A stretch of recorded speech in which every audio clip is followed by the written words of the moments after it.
Good evening. At 4:30 p.m., this meeting of the Mountain View Wisdom School Board is called to order.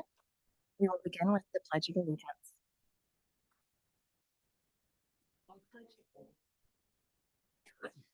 I pledge allegiance to the flag of the United States of America and to the republic for which it stands, one nation, under God, indivisible, with liberty and justice for all. We will now take a roll call of trustees. Bill Lambert. Laura Berman. Laura Blakely. Devin Conley. Let the record reflect that all four trustees are present. We will move on to the agenda. Are there any questions from trustees regarding the agenda? Trustee Lambert. Oh, right. Seeing as there, oh yes, Trustee Berman. No. Seeing as there are no questions, we will take public comment on this item. If you're a member of the public and you would like to comment on the agenda for the evening, you can raise your hand in Zoom, press *9 on your phone, or approach the podium and submit a yellow speaker card. We have one in-person speaker, and I'm trying to access the online Zoom so that I can see if we have online speakers.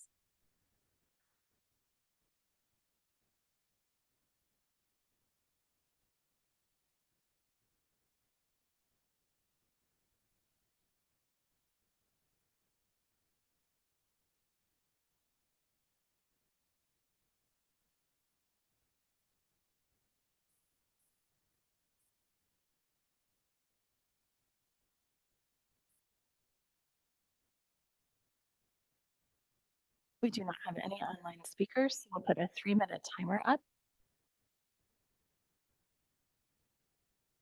And Mr. Nelson, you may, I'm sorry, and community member, you may begin when you are ready. I actually put as former trustee Stephen Nelson, but thank you for noticing that. Yes, how community comments work, how this agenda is. There's 3 things I wanted to bring up on how this is constructed. First, in closed session, some Open Government Brown Act disclosure lawsuits. One of the things about one of the better ways of doing it is, in this case, you have a OCR, which I know means Office is the federal government's thing about educational problems. There's a number there, but it doesn't say what it is. I know you don't have to explain that, but it would be really nice for open government if you explain in the cover letter what the heck this is about. Is this about translation? Is this about special education? So it's always, Brown Act is only a minimum. The other thing has to be how community comments works. This legislative body generic rule on community comments in the black box has a very specific 3-minute generic limit. That is just the default rule. When the community wants to comment on an issue dire to them, the majority of the board may listen to the clamor of the community crowd and open up comment time. Our city council does this all the time, President Conley and trustees.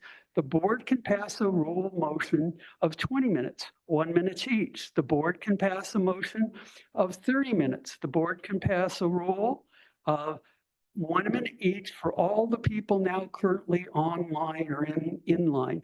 I've been told by some community activists, some agitators, if you will, that those seeking redress of grievance, that there might be an excess of 10 commentators waiting to do the general community comment today. The yelping watchdogs all want their grievances and comments fully heard in public. On the positive, glad for the corrected personnel evaluation. Interim superintendent, some of us were worried of a zombie superintendent coming back. Thank you. Peace be with you. Thank you, former trustee Nelson. We will now move on to item 2. This is the opportunity for members of the public to address the board regarding items. Oh, we have to approve our agenda. Excuse me. Is there a motion? Make a motion that we approve the agenda as presented. Second. All those in favor?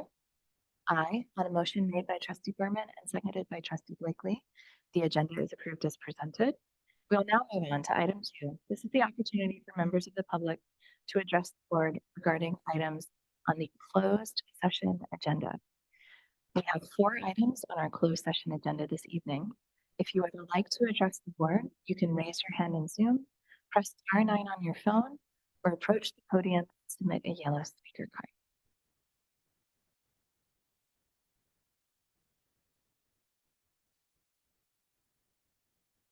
We have 1 online speaker and 1 in-person, oh, excuse me.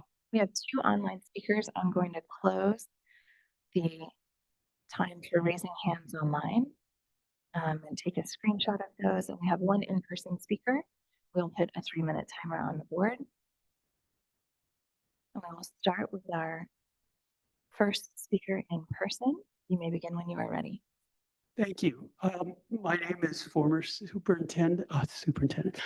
trustee Stephen Nelson. Yes, I want to comment on the evaluation of the interim superintendent.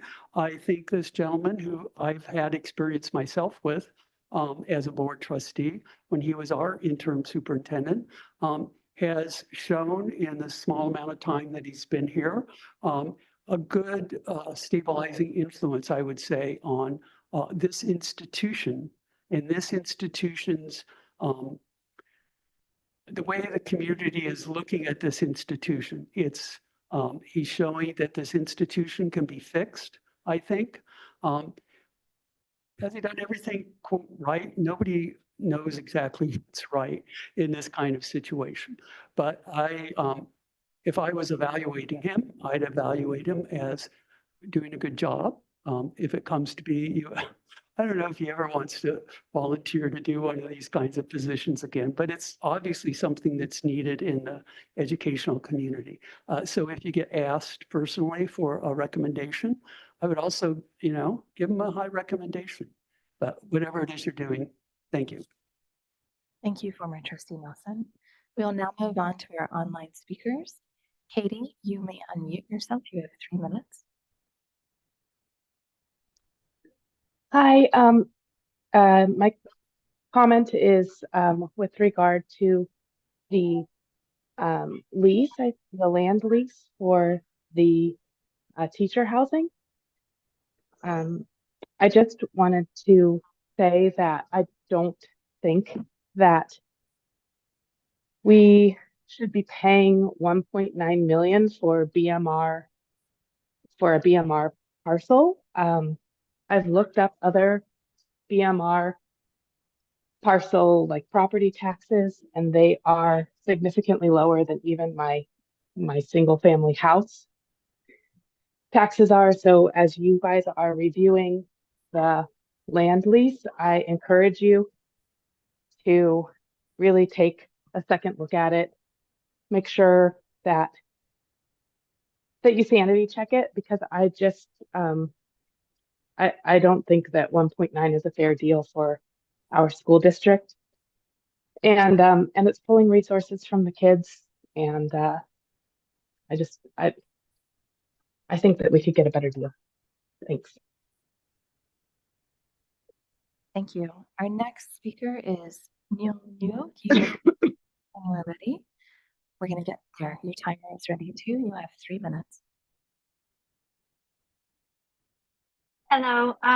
Thank you again for taking my comment. My comment is on 2 items.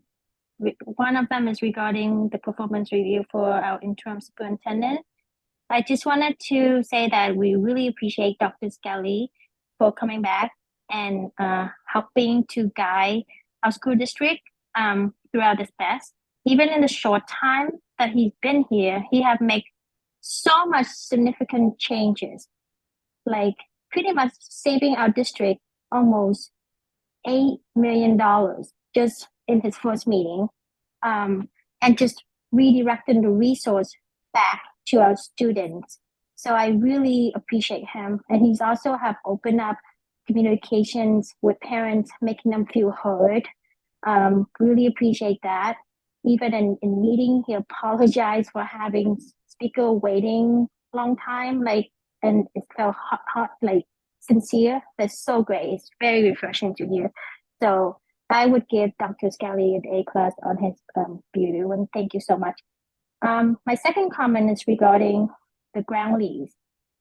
I think paying $1.9 million for 55 years is ridiculous. It's a waste of taxpayer money. I think we got a really short end of the stick on this deal.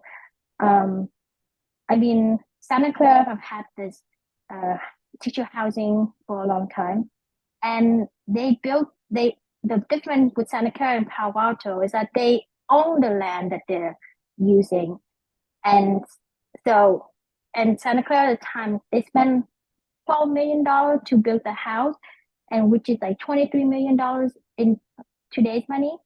We spent $88 million to build this this beautiful property on a land that we don't even own. So I hope the district thinks about this and make sure that this is not a money pit. It's draining resources from our students. We are the district. We're in the business of educating students, not in real estate.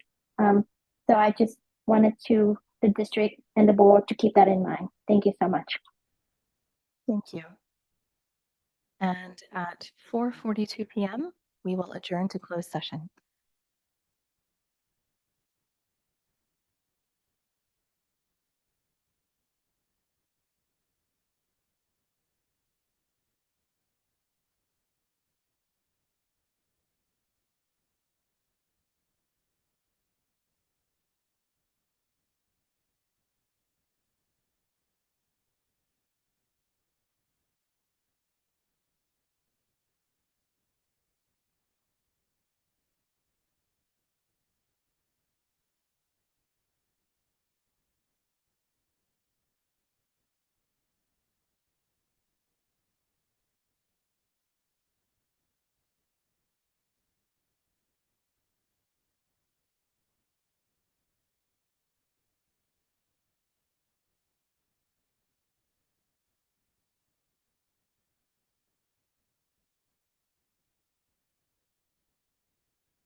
All right, thank you. At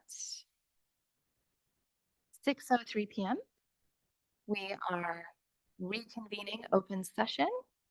I will share that during closed session, item 3.d.1, on this item, the board voted unanimously, trustees Berman, Blakely, Lambert, and Conley, to approve a compromise agreement in the Office for Civil Rights case number 09-24-1695 to resolve education and related claims raised against the district in exchange for a total not to exceed $20,000. We will now move on to our school showcase with Crittenden Middle School and Principal Thompson.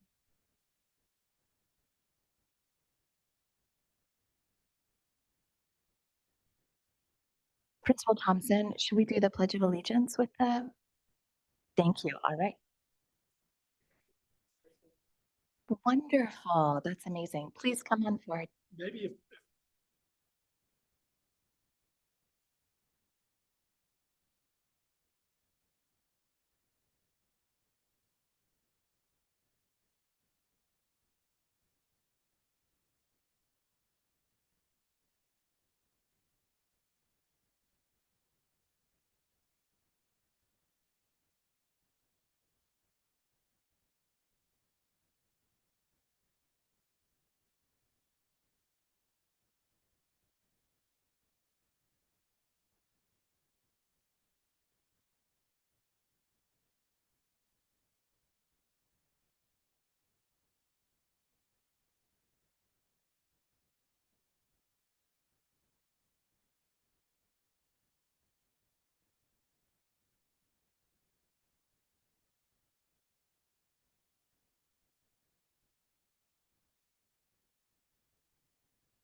All right, we would very much like to thank our Crittenden Gold Star Choir for coming tonight and performing. It's always lovely to see our arts education in progress as well. And thank you so much, Principal Thompson. We will now move on to item 6, special recognition.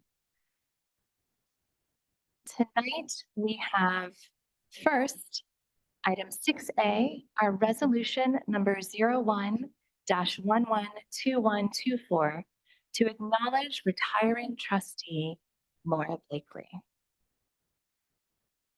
Trustee Blakely, if you don't mind, trustees, would you like to orally read this resolution in honor of Trustee Blakely?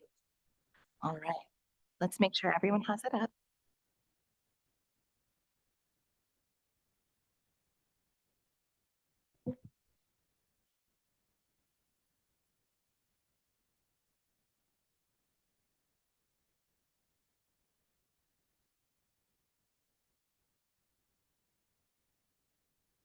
We can start with you, Trustee Lambert. Ready?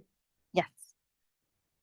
Whereas Laura Blakely served with dedication as a trustee of the Mountain View Westman School District from December 2016 through December 2024, completing 2 terms in office, and Whereas she held the role of board president from 2017 to 2018 and from 2021 to 2022, during which she provided strong leadership and fostered collaboration with the board and community. And Whereas Ms. Blakely has maintained strong community ties, demonstrated by her service on the board of directors for the Mountain View Chamber of Commerce and CHAC, where she advocated passionately for education and community well-being, and whereas she contributed to Mountain View Westman School District through committee assignments, including a role on the Staff Housing Oversight Committee, where she contributed to progress in developing affordable housing for teachers and staff, and on the bond oversight and parcel tax oversight committees, ensuring accountability for these significant tax measures. And whereas Ms. Blakely led successful community campaigns for key district funding initiatives, including parcel tax measures, Measure AA in 2024, which passed with a 74% approval, and Measure B in 2017, which passed with 72% approval, both critical to supporting school programs and services. And whereas she supported the bond issue, Measure T in 2020, which passed with 66% approval, enabling the district to renovate all schools, construct new facilities at Stevenson, Castro, and Vargas Elementary Schools, and build 144 units of affordable housing for teachers and staff. And whereas Ms. Blakely played a key role in supporting an innovative solution to staff retention by working to facilitate the development of affordable housing for educators, resulting in the Mountain View Westman School District at the Sevens, which broke ground in November 2022 and was completed in October 2024. And whereas under her leadership on the board, MVWSD opened 3 newly constructed schools, Stevenson Elementary, Castro Elementary in 2018, and Jose Antonio Vargas Elementary in 2019, enhancing educational opportunities for the Mountain View community. And whereas Ms. Blakely provided critical leadership during the COVID-19 pandemic, contributing to MVWSD's award-winning response to school closures and return to learn efforts in 2020-21 and 2021-22, which earned the California Pivotal Practice CAPP Award in 2022 for providing devices, internet access, and meals to all families. And whereas she was on the board when Mountain View Westman School District earned recognition as a California Green Ribbon School District in 2024 and America's Healthiest Schools Award in 2022 through 2023 and 2023 through 2024, reflecting the district's commitment to health and environmental sustainability. And whereas Ms. Blakely dedicated countless hours to the Reimagining Castro Ed Roundtable Group, participating in extensive research and community listening sessions that culminated in a 3-year action plan to enhance access to high quality and culturally responsive education at Castro Elementary School. And whereas she advocated for early learning opportunities, supporting the district's $3.6 million investment in transitional kindergarten starting in the 2022-23 school year, enriching early education for the district's youngest students. now, Therefore, be it resolved that the Mountain View Westman School District Board hereby extends its deepest gratitude to Laura Blakely for her exemplary service, leadership, and commitment to educational excellence and community engagement throughout her 2 terms as trustee. Be it further resolved that Laura Blakely's contributions have had a lasting impact on the students, families, and staff of MVWSD, setting a high standard for future leaders in the community. Thank you, trustees. Yeah. Thank you.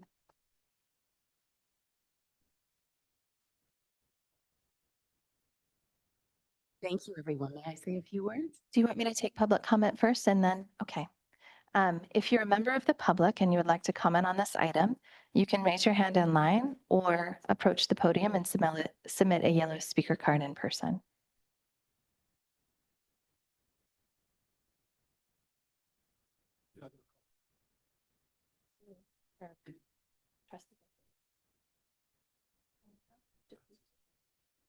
All right, we have.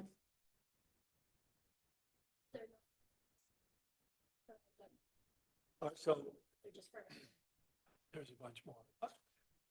Okay, so we got a lot of speakers on this. If you want to speak about, it's hard to tell Blakely Berman. The Lauras have confused me since I got here. But so if you want to speak about Trustee Blakely, now is your time. You'll have another chance to talk about Trustee Berman if you didn't identify that. So if you want to speak about Trustee Blakely, please line up, I guess, is the best way. Yes, please line up so then I know how many people there are and how to allocate time.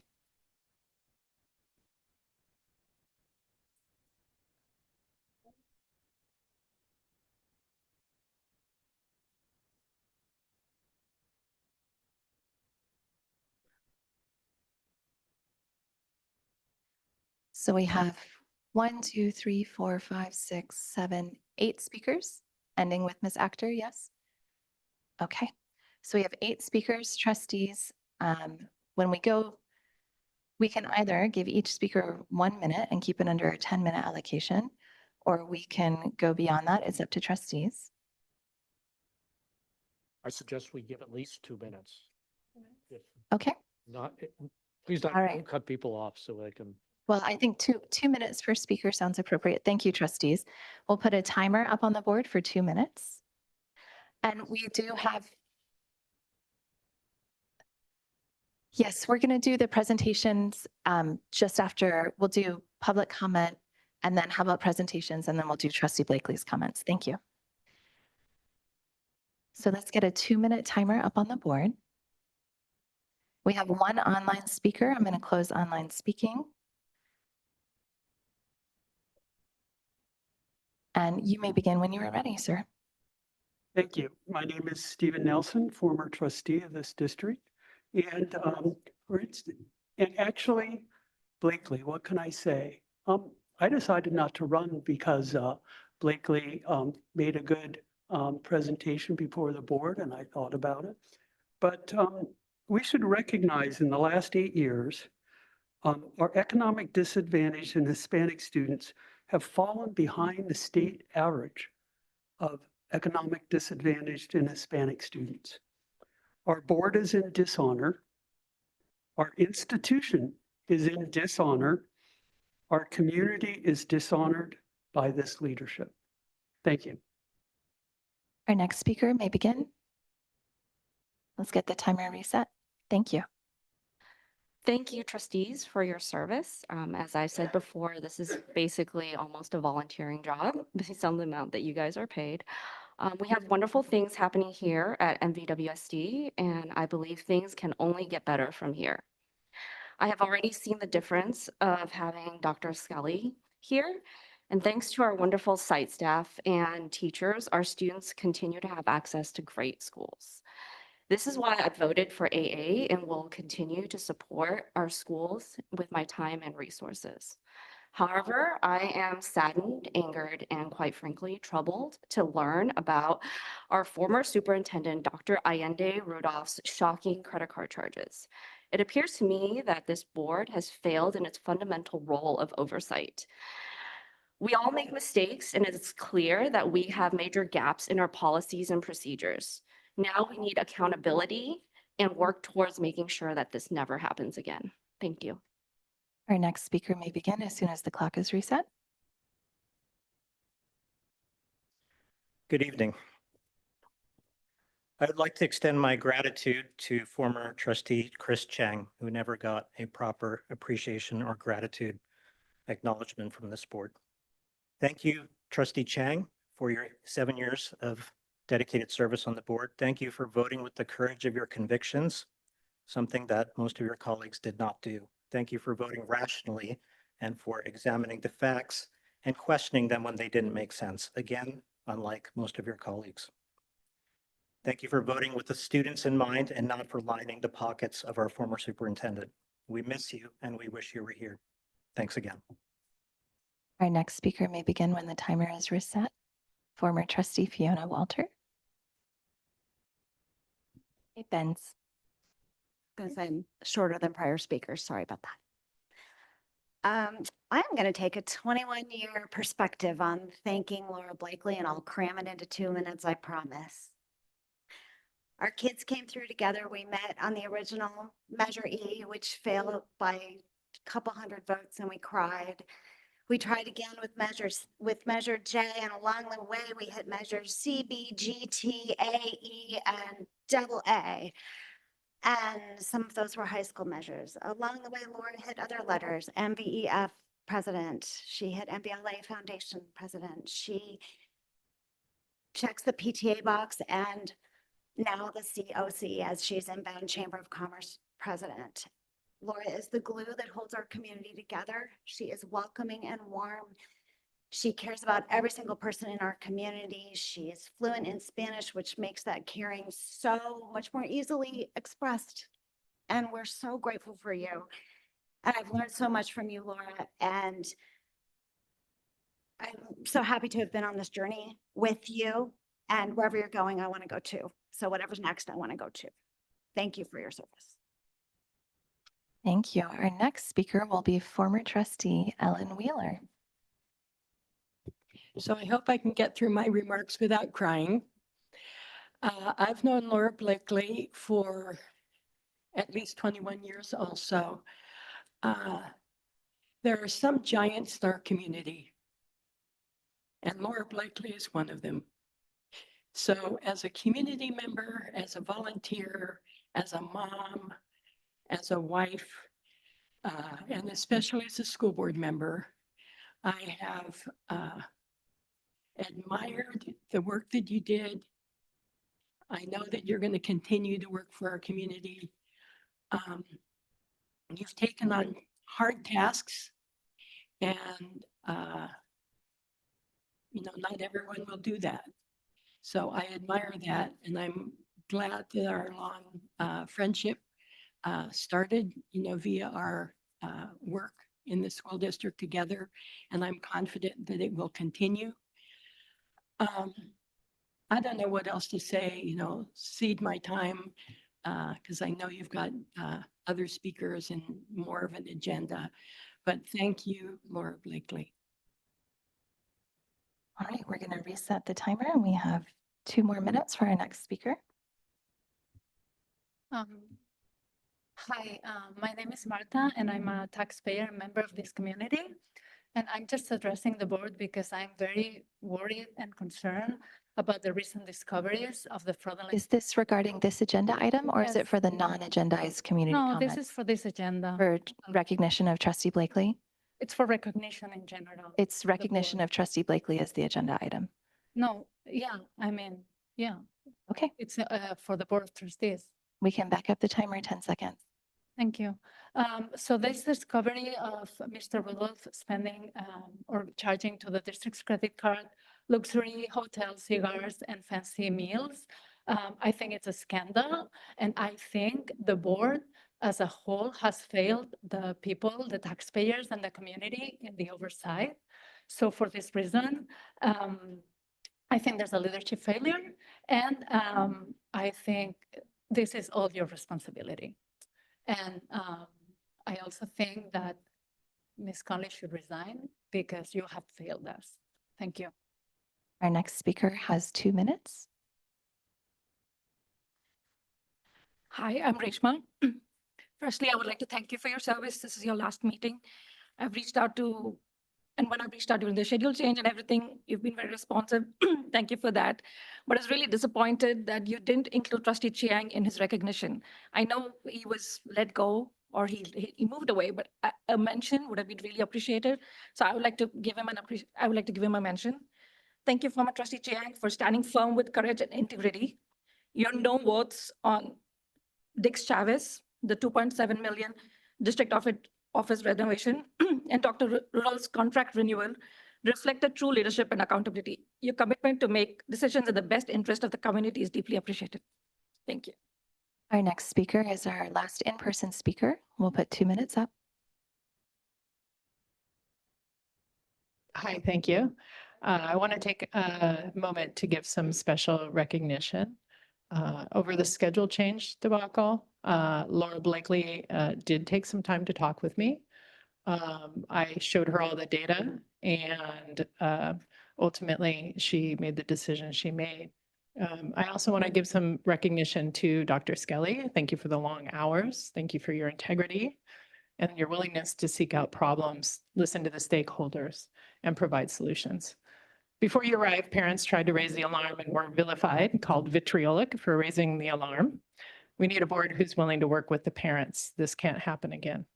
I would also like to give special recognition to our hardworking teachers and school site administrators, to the parents and volunteers who raise funds and dedicate their free time to help the district, to a board, a new day, a new school district that will be better than before.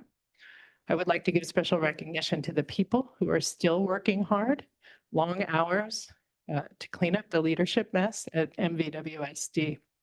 Thanks to all of you in the community who, for all of your hard work and dedication and your commitment to education. Thank you. And our last speaker online is Camille. You may unmute yourself. You have 2 minutes to address the board.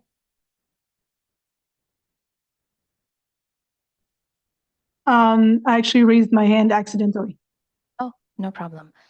All right, I believe we have representatives for presentations to Trustee Blakely. Yes, please come forward. You may join the podium.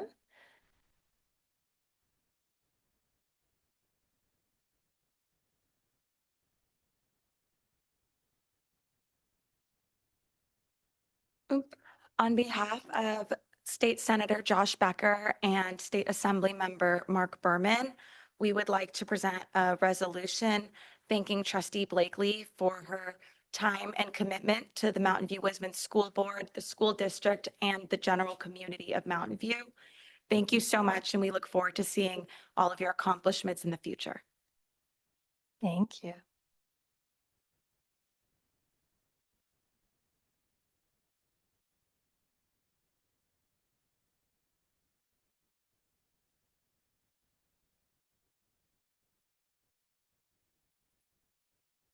You can take a picture, and we also have Trustee Blakely, a commendation from the Santa Clara County Board of Supervisors, which I think Dr. Skelly is going to present to you, as well as a certificate of appreciation from the Santa Clara County School Boards Association and a congressional recognition from the Honorable Congresswoman Anna Eshio.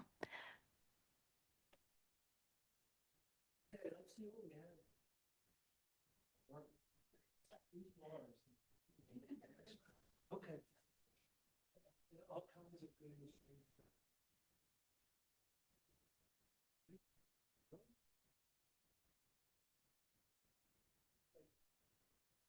Flowers.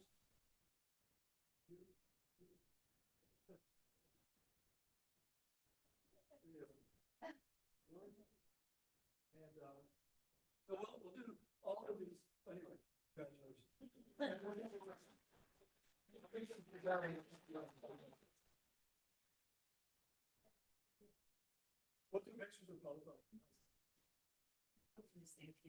Yes, and then I know Trustee Blakely would like to say a few words.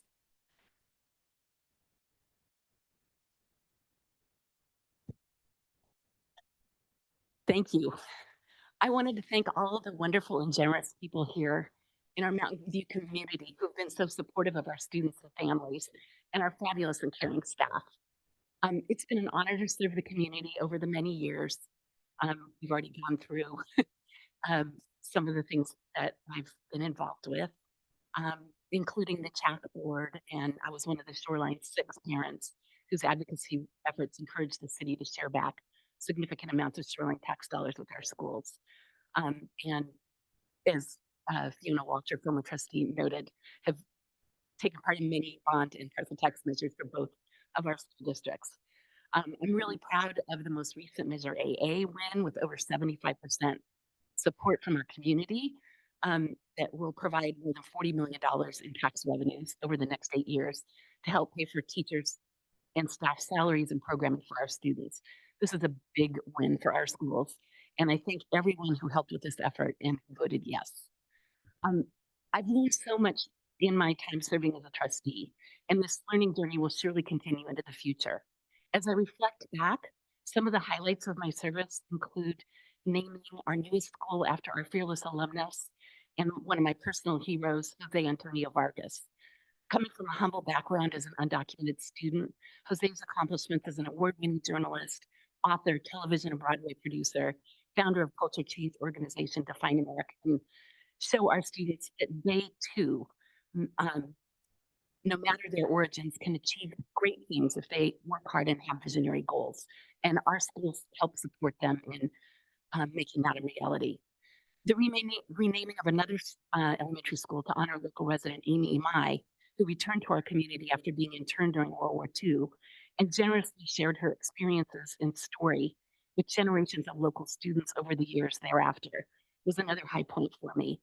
I'm also so excited about the prospect for a beautiful new teacher and staff housing development and for our many employees who will be able to affordably live near their jobs. I'm incredibly proud of our staff and their fierce dedication to monitoring data and employing creativity and flexibility in adjusting teaching practices as necessary to ensure the best possible learning outcomes for our students. I'm confident that over time, the MTSS database tiered and targeted instruction model will yield tremendous results for our students, especially those who have previously fallen between the cracks. Combined with the early literacy grade level team approach using Amplify and other strategies recommended by the Reimagining Castle Task Force that I hope will be expanded to all of our elementary schools with other models adapted for students who struggle in our middle schools. These strategies will help ensure that our students will be even more successful in the future. I take great satisfaction in the district visionary strategic plan that we are halfway through that keeps the main thing, with first and second goal areas focused on achievement in language arts and math, the third focused on achievement for our many language learners, while also giving prominent attention to social and emotional health and wellness, and ensuring our schools and district provide a welcoming environment for all students, staff, families, and community in goals 4 and 5. And finally, I'm thrilled that in the years I've served on the board, salaries for starting teachers have increased by over $20,000, from around $56,000 to over $81,000. I hope this trend continues so that our staff can live comfortably in the community. I also want to share my profound gratitude for all of our staff, and many of you are here tonight. There's too many to name, and I'm worried I might forget somebody, but you are all in my heart, and I am very proud of the work that you do for our students. I'd also like to thank the trustees I've served with, Ellen Wheeler, Tamara Wilson, Jose Gutierrez, Greg Coladonato, Devin Conley, Laura Berman, Chris King, and Bill Lambert for their dedication to our students. I've learned so much from each of you. And I want to warmly welcome our incoming board members, Lisa Henry, Charles DeFazio, and Anna Reed. It is my fervent hope that the members of our community who elected you will support both the new and continuing board members in their work. Please treat them all with support and with respect and gratitude for their dedication and commitment.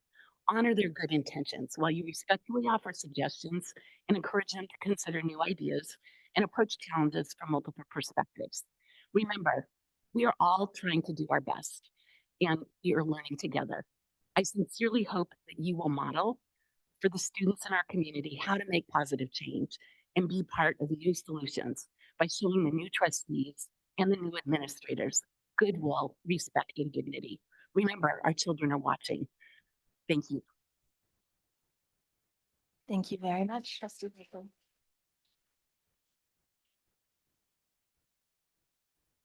Trustees, is there a motion? Can I just, I'd like to make a motion that we approve the resolution as presented. Can I also make just a statement? Trustee Blakely, thank you. You are one of the biggest advocates and the cheerleaders for our school, for our community and our staff. Somehow you've balanced your professional life, your family life to make room for the important work of serving our community. And I truly, truly admire you as a role model and what it can look like to balance all of those elements in order to make Mountain View a better place. You've talked about your work to the Chamber of Commerce, all of the district committees, volunteering at your elementary schools when your kids were in school, and just many, many more things that you shared with us today. And especially your work in the last 8 years on the school board. It's been an honor learning from you and serving with you on the school board. Thank you for always sharing your knowledge and insights with me about, especially about what came before me. Your passion and drive for doing what's right and supporting those around you are admirable and inspiring. Thank you. Are there further comments? Trustee Lambert. Yes. So thank you very much for all your years of service on the school board. You know, one thing I've always been amazed about you is how many people you know and how many people know you in Mountain View. I mean, you seem to be sort of one of the main focuses of our community. So thank you very much for all your work, and you're going to have no problem finding other things to do after this. And, you know, I echo my colleagues as well as the resolution that was said tonight. I still remember shortly after I came on the board, we had a board retreat, and this was back in, I think, 2019, that was talking about working styles and kind of people's personalities. And you were the one person that your focus was kind of relational and caring.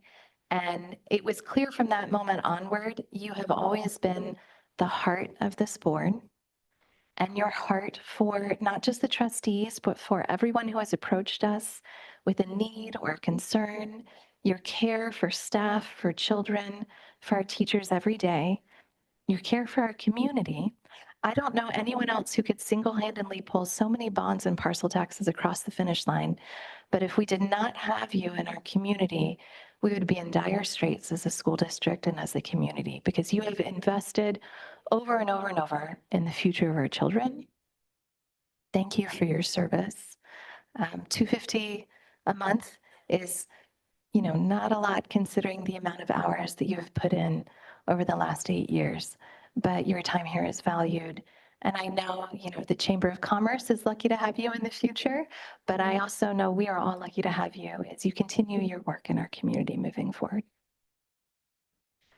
And thank you, everyone. Do we have a second for our motion? My second. On all those in favor? Aye. Aye. On a motion made by Trustee Berman and seconded by Trustee Lambert, the trustees have voted unanimously to approve resolution number 01-112124 to acknowledge retiring trustee Laura Blakely as presented.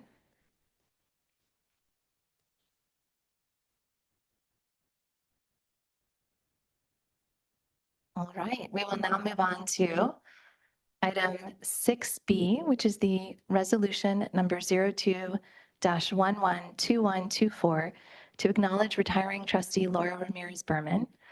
Trustee Berman, I was thinking maybe we start with public comments and then we move through the rest of the item, if that makes sense. All right, if you're a member of the public and you would like to comment on this item, these cards are a little confusing. So if you can line up behind the podium, please. And then if you are online, you can raise your hand in Zoom.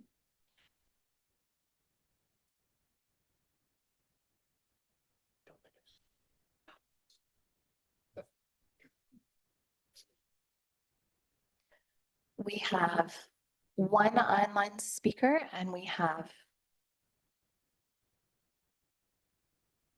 8 speakers in person. So that's 9 speakers total. Trustees, do you want to allocate 2 minutes again? Trustees, do you want to allocate 2 minutes again? All right. Okay, let's get a 2-minute timer up on the board. And we'll start with our first speaker, former trustee Fiona Walter. I don't have a 21-year perspective on this one, but I'm so glad that I have a 5-year perspective. So Laura, I enjoyed as an MVLA trustee, I enjoyed working with you immensely as partner districts. I've enjoyed getting to know you on a personal level.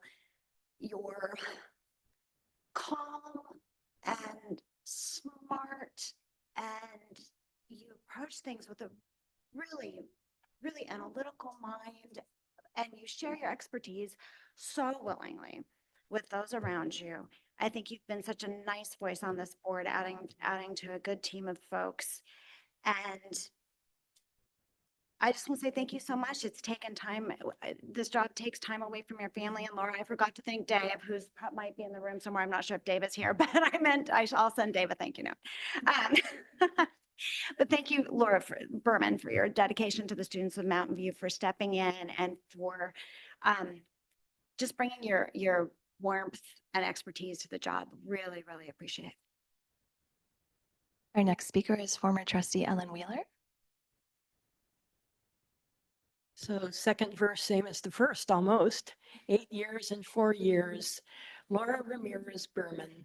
I remember I was so happy when Trustee Conley told me that you were considering running for school board.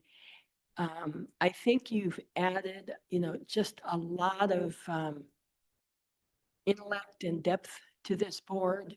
One of the things I always appreciated about you is how you always gave input from a professional educator perspective and a principal. So I would always, lean on you for, that kind of expertise. But also, you talk about Laura Blakely being the heart of the board in the district. You came on with a big heart also. And I think that made a big difference. So again, I hope we continue to stay close, stay friends. And I want to thank you for your years of service. Thank you. Our next speakers are Lily and Sarah Berman. A couple of rows. Hi, I'm Sarah. I'm Lily. And when we first learned that our mom wanted to be on the school board, we didn't really know anything about the job. We spent many days in 2020 outside, passing flyers door to door for her and her running mates. Through these 4 years of her being on the school board, we've learned pretty much a lot of business on how been going on and what she's been going through, and what to know about the schools. We are really proud of her for the work she's done in the past 4 years. She's worked really hard and cares a lot about her community. She's put a lot of hard work into the job and always tries to do the best for everyone. We're so proud of you, Mama. Oh. All right, our next speaker is Mike Berman. Get to follow that. The kids are watching, aren't they? And we're lucky that they are. I wanted to start by thanking Bill and Devin for your service, for your continued service to this community, and to the staff. I know you've been a huge support, and all the teachers, and to the Laura B's. This Laura Blakely, has been a huge mentor and advocate and supporter and just a tireless force of nature in our community. And we're grateful to you, but you'll forgive me for talking to my Laura B for a little bit, which is still weird to call you Laura B because you're Laura Ramirez.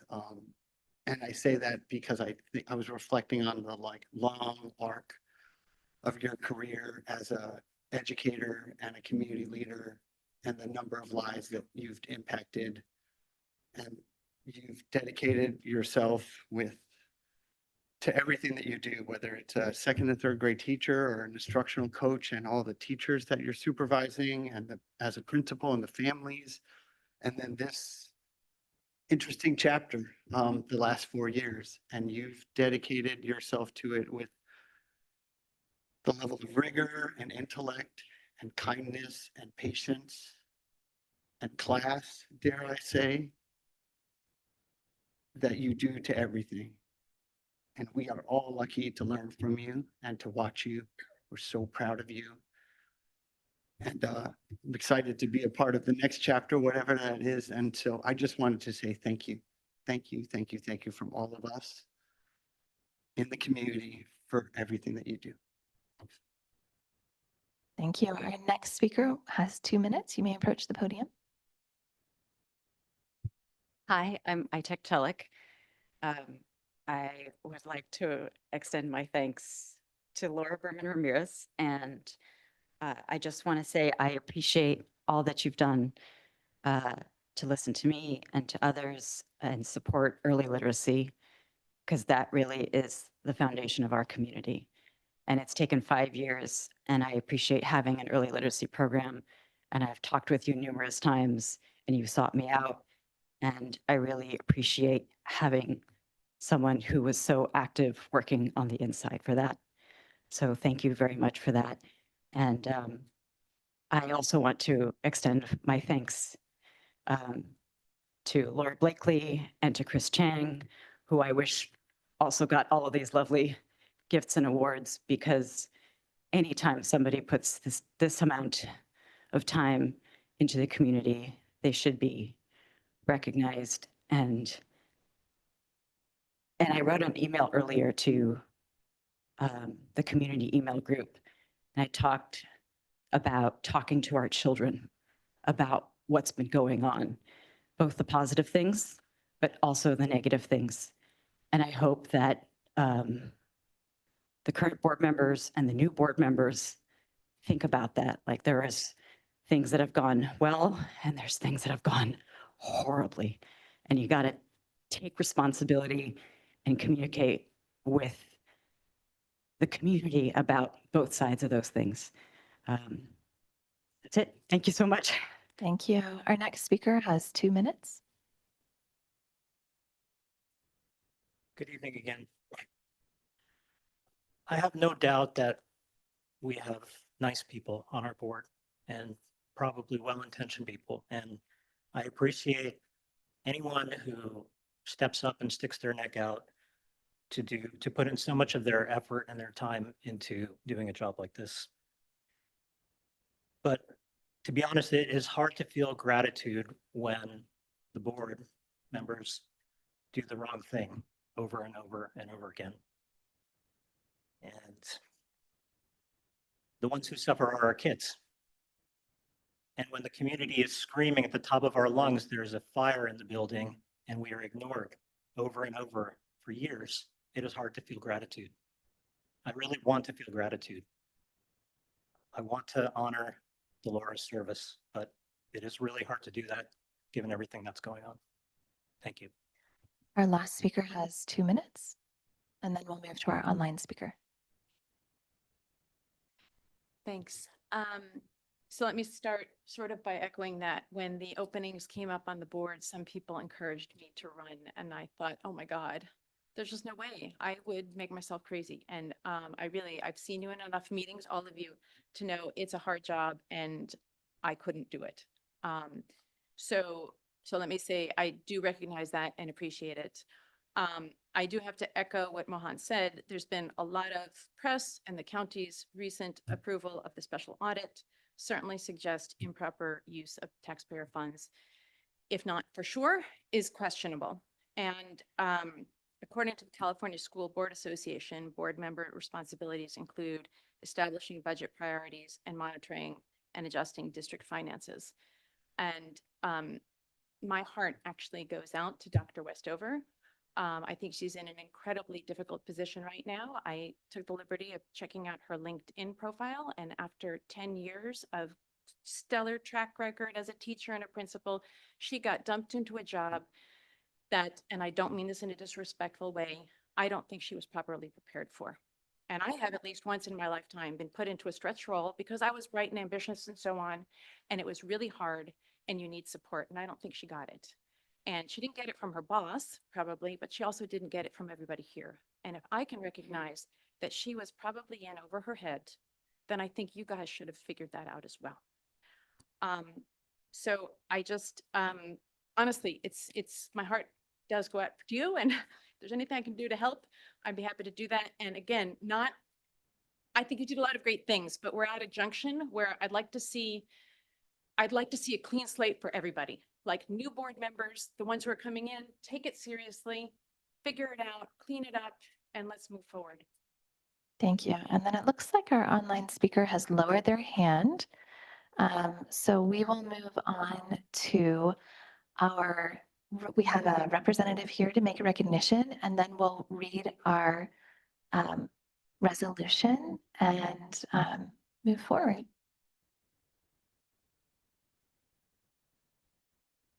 So I've got another resolution on behalf of the California Legislature and Assemblymember Mark Berman and Senator Josh Becker, thanking Laura Ramirez Berman for all the years and time and dedication you have put into this school district, to the administration, to the teachers, and to the students. We really want to thank you and wish you the best of luck on all your future endeavors. Thanks.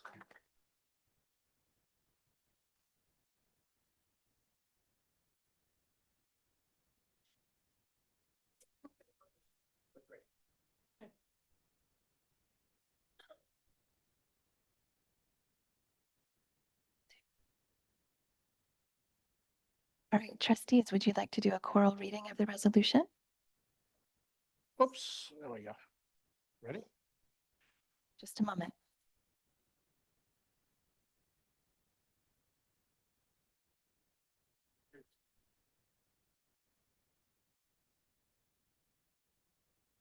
Yes. Okay. Whereas Laura Ramirez Berman served with dedication as a trustee of the Mountain View Westman School District from December 2020 through December 2024, and Whereas she held the role of trustees president from 2022 to 2023, during which she provided strong leadership and fostered collaboration within the board and community. And whereas Ms. Ramirez Berman contributed to MVWSD through committee assignments, including her role on the Staff Housing Oversight Committee, where she ensured accountability and progress in developing affordable housing for teachers and staff, and whereas she contributed to the successful community campaign for the parcel tax measure, Measure AA, in 2024, which passed with 74% approval, securing essential funding for district programs, and whereas Ms. Ramirez Berman was a leader in the board's passage of the Climate Change and Green Schoolyard Board Resolution in May 05-012623 in February 2023, establishing a greening index to expand green spaces to meet minimum standards and drive sustainability efforts across the district. And whereas she played a key role in supporting an innovative solution to staff retention by overseeing the development of affordable housing for educators, leading to the creation of MVW at the Sevens, which broke ground in November of 2022 and was completed in October 2024, and whereas Ms. Ramirez Berman provided critical leadership during the COVID-19 pandemic, overseeing Mountain View Westman School District's award-winning response to school closures and the return to learn efforts in 2021 and 2020 to 2021 and 2021 through 2022, which earned the California Pivotal Practice Award in 2022 for providing devices, internet access, and meals to all families, and whereas she was on the board when the MVWSD earned distinction as the California Green Ribbon School District in 2024 and received America's Healthiest Schools Awards in 2022 to 23 and 2023 to 24, highlighting the district's commitment to health, wellness, and environmental sustainability. And whereas Ms. Ramirez Berman dedicated countless hours to the Reimagining Castro Ed Roundtable Group, engaging in extensive research and community listening sessions that resulted in a 3-year action plan to improve access to high quality and culturally responsive education at Castro School, and whereas she advocated for early learning opportunities, supporting the district's $3.6 million investment in transitional kindergarten beginning in 2022 through 2023, enriching the early education landscape for the district's youngest students. Now therefore be it resolved that the Mountain View Westwood School District Board extends its heartfelt gratitude to Laura Ramirez Berman for her distinguished service, commitment to educational excellence, and dedication to community engagement. Be it further resolved that Laura Ramirez Berman's contributions have left a lasting and meaningful impact on the students, families, and staff of the Mountain View Westwood School District, setting a benchmark for future leadership in the community.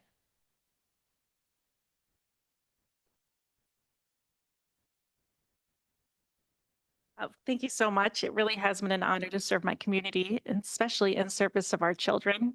I've deeply appreciated having a front row seat to the work that our amazing teachers, leaders, staff members, and families at our district, and their dedication to our students is truly inspiring. I'm so proud of what I've seen accomplished in the last 4 years, including bringing students back from remote learning. That was probably one of the most challenging times, and implementing programs to support their immediate academic and social emotional needs. I'm also really proud of our shift to structured literacy and the science of reading, the goals we've set in our climate change and green schoolyards resolution, our reimagining plan, as well as our staff housing. These initiatives will have a lasting positive impact on our community, and I will continue to support the district and the important work as a proud member of our community. Tonight, I want to especially thank my husband for his, Mike, who spoke earlier, for his support and encouragement to take this role serving our community. My kids for understanding when I couldn't be home to help them with their homework or have dinner or shuttle them to sports. I know Chipotle became a Thursday night staple in my house. We order that a lot. And to all of the parents that supported my family with the, shuttle rides to soccer, from soccer for both of my kids, you know who you are, and I just really appreciate you. And thank you to the community members that encouraged me to run and offered their support for the last 4 years. Thank you to everyone who showed up tonight and spoke. Your words will stay with me. Thank you to our amazing district staff members.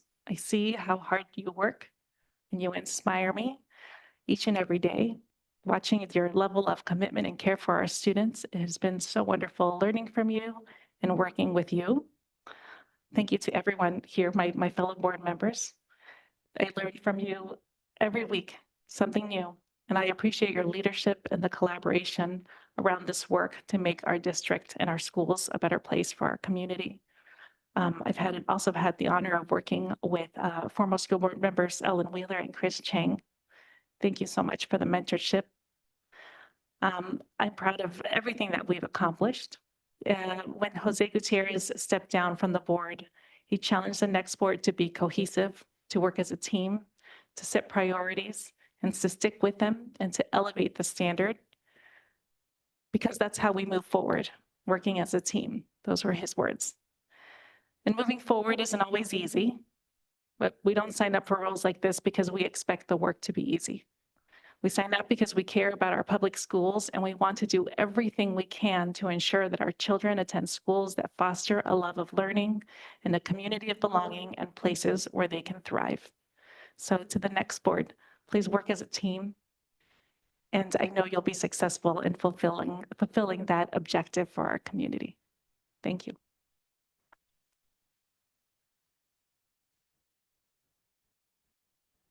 Trustees, would you like to make comments? Trustee Lambert? Sure. In thinking about it, you've been here for 4 years and you came on at a remarkably interesting time, right? This is just when we dove into COVID, and, that must have been tremendously challenging. The other board members had experience in non-COVID times, and here you're walking into a situation where all of the rules basically had changed. So, thank you for taking on that challenge and getting through it. I hope, hopefully the last 2 years when we're here in person have been a little bit easier. So thank you very much. And it's been a pleasure working alongside another resident of the Montaloma neighborhood here, representing this part of Mountain View. So thank you. I think you first got on my radar screen during the Measure B campaign in early 2020, just before COVID. But you stepped up and just helped us pass that. And I was like, this woman is amazing. And little did I know until getting to serve with you, just the depth of your experience and your wisdom. And Laura is always so eloquent and kind and just has really insightful things to say. And I've really enjoyed working with you.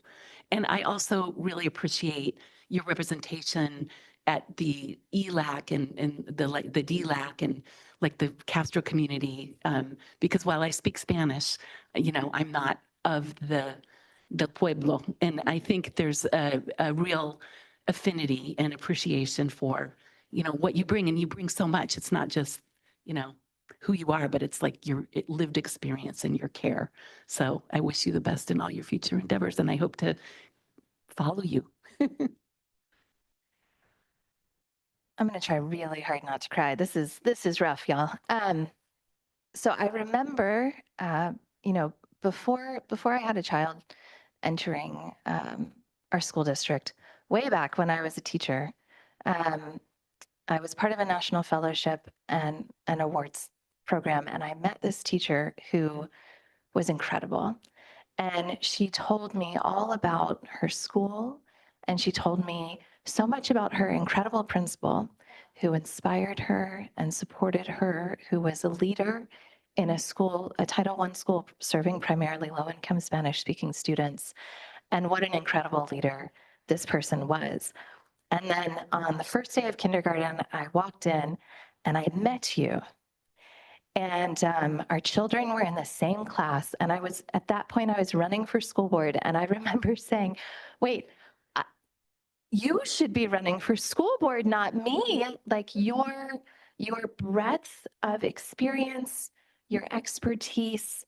I talked about Trustee Blakely being the heart of our board, but Laura, you are the intellect of the board. You have this care for research and the thoroughness of information that you go through, that you have brought, also this word wisdom, you have brought your wisdom every meeting to peel through the many layers of presentations and reports and data that we get and pull it apart and find the thing that we need to be working on. And that vision, that clarity of what children need and how to support them, and your persistence in doing that time after time again, has been incredibly important for our district and our community. And I thank you for that. I know many, many families in our community also thank you. And you're going to be so dearly missed. But I know that right now you're supporting other new teachers, and you have impacted thousands of children through this repeated, very selfless giving to our schools and our children, especially those who are our most vulnerable children. So thank you. All right, we have lots of things to present. And we need to do photos. We've got to do the resolution too. So what if we pass the resolution and then we present the different certificates and then we do our photos together? Does that sound okay? All right, is there a motion from trustees? I move that we adopt resolution number 02112124 to acknowledge retiring trustee Laura Ramirez Berman. Is there a second? Second. All those in favor? Aye. Aye. On a motion made by Trustee Blakely and seconded by Trustee Lambert, the trustees voted unanimously to approve and adopt resolution number 02-112124 to acknowledge retiring trustee Laura Ramirez Berman as presented. And then Trustee Berman, we have many commendations for you as well. We have a commendation, I think, Dr. Skelly, if you want to present Trustee Berman with her commendations. We have a commendation from the Santa Clara County Board of Supervisors that Supervisor Simonian's office kindly provided. And I forgot, I wanted to thank the spouses and the families because your support, my goodness, the amount of time that you have put in Supporting your mom and your wife in filling this role is incredible. And you really have been of service to our community as well. And the same goes true for Trustee Blakely's husband and your children who you don't get to travel to as much because you're on the board. We also have Trustee Berman. There's a certificate of appreciation from the Santa Clara County School Boards Association and a congressional recognition from our Honorable Congresswoman Anna Eshoo.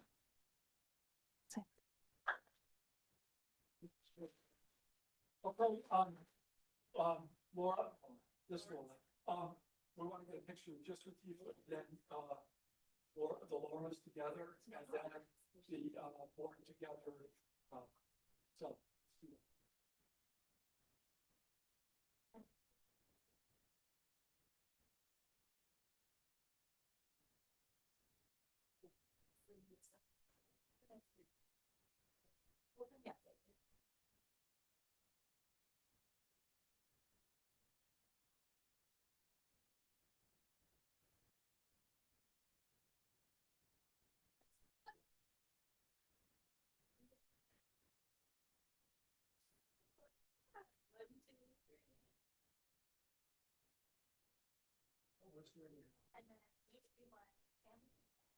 Yeah.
There you go.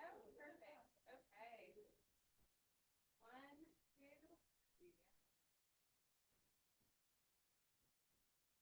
Okay, we got a whole bunch there.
All right, we have been going as trustees since 4:30, so we're going to take a short break.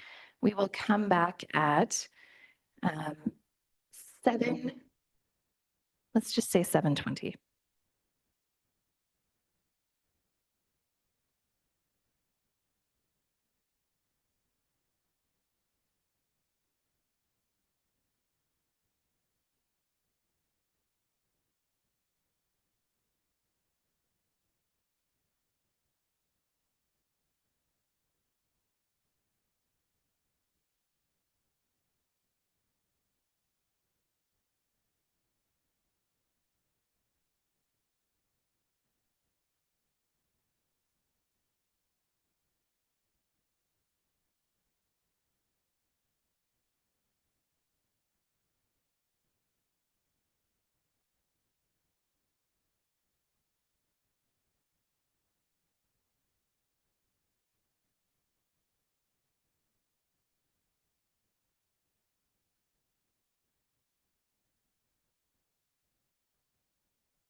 All right, thank you. We will now move on to item 6C, which is the employee recognition for the Turtle Award. Dr. Skelly. Thank you. Yes, I'm on. Thank you very much. I just want, this is a great part of the district. We can't thank and recognize staff and students and accomplishments enough. So I have a list here of the winners of the Golden Turtle Award. I'm interested in learning the history of the Golden Turtle sometime. And I'll share it next time we do this. Allison Lee, Ann Flore Regas, Damian Richard Valencia, David Franklin, Desiree Gonzalez, Emily Sorian, Harvest Radich, Hedva Weiner, Jen Dux, Jonathan Enriquez, and Rebecca Westover, and Ryan Santiago. And I believe we have a speaker on this topic as well. Thank you. Yes, we do. So if you're a member of the public and you would like to comment on this item, you can raise your hand in Zoom, press *9 on your phone, or approach the podium and submit a yellow speaker card. I have one in-person speaker, so we'll put a 3-minute timer up on the board.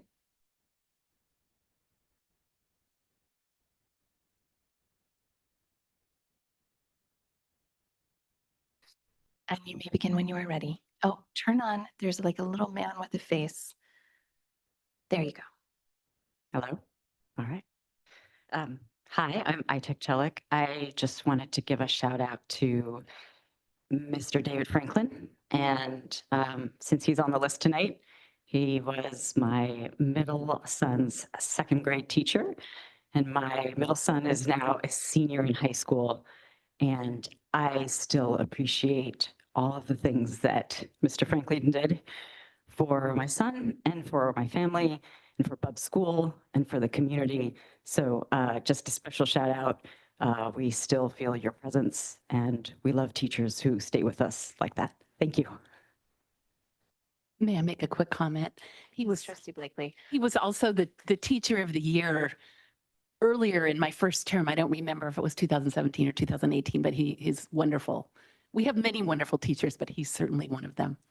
And I will say this is going to be challenging. We try not to applaud too much after public comment because we have to move through the meeting, and it can also open things up for all kinds of other stuff after public comment. So I just note that after public comment, we move forward without applause from the community. Thank you. And trustees, is there a motion? I move that we approve resolution, the employee recognition, the resolution recognizing employees for the Turtle Award. Second. All those in favor? Aye. Aye. On a motion made by Trustee Blakely and seconded by Trustee Berman, the board has voted unanimously to recognize the Turtle Award recipients as presented. We'll now move on to item 7. This is our consent agenda. Trustees, are there any comments or any items that you're interested in pulling?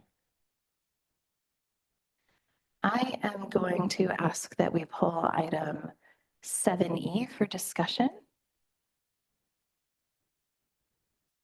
And then I had a question, Dr. Skelly, I don't want to take this item from consent, but I did have a question about one item and I'm wondering if I could, okay.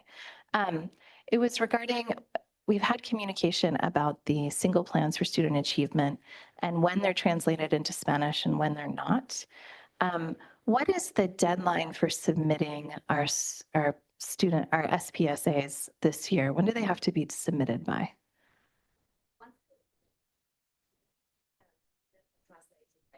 No, I'm not asking about that. I'm asking what's the date that the plans have to be submitted?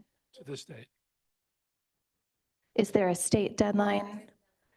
No state deadline?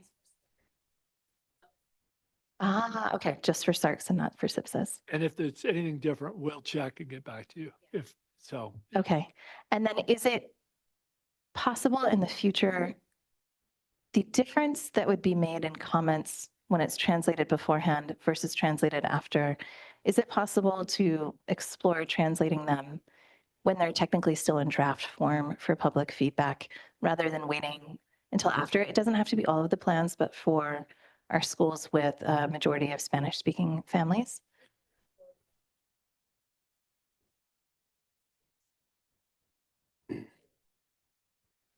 And right now at those ELAC and SSC meetings, there is translation available? Okay. All right, thank you. I just want to share that I would be in favor and support of that also. Okay, thank you. All right, we will take public comment on the consent agenda minus item 7E. If you're a member of the public and you would like to comment, you can raise your hand in Zoom, press star on your phone, or in person, you can approach the podium and submit a yellow speaker card. I believe we have 3 speakers for item 7E. This is the consent agenda. I'm sorry, if you're lined up over there, are you lined up for consent? Okay, so we have 2 in-person speakers. And let's see what we have. We have 1 speaker online. I'm going to close the online. Oh, no, their hand went away. We have 2 speakers in person. I'm going to close online hand raising, and we will allocate 3 minutes each. If we can put a 3-minute timer up.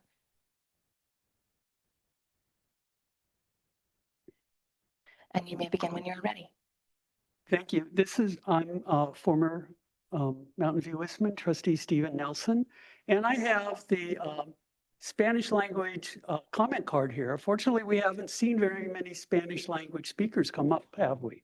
So the issue that President Conley so kindly brought up and deftly handled, I thought, by how she asked her questions, is something that I guess Skelly says I've been working on for 10 years and haven't made any progress. So one of the things is when you get somebody who said, I may sue you, it ends up being something that you can take in private session and talk to your lawyers about. I don't think we're quite there yet, Dr. Scully, but you're on the border of that. And if I find a lawyer who's willing to take this up, that these documents are vital for people who speak Spanish in their family to see before they're adopted, not after they're adopted. That's rear end backwards. Rear end is, of course, always supposed to be backwards. Anyway, I don't want to use that term. It's backwards. To think we will translate this for you in Spanish so you can have, even if you can't read it, you can have somebody read it to you so you can understand. Maybe you're Spanish speaking, you're not necessarily college level literate. You might be on a school site council. You definitely may be on the ELAC. So this idea that we're going to wait until after it's been approved before we put it into Spanish, before we're going to let you see in your school like Castro and Mistral, those are the 2 schools I'm going to just focus on as I beat this item till something gets done. And Laurel Berman, I'm so sorry you didn't ever participate in seeing this happen because you were on the school site council of Mistral. You had an ELAC that was mainly Spanish speaking. And you were actually very good about asking, when is the community going to have input? That was recorded in the minutes of the school site council. Is why I particularly voted for you.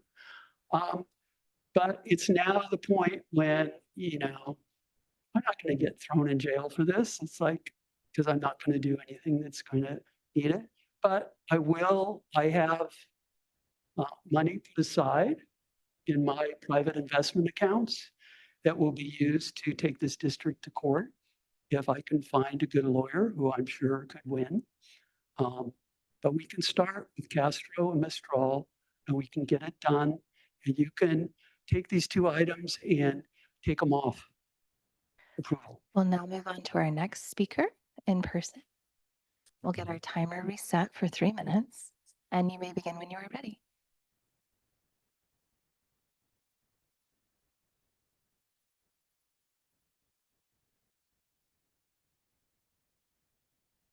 Hi, I'm Itek Chelik. I want to talk about item F, the school plan for student achievement approval. Honestly, the fact that this is in the consent agenda is just appalling. I've been a parent of the district since 2009. I've served multiple terms on student site council, including serving as co-president and being on the district advisory committee. In the past, the focus of the board spent 75 minutes over 2 meetings going over these plans per school. This is where you actually focus on how the students are doing, how many of them are learning, what's the progress we've made. And the fact that these plans are not being discussed in the school board, but are just being put in the consent agenda really upsets me. Because when I was served on site council, we spent a lot of time on these. This is where you see the number of kids. And I printed out, for example, the BUB one, because that's where my kids went to elementary school. And if you follow a cohort from 3rd grade to 4th grade to 5th grade, and you see the percentages of students, the percentage and the actual number of students going up in terms of how many students can read, how many students can write, it is hundreds of students in this district. And the fact that this is not the priority and we don't get to talk about it here and we don't spend 2 meetings go over the plans of half the schools and another meeting going over the other half, this is the core function of our district, is to educate these students. So I would ask that you don't put this in the consent agenda in future years, and you do support it. And you have the Stool Sky Council, and I don't remember the acronym, but the Spanish Language Council, be able to give their input ahead of time and share that publicly so that people know it's available. This is the core of what we do. This is, if we cannot focus and if the people in the community don't know what we're doing, okay, you can hear my frustration. So that's what I ask. This should come back to being part of the discussions in the board like it was in the past, before the focus of the board became housing and public relations and paying people to apply for awards. Honestly, the awards don't mean anything if our children cannot read and write. So that's where I'd like to go. Thank you. Ms. Dagger, I have a clarifying question. Thank you. We should probably turn off the microphone because sometimes we'll get some reverberation if we don't turn it off. It's okay. Thank you. Ms. Dagger, we changed our process for the school site plans a while ago. Do you want to talk about the thinking behind that change? I would ask you to use a microphone so the public is also included. I think it's been about 4 years.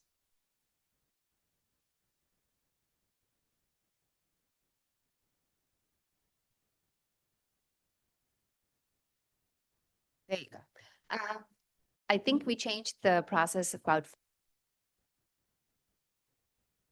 and the reason we changed the process was because we're more intentional in doing and getting input from the school site council, from the ELAC, from the staff. I remember doing that as a principal myself. I stood up here, actually it was in the other, at Graham, and presented twice, but we have changed the process because we have changed the way we are doing site plans as well in the development of site plans. There is opportunities for trustees to meet with the principals before we bring the site plans for approval. We opened the site plans for input for about a month from the entire community, including other school staff, as well as other community members. So there's more transparency in this process and more opportunities for input across the board. And as a trustee, I've appreciated when we had kind of these very long sessions where everybody got like 10 minutes to go through their whole school site plan. When we shifted to the process where trustees could start meeting individually with principals, it was incredible. And I know I spent and other trustees spent hours, if not days, building our own spreadsheets, going through all of the different data from every single school site, figuring out which school sites we specifically wanted to follow up with principals on, and then having lengthy, in-depth interviews with the principals, with you or Ms. Bauer present as well to answer questions on district data. It's been an amazing change to get to dive into the school site plans in that detail, which we didn't have that opportunity before. So thank you to you. And I know it's a lot of time for you and Ms. Bauer, and then also for all of our principals to have to meet individually with trustees. I know it was a big change for them. All right, trustees, is there a motion on consent? Can I just say that I really wanted to thank all of the site councils. I believe we all have read the site plans and, like you said, had meetings. I only met with Ms. Degar this year instead of with the principals, but I know it's a lot of work by the site councils. That includes community members, teachers, staff members, and the principals in particular. And so just really appreciate all their work. Thank you. Is there a motion from trustees for consent minus item 3E? I move that we I'm sorry, approve 7E. consent as presented, excluding item 7E. Second. All those in favor? Aye. On a motion made by trustee Blakely and seconded by trustee Berman, the consent agenda minus item 7E has been approved. And then for the public, the reason that item 7E was pulled is because it is our payroll and warrants list. And I would like to share a statement on behalf of the entire school board tonight. This is in response to a lot of information that we have received in the last week. Dear community, Interim Superintendent Kevin Skelly accurately captured the board's sentiments in his note yesterday about allegations concerning the previous superintendent's use of district credit cards and reimbursement requests. The board now desires to add the following. A group of concerned parents requested records from the district and recently disclosed records that may indicate improper credit card charges and requests for reimbursements by the former superintendent. The board thanks the parents who brought this to the board's and community's attention. We recognize, acknowledge, and share the strong feelings and deep concerns that this information causes. The board has directed that a full third-party investigation begin immediately. Pending the results of the investigation, the board and district will take all appropriate and necessary steps to correct any wrongdoing. If our systems have failed, policies have been violated or ignored, then the board and district are prepared to do all that is necessary to ensure comprehensive oversight and accountability. If wrongdoing occurred, we will make sure it cannot happen again. As an immediate next step, prospective public records requests and responses will be shared on the district's website. We will continue to update the community as progress is made.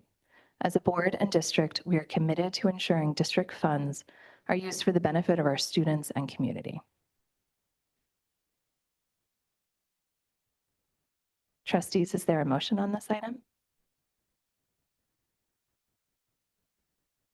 I move that we approve the monthly reports for the month of October 2024 and ratifying some contracts and reviewing other contracts as presented.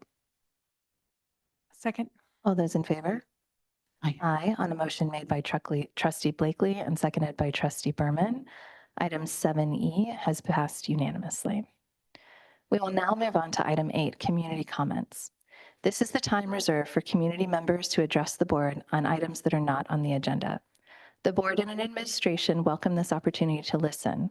However, in compliance with the Brown Act, the board is not permitted to take action on non-agenda items.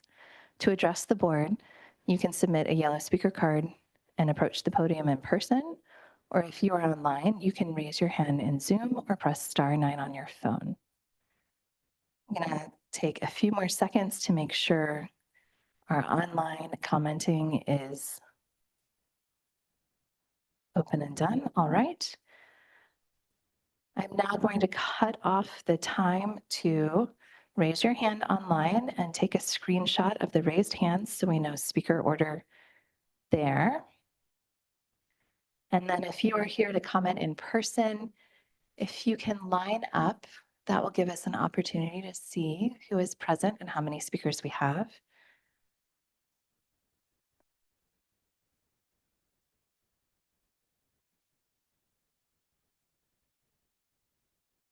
Trustees, we have 7 online speakers and we have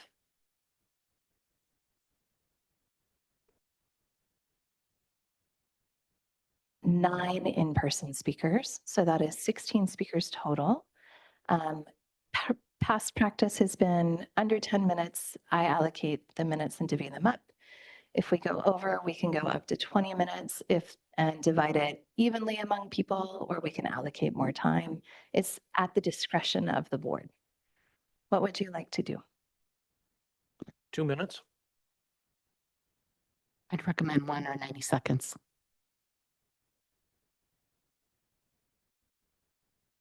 Please, I'd like to extend the time. I think I'd like to give our community 2 minutes.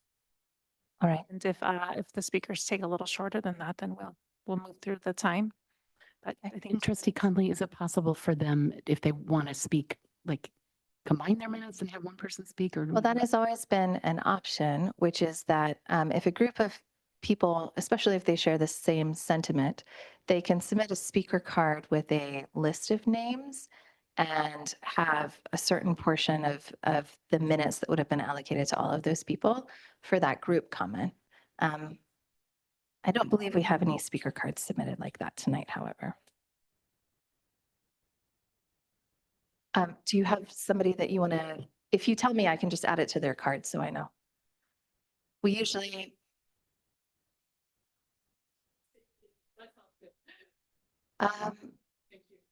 Okay, that's fine. All right.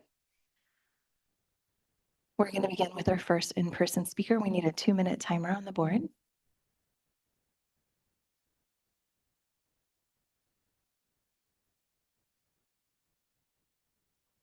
And the microphone is on. You may begin when you're ready. Good evening, members of the school board and community. I'm here tonight because our district faces a troubling situation that demands transparency and accountability. The last 2 years' credit card statements revealed that the former Superintendent Rudolph misuses hundreds of thousands of taxpayer dollars on luxury hotels, golfing, and fancy meals, while at the same time our teachers are forced to buy school supplies from their own pockets and are relying on donations from parents. This is a failure to prioritize our students. This is mismanagement, and it breaks the trust. As a parent and a taxpayer, I demand answers. How were these expenses approved? What systems allowed this to happen? And who will be held accountable for such misuse of public funds? I just heard that a few minutes ago that a third party will be hired to do independent investigation. I demand a thorough postmortem, shared findings with public with full transparency, and chase down the accountability of the people for any wrongdoing in the past. Moving forward, we need strict policies to ensure every dollar is spent where it belongs to, our schools and our students, not personal indulgences. This community deserves better. The students, the teachers deserve better. We deserve the trust and the leadership that puts students first. Thank you.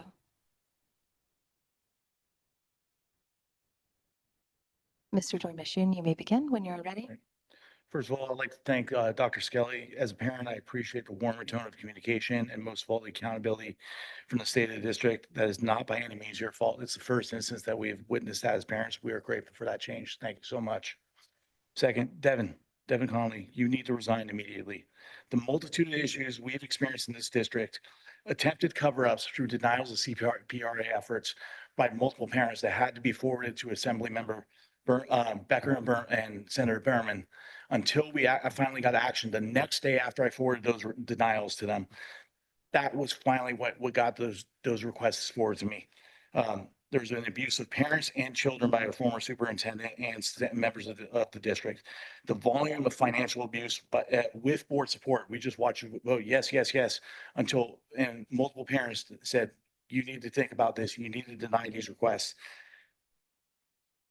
Lack of management of the only employee you are in charge of managing, inexcusable lack of resources in the classrooms. My wife and I are donating sensory toys for special education right now.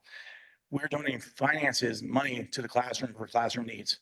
is absolutely inexcusable. You have failed at your only oversight job routinely, and you have only played to deflect, play victim, cover it up, all while patting yourselves on the back saying what a good job you're doing.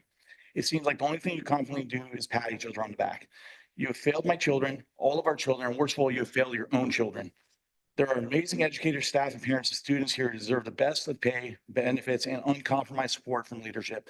Do the right thing in your role for once and resign, so we can get the leadership and we can get leadership with integrity and character. Just remember, the wheels of justice move slowly at first until they catch up to you. Thank you. Our next speaker has 2 minutes. Ms. Gray. Hi there. I'm Orlando's parent. Thank you for coming, Ethan, with me tonight. I'm not an accountant.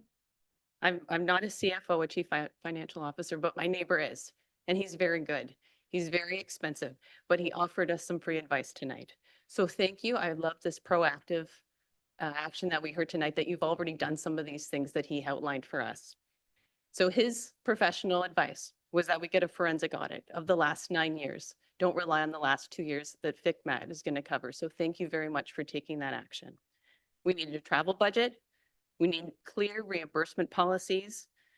Rudolph's W-2 needs to be re-examined. It looked like with his credit card spending, there might have been non-cash compensation. He needs to pay taxes for that. And my neighbor suggests that we clean house when it comes to our finance department. He says we need to hire qualified, competent people who have integrity. These need to be people that they know if they see something, they say something. Thank you. Our next speaker is ITech. You have 2 minutes. Hi, just really quick, I want to add from the last topic of having the student plans shared. When you have something shared in a board meeting on video, the entire community can watch that video. They don't have to go and find out which school is on the site council on which day. They can find out from it here. And that's part of the transparency. That's part of the things that have shut down over the last 9 years since the former superintendent was in place. But coming to this next topic, what are the things that are important? I want to echo what some of the parents have said. I definitely think that when the board has a single employee, one employee, the superintendent, they need to look through, you need to look through the contract and the amendment, and you're responsible for approving his travel expenses and everything else. And if the chief business officer or any of the other employees needs to be able to have courage in speaking up about wrongdoing, then have them have a dotted line reporting relationship to you. So any equipment that the district has that's in the hands of their superintendent, updating the W-2, doing the contract review, all these things are important. I want you to think about the long-term view of what you want for this district. I want you to think about when you have new board members come in and they do Brown Act training, open that up, make it available to members of the community, to members of site council. I want you to think about having a permanent budget for literacy, not just the COVID budget for the pilot. I want to think about what is going to be the district office culture. People are afraid of being whistleblowers, so you got to change the culture in the district office.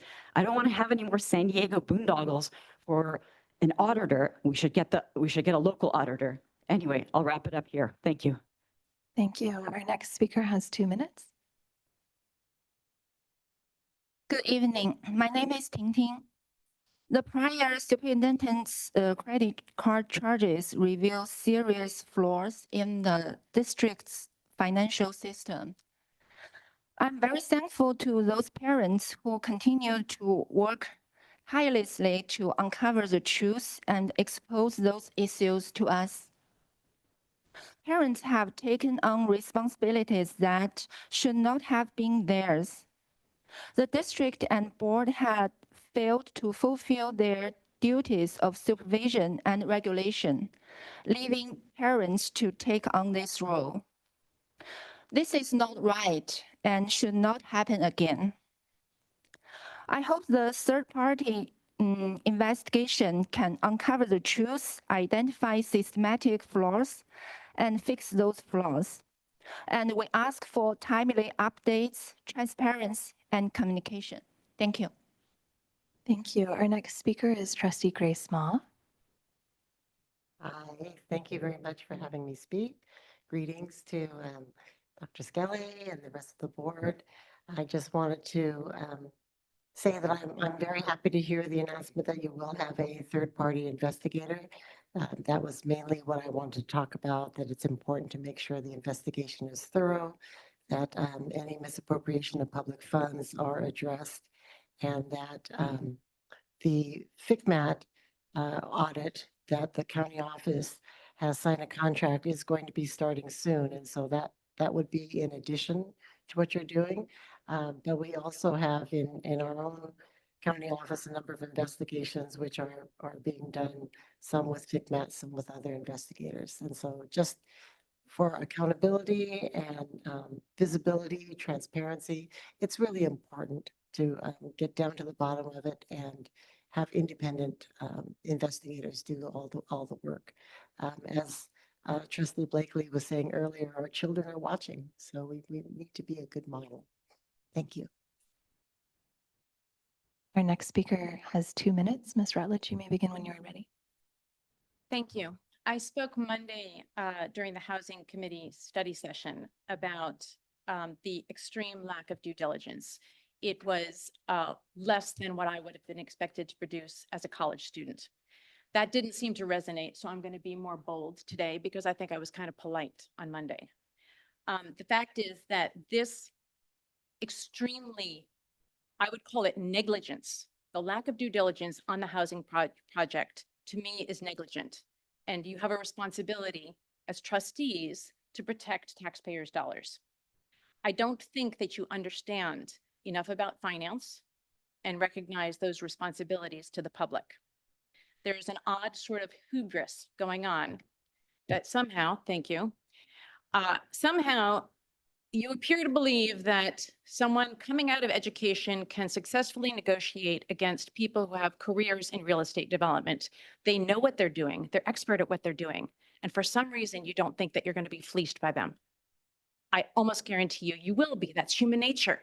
Unless you really think that you're so good and you can beat them. Because I wouldn't go and try to perform brain surgery on somebody, right? I don't have that skill. And there's nothing wrong with saying you don't have the skill. I think it's time for people to be courageous enough to say, you know what, we got into a mess. Now let's not make it any worse. Because let me tell you something, I've been through some of this stuff and you don't understand the risk and return. And you make higher returns when you make higher risk. So you got to pick. Are you going to risk our dollars to make higher returns? Or are you going to try to not risk our dollars, preserve things? And you can do what you want to do, but I'm telling you, the lack of diligence is really embarrassing. Our next speaker has 2 minutes. I would like to take 1 minute of Ms. Actor's time, if that's okay. Ms. Actor, is that all right? You have 3 minutes on your timer.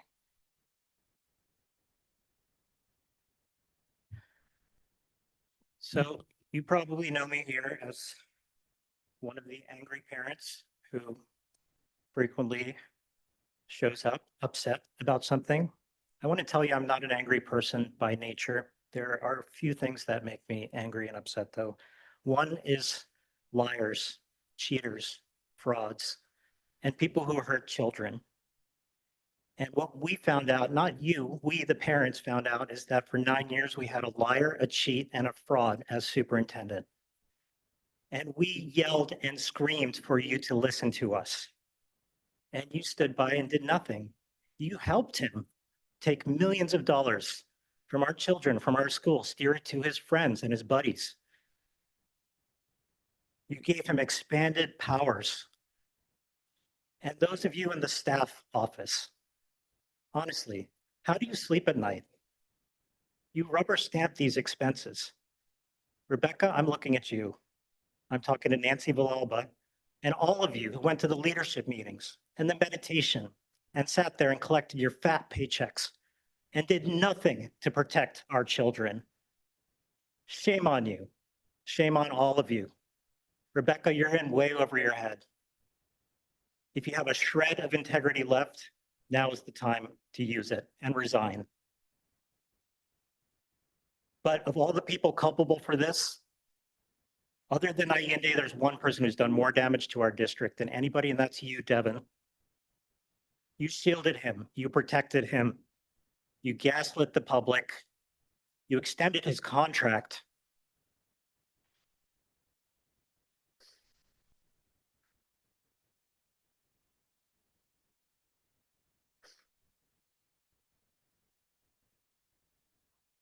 This is a disaster of national proportions. I don't think you realize how embarrassing that we sit here patting ourselves on the back.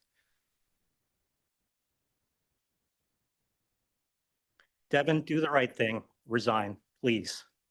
You've done enough damage to this district. It's time to move on. It's time to allow a new board to fix the damage that you guys have created. Thank you. We'll now move to our online speakers. I have a screenshot that I'm going to work from to make sure that we have the 7 speakers who had raised their hands before the cutoff.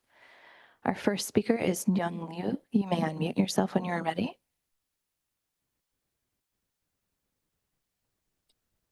Hi, thank you for taking my comment.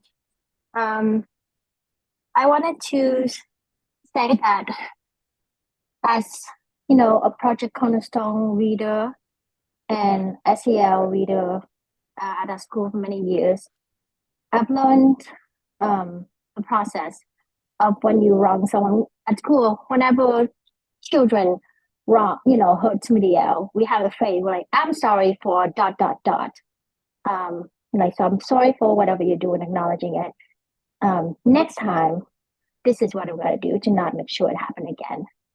And I really appreciate Dr. Skelly for his message yesterday. I haven't yet quite heard the message from the board, acknowledging exactly what you did wrong. And I feel like we do want to move forward, but the process of moving forward and the process of proper healing is that whoever did wrong to you, acknowledge that they did wrong to you. And I think the community haven't heard that for many months now. We were told that we're naysayers, we're conspiracy theorists, it's very frustrating. So I would like the board to own up to that. And also, I'd like to suggest that, for future, if we can get Brown Act training done. And then when I was talking to my husband about these credit cards, and he was like, "Okay, so who's in charge of this?" I'm like, "Well, the board approved it." He's like, "Yep, and that board has to go. And the CBO has to go. You gotta have to clean house." And I think a fresh start, as difficult as it is, I think we need to start fresh and clean house. And I hope everybody consider that. Thank you. Our next speaker is Quentin. You may unmute yourself.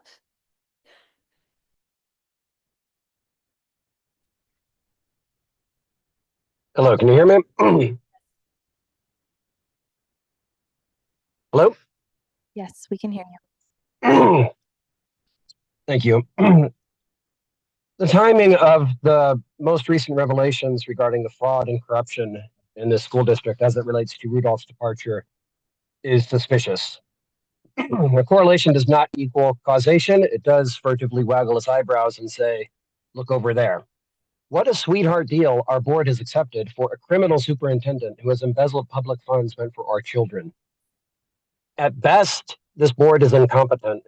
At worst, this is a case of quid pro quo, and the board is as guilty as the superintendent. Neither is acceptable. Shame on the lot of you. It's clear at this point Rudolph belongs in a jail cell. I will not say at this time that the board belongs there as well, but it seems like it's not outside the realm of possibility. The President Conley wanted to bring this level of gross incompetence to city politics, beggars belief. We are all, to a parent, tired, but we are not too tired to see this through. It's time to go, Devin. Life is a choose your own adventure, and the choices that you have made have left you with only bad endings. You can resign or you can be recalled. Thank you. Our next speaker is Camille. You may unmute yourself.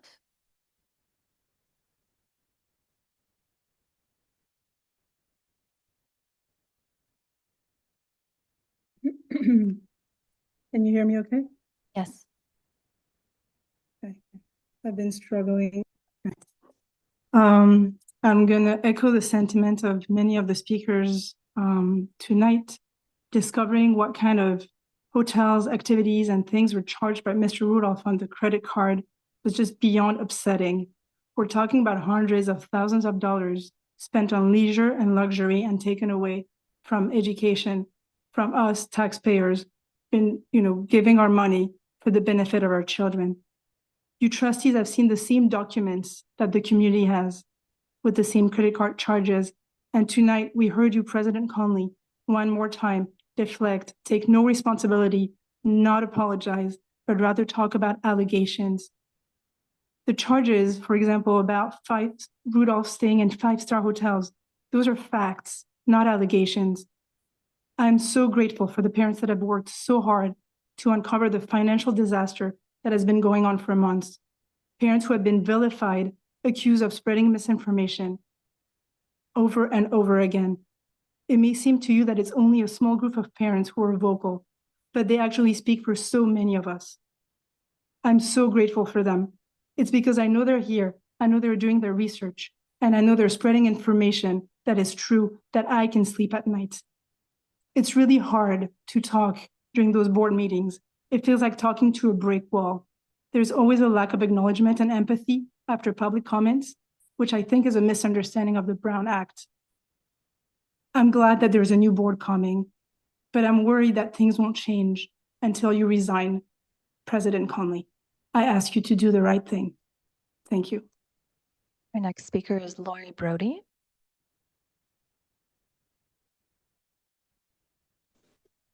Hello, can you hear me okay? Yes.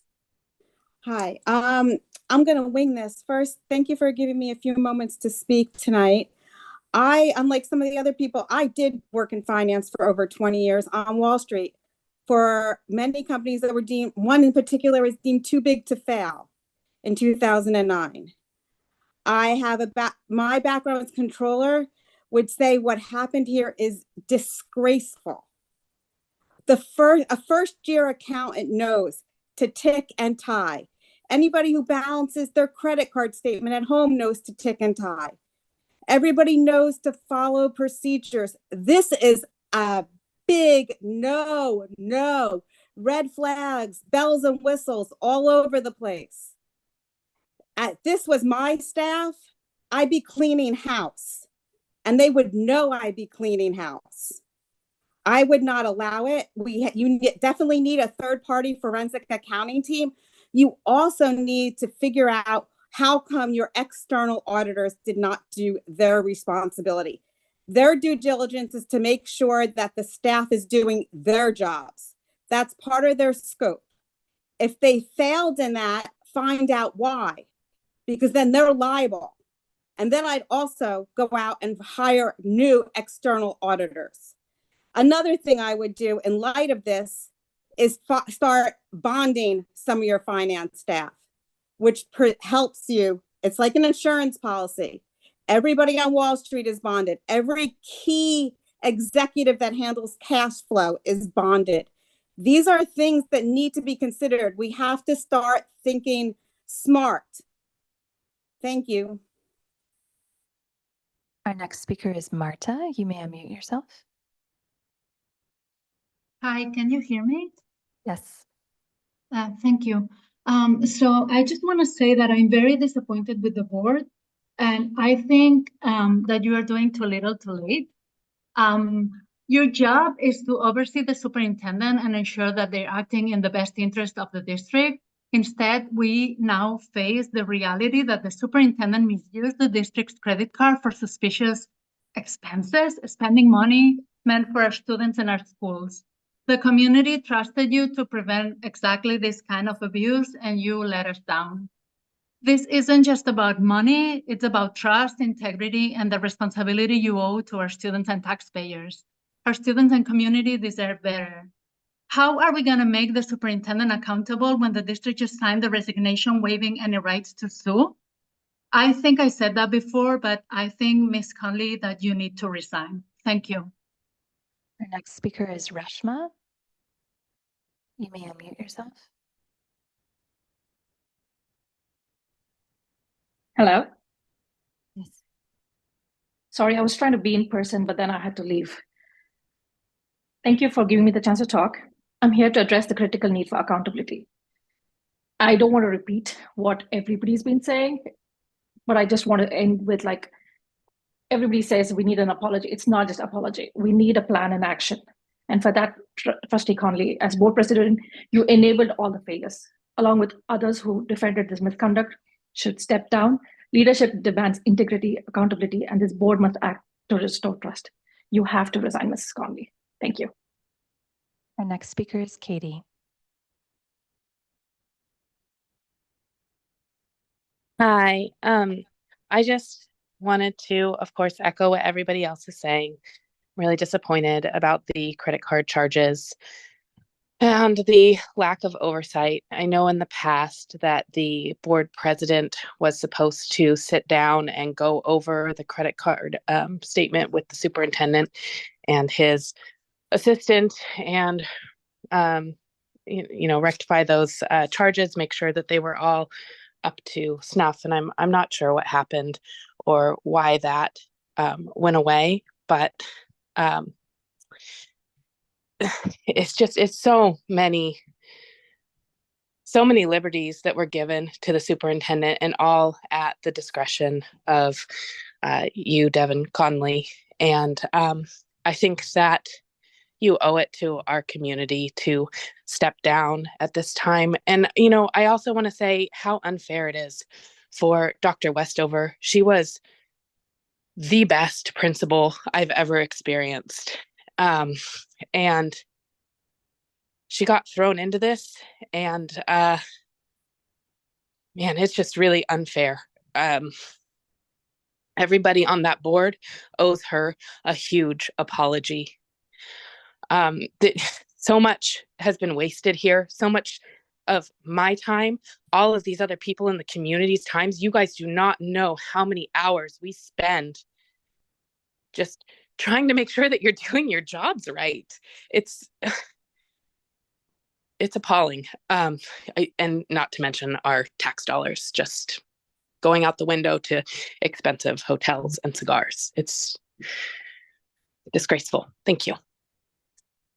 Trustees, we had an additional online speaker who raised their hand after I had closed the window for raising hands. Do we want to take one more speaker?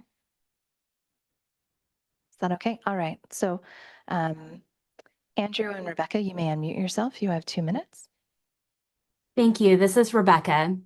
As a parent of 3 MVWSD students since 2015, an active volunteer and a consistent donor to MVEF and the PTA, I am really appalled to see the former superintendent's excessive and wasteful spending. I myself, as well as other parents, have poured hundreds of hours into raising funds for our school, and I've chaired our silent auction at BUB for the last 4 years. I've seen our school community come together time and again with generosity so our PTA can fund essential things like classroom supplies for every teacher, field trips, library books, and more to bridge the gap between what the district decides to fund and what our teachers and kids need to thrive. When I look at our total amount raised from our silent auction just this week and see that it equals just a few of Dr. Rudolph's luxury hotel stays, I feel appalled and upset. My 5th grader and her friends are hosting a friendship bracelet silent auction party this year, and they've raised $300 for our school, which is really worth celebrating. But to see the equivalent of their effort and that of countless other families wasted on the superintendent's cigars plus a fancy dinner makes me outraged and disappointed. At the school level, it seems that every dollar of spending is carefully scrutinized. Purchases have to be justified, and principals even approach PTAs to ask if we can help split the cost of resources like iReady educational software. If school sites must operate under such tight scrutiny and accountability with limited resources, shouldn't the district office be held to at least the same standard? How do the district staff and board members allow such financial negligence to occur under their watch? I urge you to take immediate action to rebuild trust by committing to greater transparency and financial oversight, implementing stricter policies, and quite frankly, if we've got this much money for non-essential spending, let's release more funds to go toward. Thank you. Please feel free to send in your written comments as well. I know that speaking in public comment can feel very limiting. I just had one quick clarifying question, Dr. Westover. My understanding, since I've been on the board, there has not been a process where the board president reviews credit card expenditures with the superintendent. Is that something that has happened since in the past?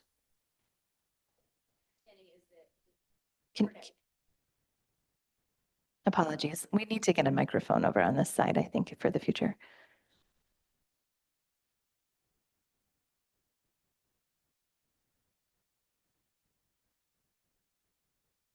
My understanding comes from hearing from others of what occurred previously. Previously, the board president would review the credit card statements with the superintendent. And Trustee Blakely just said that definitely was never the practice or policy during my term. Trustee Lambert, when you were served from 2012 to 2016, do you know if that took place? That was 8 years ago. I don't recall. Dr. Skelly, when you were the interim superintendent previously, did that take place 10 years ago? Not that I remember. All right. Thank you, Dr. Westover. We will now move on to item 9. This is our labor partners opportunity to address the board. Do we have any members of our labor partners organizations who would like to speak? You can approach the podium or submit a yellow speaker, or you can raise your hand on Zoom or approach the podium.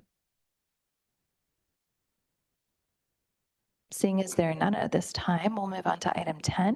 This is our interim superintendent report. Thank you very much. Let me start with just a few items here. First, last night I had the chance with Mr. Lambert to attend the budget advisory committee that the board established under the direction of Dr. Westover and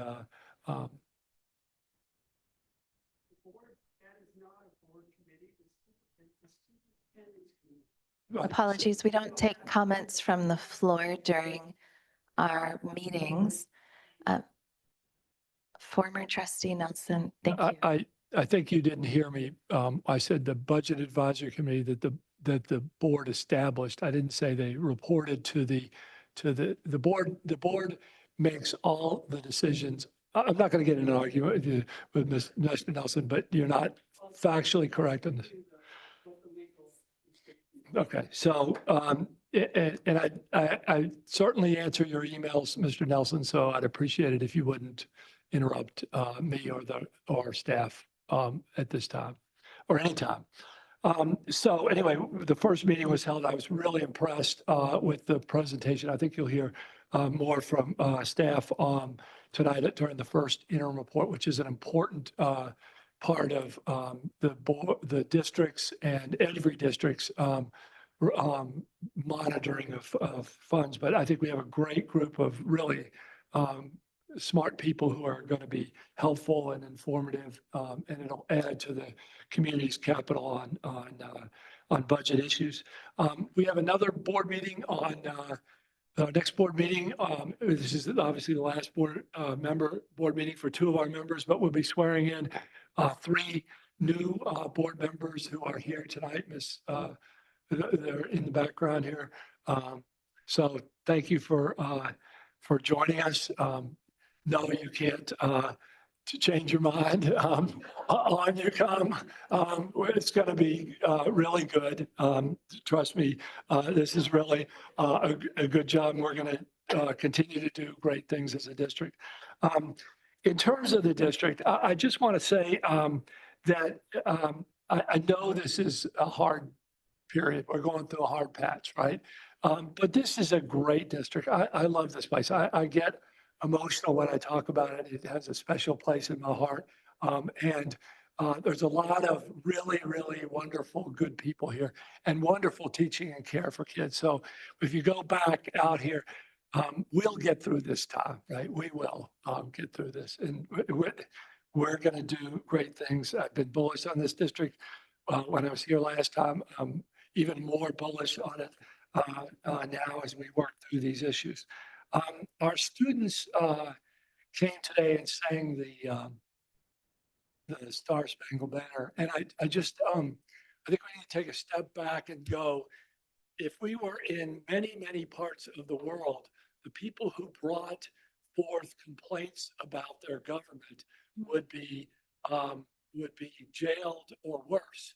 And we live in a world where we, those who are public, who are honored to serve, as well as the board members, are held in account, right? We have a vote, we have people who come into the board meeting and put up signs. That doesn't happen everywhere. So if you take a big step back, you know, we've got a lot to be thankful for. I think the other part I'd say is that there's been a lot of talk about credit cards. There are no more credit cards in the district. Nobody has a district credit card. There's one district credit card in the purchasing office. You know, we're moving. We're trying to take steps. You know, yes, we're going to examine and be thoughtful about our policies, but you can be sure that we will also, and there's, I speak for all the staff, we are dedicated to making this right. And, you know, we're in this business to serve kids and serve families, and we recognize that there's hurt there, and we need to work to make this better. So, as I said, we'll get through this. Districts have times that go tough, and then you work through it. I wanted, and this is sort of risky, and I don't want to sound preachy.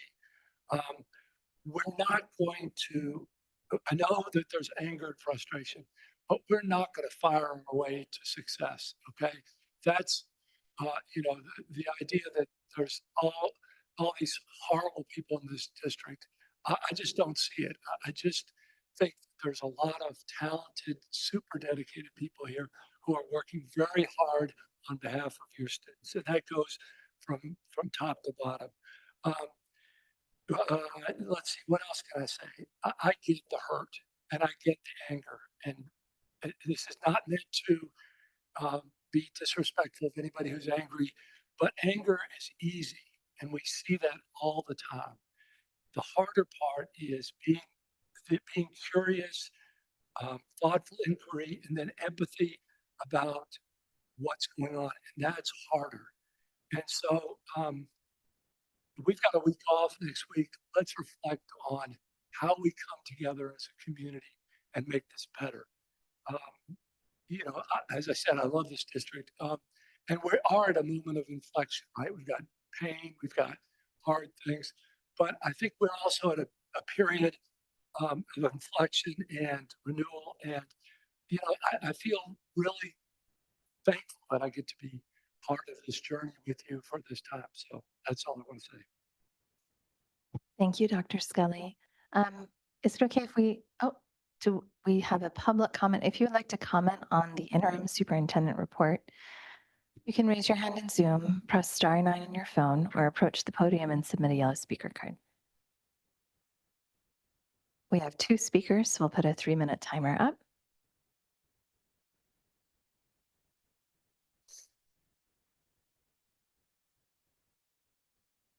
Thank you. I'm former trustee Stephen Nelson, and I wanted to comment about Dr. Skelly's report. I agree with him. There are a bunch of good people here.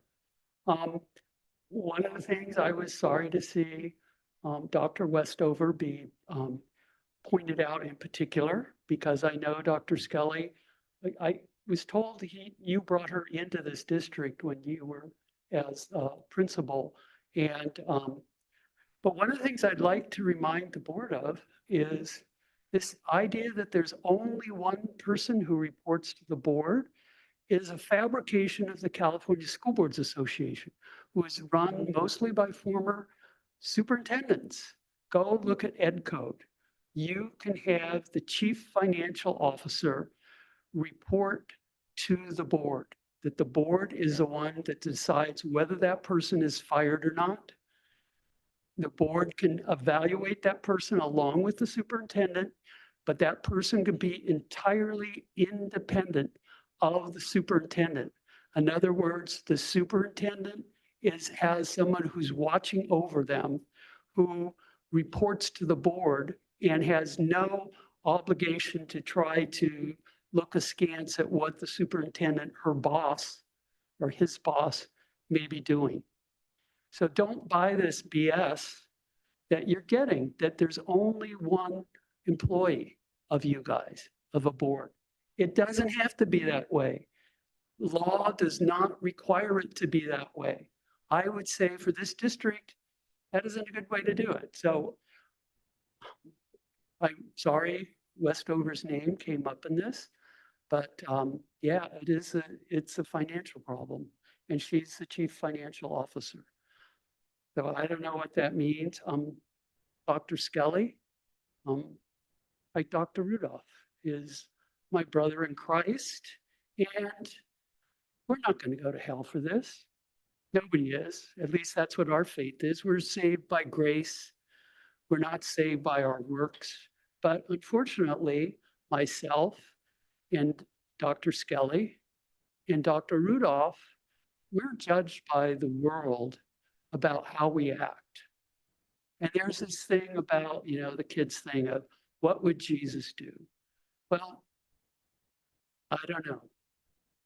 Thank you. Our next speaker has 3 minutes. I want to say how grateful I am to Dr. Skelly for your warmth, for your character, your integrity, your willingness to listen to us. I've met with Dr. Skelly several times, and just the transformation of the tone of these meetings between Dr. Rudolph and Dr. Skelly is night and day.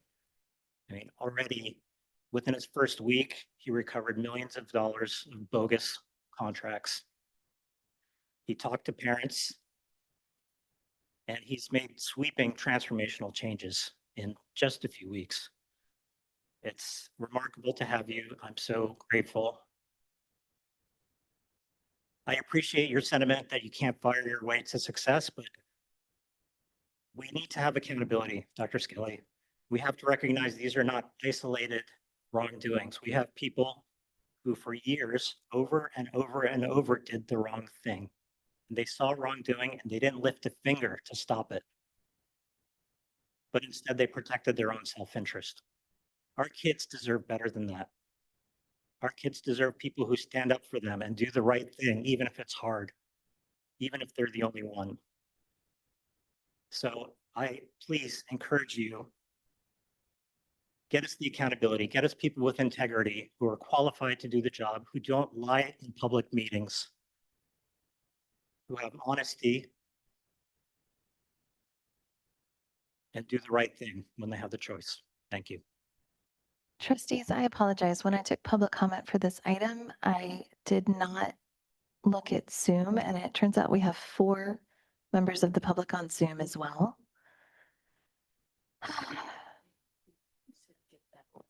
Should we give them the same time and courtesy? All right, we will. I'm going to make sure I have this locked down. So we will continue. Nyong, you have 3 minutes. You may unmute yourself.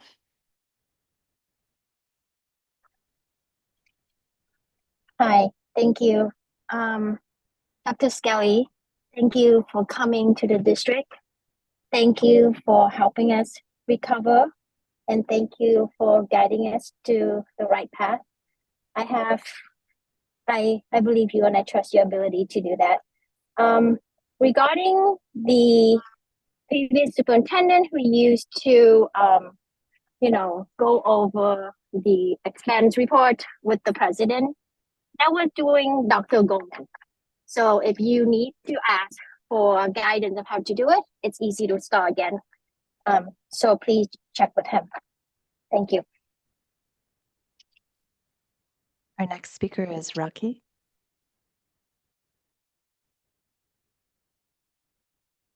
Hi, many people have spoken about the situations we find ourselves in, but I just want to take a moment to address the well-being of our admin team, principals and teachers.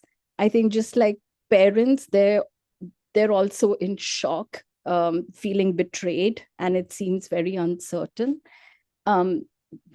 Teachers and principals and the admin staff, they're the backbone of our schools, and they've been put into this very challenging situation. And I'm really concerned about their morale and mental health right now.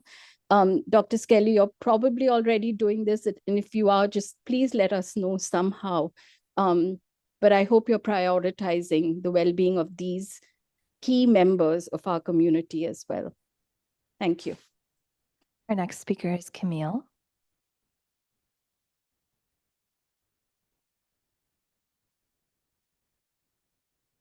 Can you hear me? Yes.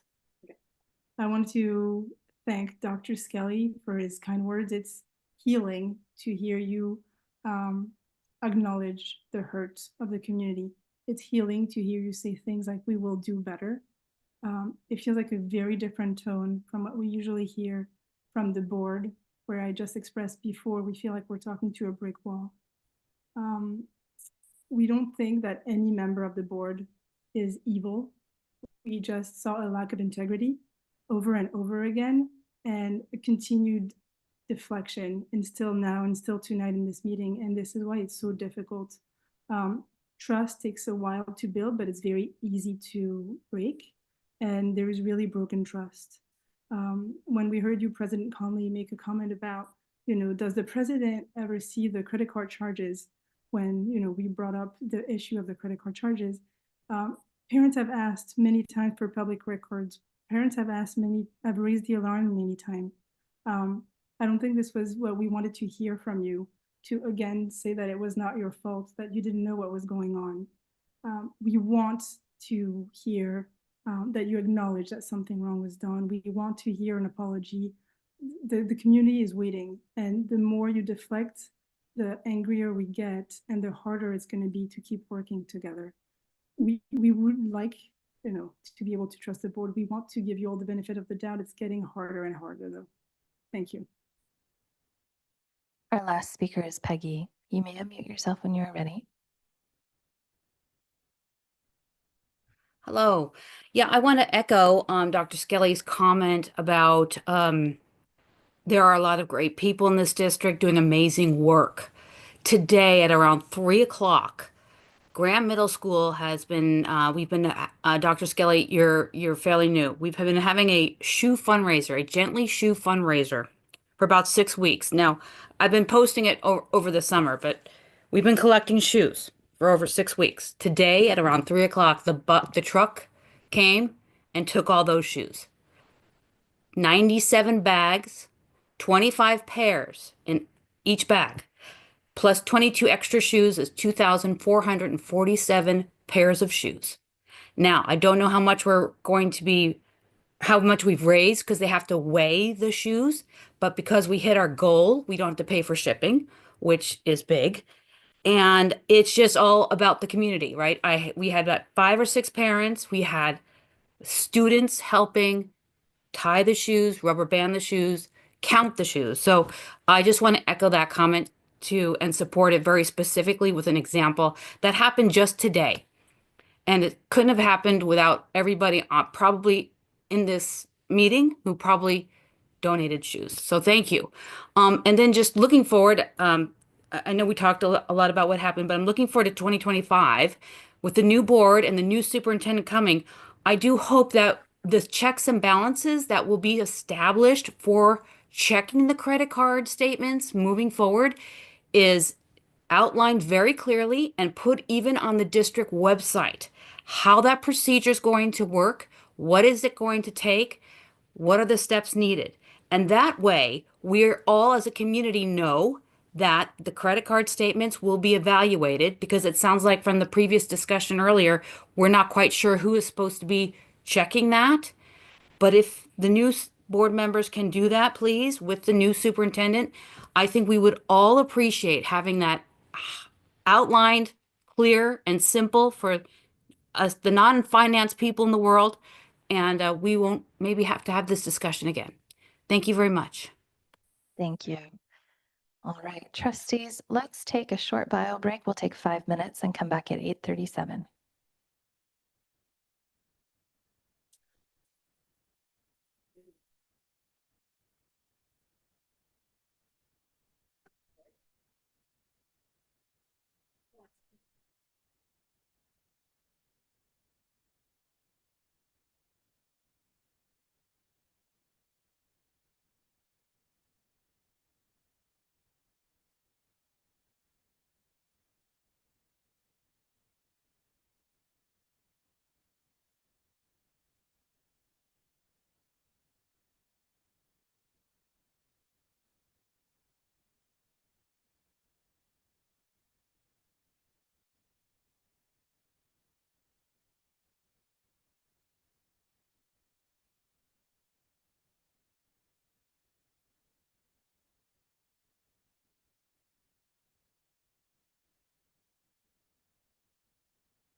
All right, at 8:42, we are back. We're going to move on to our next agenda item. If everyone can take a seat, please. We have item 11A. This is an action item, a Measure T adjustment. We'll hear from Chief Business Officer, Dr. Westover.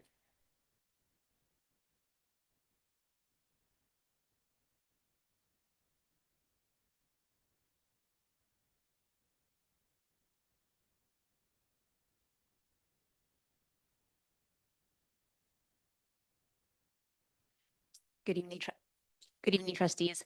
This is an item that's being brought back to you for action. So in the previous board meeting, we discussed altering some of the Measure T projects. That was the discussion portion, and now we're requesting the board to take action on those items. I'm going to skip through the strategic plan as well and just get to the meat of what we're talking about this evening. So we're requesting that we allocate $90,000 to lock hardware purchases for restrooms and other high-use stores as discussed at the November 7th board meeting. We are also requesting $200,000 for middle school broadcasting technology, and then $2 million for switches, access points, and core switches that are at the end of their life, and this would upgrade our network. The remaining amount from the project would be assigned as unallocated for future projects based on the master facility plan and brought to the board for discussion and approval in the future. Thank you, Dr. Westover. I had a question. So at our previous board meeting, when this was discussed, we had looked at the $90,000 lock hardware purchases, and we talked about the broadcasting technology. The $2 million for switches, I believe, is new with this presentation. And I don't know if there's a time pressure on contracting or on things stopping working, but I'm interested in possibly holding the $2 million to come back on consent because it's the first time the board has reviewed that. But I don't know if there's some outside pressures that are at play. It can come back again for consent at the next meeting. There is an interest in putting this on the Measure T project list from the Director of Technology because there is E-rate funding available and wanting to try to take advantage of that E-rate. So it's where the district can submit for reimbursement for a portion of the cost. Yeah, that's right. And with the changing administration, getting the E-rate now feels like prudent thing to do. That's why we're asking you to do it tonight. Are there any further questions from trustees? Trustee Lambert? The switches and access points, is this for our CBRA network? No, from my understanding, this is, and for specific questions, I think I would most prefer to defer to John Aker, who's the Director of Technology, but this is for upgrading our network, not CBRS. Okay. So that then our internet for our school sites. Internet for the. We're fine if you want us to bring it back for consent next meeting. Okay, that would be great. And if it's possible to include, maybe in the weekly next week, John could put, Mr. Aker could put some information in the weekly about it so that we have a little bit more. $2 million is a large expense, and I just would like a little bit more information if there's not, something on fire. Are there further questions from trustees? If you're going to put it on, just elaboration on what you're actually upgrading and what we're improving and those kind of things, I'd appreciate that. Thank you. Thank you.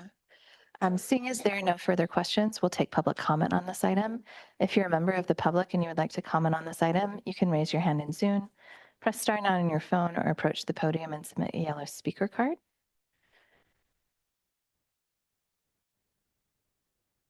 Okay.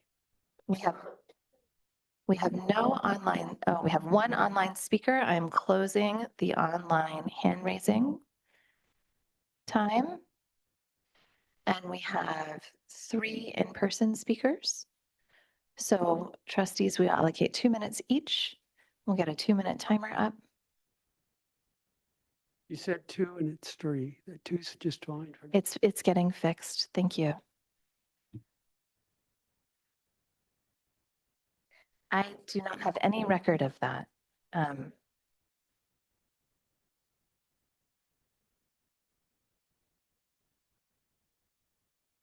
Okay.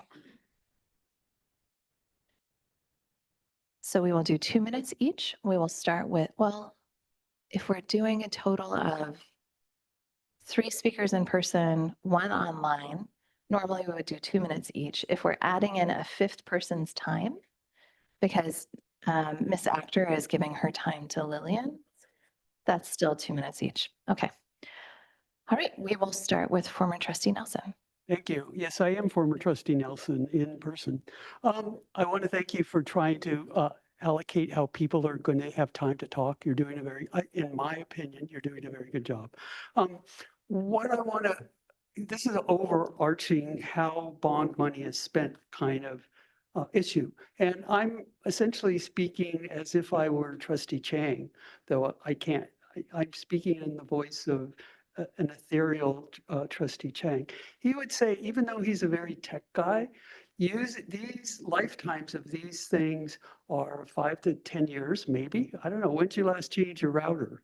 Or and we're using a 30-year or is it a 40-year bond to do pay for this. It's like taking a 40-year loan on buying your next car. My oldest car is actually over 30 years old because so think about that. Think about what Trustee Chang would say. I think Trustee Chang would vote against this, but actually there's no motion. Unfortunately, I don't know what happened, but the secretary of the board forgot to put motion language in your cover sheet. So you don't have, if you're going to vote on something, you actually have to vote on some text. Otherwise, you're not really voting on anything. So I don't know what you're going to do. Thanks. Thank you. Our next speaker is Lily Hendra, and we have a second speaker who is Nancy Actor, who has grouped their time together. So we'll have a 4-minute timer. You may begin when you are ready. Okay, good evening. My name is Lily Hendra, 10th year district parent here. Those handouts are from me. The reason I'm here is I'd like to express my concerns over the use of Measure T bond funds. The handout you received is all Measure T literature that I took directly from the district website with my annotations. The first 2 pages are the master facility plan, and the last page is the community info mailer from 2019. First concern, the board directed greening initiatives. What was initially specified in the master plan as add landscaping to reduce heat islands for Stevenson and Vargas only has now morphed into a $15 million project for all school sites. Carducci has been awarded a $421,000 architectural contract for this project alone. So this Measure T item has expanded so much in scope and budget from what was communicated to the voters. Second, in contrast, what was supposed to be the short-term growth fund worth $40 million, I figured out from the pie chart, for Landos and HUV has been reduced to almost nothing. HUV, which is now MIA, has only received 1 portable classroom, and the 2-story building project at Landos was paused on May 16th. This project is part of what the voters voted on. So any deviations from the original bond program to fund other projects might be in violation of Ed Code 15264. Lastly, the Bond Oversight Committee, who oversees the $259 million bond program, is by law required to actively review and report on the proper expenditure of school construction. This year, they have only met twice, on September 13th to tour Crittenden, and October 30th, when they were presented with just the summary report. The Act Code 15278 states that the committee is expected to receive and review, among other things, number 1, performance and financial audits annually. Number 2, any deferred maintenance proposals or plans. Number 3, efforts to maximize bond revenues by implementing cost-saving measures. I have not seen much evidence of those. And that is a violation of Article 13A of the California Constitution. So I want to make this super clear that I am not at all against the idea of greening our campuses. I believe that climate change is very real, and I want us as a community to take active participation in mitigating the threats. However, we all can still be champion of environmental and social justice while being respectful to the taxpayers and voters, as well as operating within the legal boundaries of our law. There are ways to make this happen with more gradual and cost-effective measures. But we do need to put aside all our ego and ambitions and make this all about our children. That's all I have, and thank you. We'll now reset the timer for 2 minutes. And our next speaker may begin. Hi again. I'm opposed to spending $2 million on anything that is not an immediate fire that needs to be put out.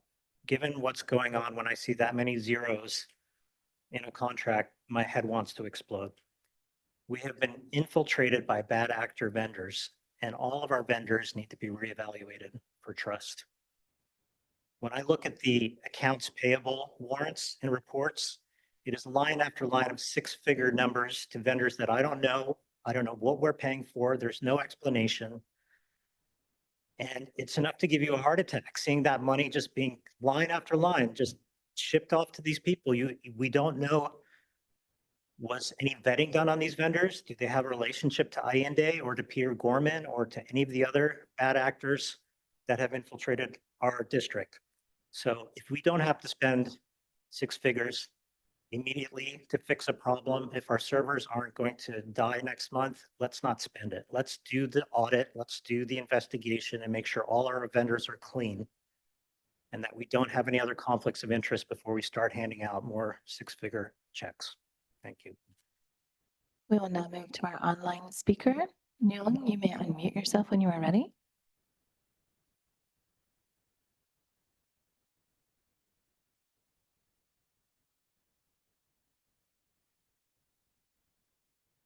Nguyen, do you intend to speak on this item? Your hand is up in Zoom. Sorry, that was up by mistake. Thanks. Thank you. Yes, and I had I had a couple of clarifying questions too. And Dr. Scully, I don't know if you can answer them or probably staff can. With the Measure T funds, the money that is being used for the outdoor modifications, which we're going to be talking about later. So the school greening, the campus greening, that was from that was money that was originally allocated for outdoor education. Is that correct? Not the, well, Dr. Westover. During COVID, the board had explored doing outdoor learning. So at the time, we were envisioning having outdoor classrooms with possible charging stations for laptops. And then as we came back to in-person, it shifted after the sustainability resolution to outdoor flexible learning spaces, concept remaining the same, because we realized that teachers were going outside and using the spaces flexibly, but they didn't necessarily need a full outdoor classroom. So it changed from outdoor learning into like outdoor flexible space for teachers. Okay, and then the Landals site, when we had discussed the building for that, we had anticipated from the boundary changes that there was going to be, and our projections from the city, that there was going to be a large rise in the student population there, and I believe that didn't happen. That's correct. And then if you could just highlight our process for reviewing Measure T funds when we have changed things after we finished our priority 1 projects and we've moved on to priority 2 and below.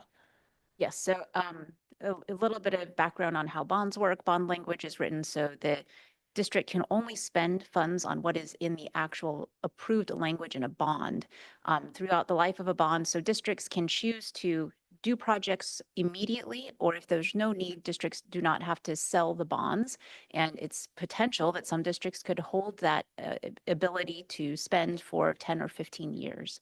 So bond language is typically written to be flexible to accommodate the needs of the district. When we start off with Measure T, we had a project list that was informed by the master facility plan. The master facility plan was actually created prior to the passing of the bond, and we've been working through priority 1 items because we moved quickly with priority 1 items. Actually, during COVID and replacing HVAC systems, there was additional funds left to do priority 2 projects. In between, there's projects that were added by the board that came back for board approval. Thank you, Dr. Westover. Dr. Skelly. Sure. Just a couple of comments. Yeah, the bond language is deliberately general because things change. You have to build a system where those things change. There are many districts who have overbuilt classrooms, facilities. Just from my own personal experience, when I was in Palo Alto, there was an expectation that enrollment would continue to grow. It was at 12,000 when I left 10 years ago, and it's now at 9,000 students. So 25% less. So you have to change, and you have to use these as a document that grows. So the fact that something was in a list that the board used as exemplars is not something that should prevent the district from making smart choices, better informed choices, choices that reflect the present realities. The other thing I would say about that is, yeah, we're in a time where we're questioning vendors and the users of folks, and that's part of our work. And but I have worked with Carducci myself in many districts, several districts, and they do exemplary work. I think you'd find that their customers are very happy. I know you vetted this process. And so just because we have a challenge doesn't mean we don't stop doing what we think is the best for students. So we'll go to that item later. And then finally, I want to just say something about the Bond Oversight Committee. The Bond Oversight Committee doesn't have this broad legal responsibility, but it is clearly defined in Ed Code, and there are expectations around what they have to do. And I would just be sure that our bond, they can be as active or inactive, but they have specific things that they do have to do. People are welcome to join that group, come to their meetings. I'm sure that Dr. Westover would welcome additions. The board would approve those folks. So we can work through this, but I would certainly, we're happy to bring back the switches with more information. I think, there's comments made, staff learned a little bit here perhaps, but we do think that these are good things to do. Particularly, you've been hearing about the Graham TV and other things, and we thought this was a win to give to staff. But we're happy to bring back at the next board meeting, but we will continue to ask that you approve this. Thank you, Dr. Skelly. Are there any comments or further discussion from trustees? Is there a motion? Well, no, I only wanted to defer the 2 million for the switches. I was fine voting on the rest because we had discussed it previously. So the 90,000, the shift to 90,000 for the locks project, and the 200,000 for the media. Yes, the middle school broadcasting. I was only asking to defer the 2 million because it was new to us and quite substantial. So I make a motion that we reduce the access control phase 2 project to 90,000 and allocate 200,000 for middle school broadcasting, and defer to a subsequent board meeting the request to allocate 2 million toward upgrading the network. I second that. All those in favor? Aye. On a motion made by Trustee Blakely and seconded by Trustee Berman, the board has approved the access control phase 2 project for $90,000, the middle school media $200,000 for broadcasting, and we anticipate that the the switches project will come back on consent at our next meeting with more information for trustees. Thank you. We will now move on to item B. This is our 24-25 first interim budget report. And we have our Chief Business Officer, Dr. Westover, as well as our Director of Fiscal Services, Nadia Pongo.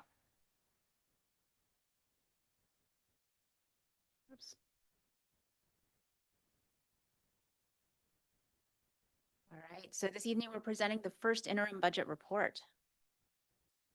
We always connect it back to our strategic plan, and also I wanted to discuss our board resolution that requests that we stay within 17 to 20% reserve level in the third year out, but we are okay to deficit spend in any year as long as we hit that target in the third year.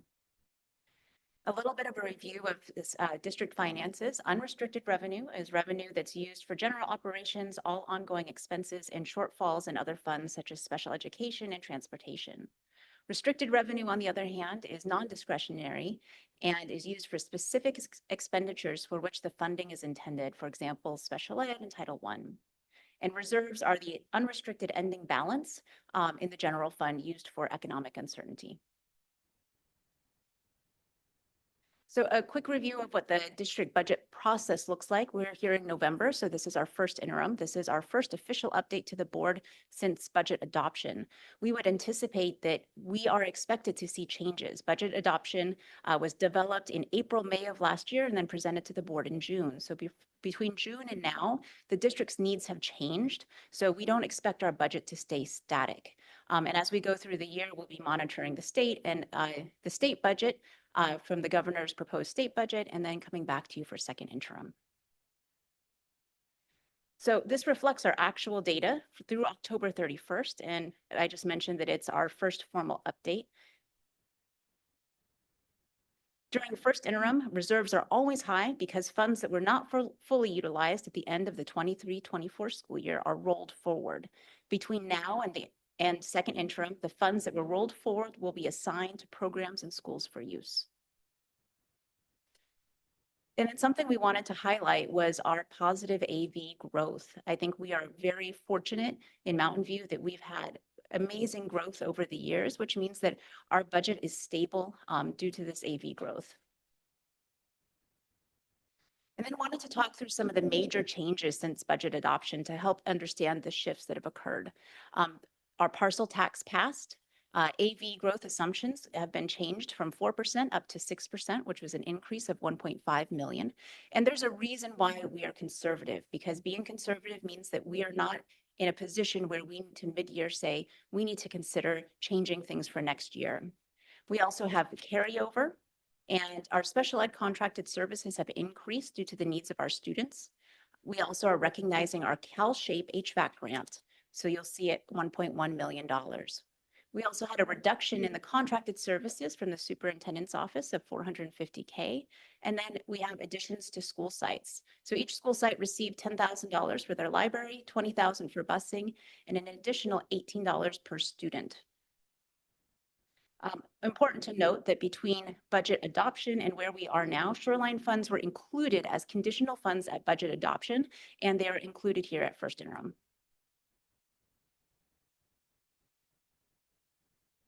Other changes include the increase of unsecured property tax from 4.2 million at budget adoption to 4.7.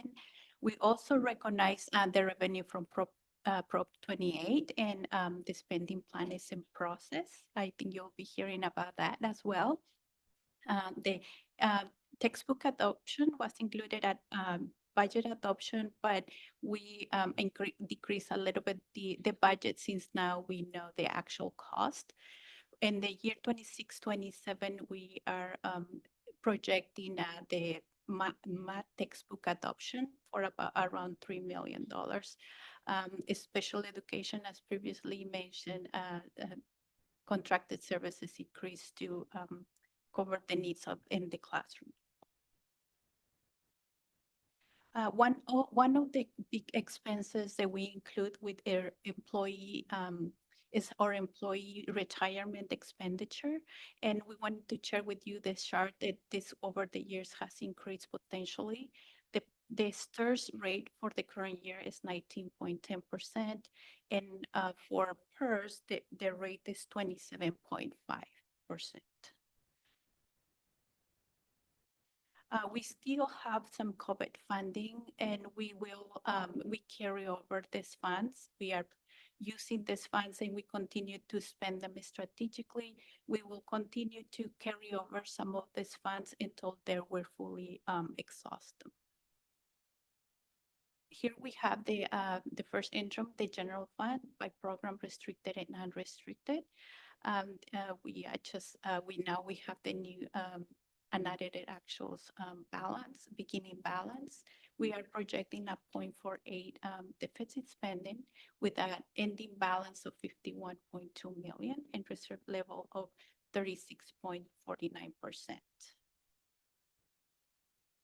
Revenues, that some of the items that we will see in the multi-year projections in like the decrease in year 3, the Google lease decrease in year 3, and also textbook adoption in the 3rd year out. We're also planning to do a contribution to the child nutrition program. We have some state grants that may continue, but since we don't have a guarantee yet, we are projecting a contribution. And for preschool as well, we're in the 3rd year out, we're projecting a contribution. So here we have the multi-year projection.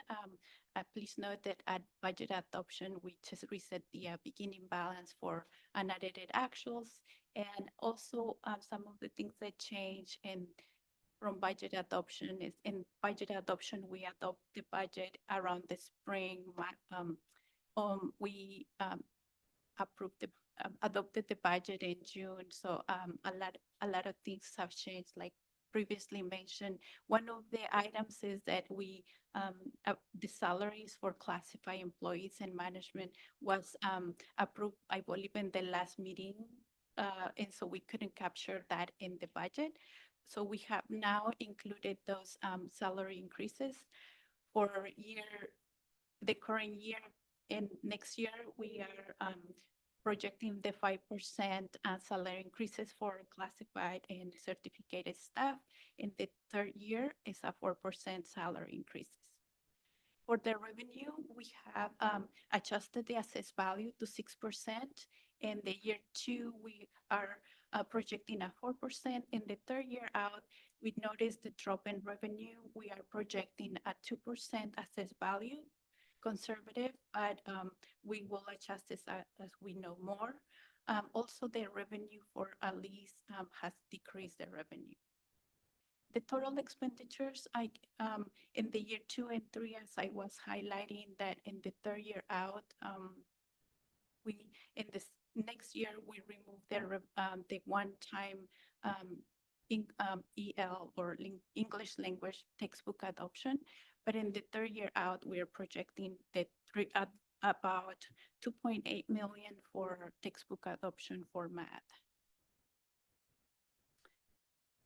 So I think if you're following total expenditures, what Nadia just went through is in year 1, we've got textbook adoption. And then in year 2, there's no textbook adoption. In year 3, we have another textbook adoption. So if we didn't have these large one-time expenses, you would see the expenditures slowly raise and build. But because we have the textbook adoptions is why you kind of, it flows differently. I think something very important to note is the district is in very good financial standing. Earlier this year, there was a variety of different things that the district could have experienced with the parcel tax, shoreline funds, but now that all of these things have been resolved, the district is in a good position. We do not anticipate needing to do any form of reductions or staff layoffs. Yes, incredibly grateful for the community for approving the parcel tax. We work in multiple scenarios, and we're grateful that we're able to bring this projection with a reserve level on the 3rd year out, 23.58%. Future updates. we're going to be presenting to the board. The audit presentation typically happens in January, but our auditors are wrapping it up. So we probably will be bringing it to you in December. Then we'll be working on second intro, which is around March. And then in January, the governor's budget will be released. And then in the spring, we'll start working on budget adoption for the year 25-26.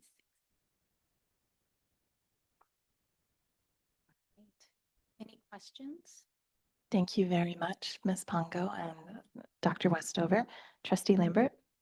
So I know the answer to these questions, but I want, I think, the public to hear this. You said in the, have here that between years 2 and year 3, the district is expected to have decreased revenues because of the loss of the Google Slater lease and the Slater and Therakoff leases. Roughly how much does that bring into the district now? Roughly 3 million.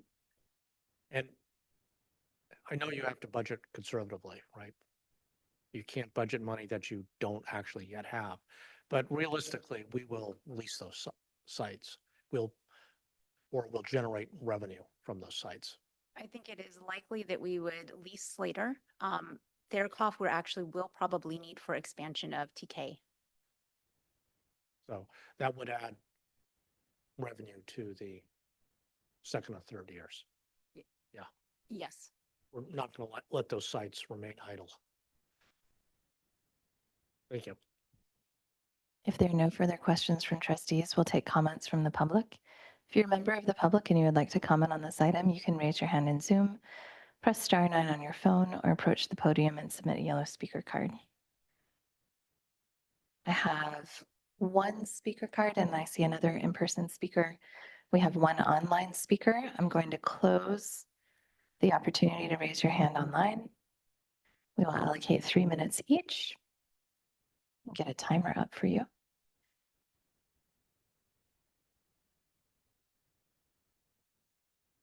All right. That's fine. I'm fine with starting. This is former trustee Stephen Nelson. I understand these better as the decades go on, which is frightening. One of the things I want to notice on people to notice on page 15 is the reserve level is actually, it's called reserve level, not capitalized. It's fund zeros, what's left over. It actually isn't in a fund. It's not a fund. There is a fund number, which is a different fund that this district has never used. It's, I think it's called, and Westover will know this, the Reserve for Fiscal Emergency. And it has a separate fund number and it's not fund zero. What that does is it makes it clear what you've got in your savings account, that this is our 3% level or our 5% level or whatever it is. And this isn't money that's just left over in your checking account.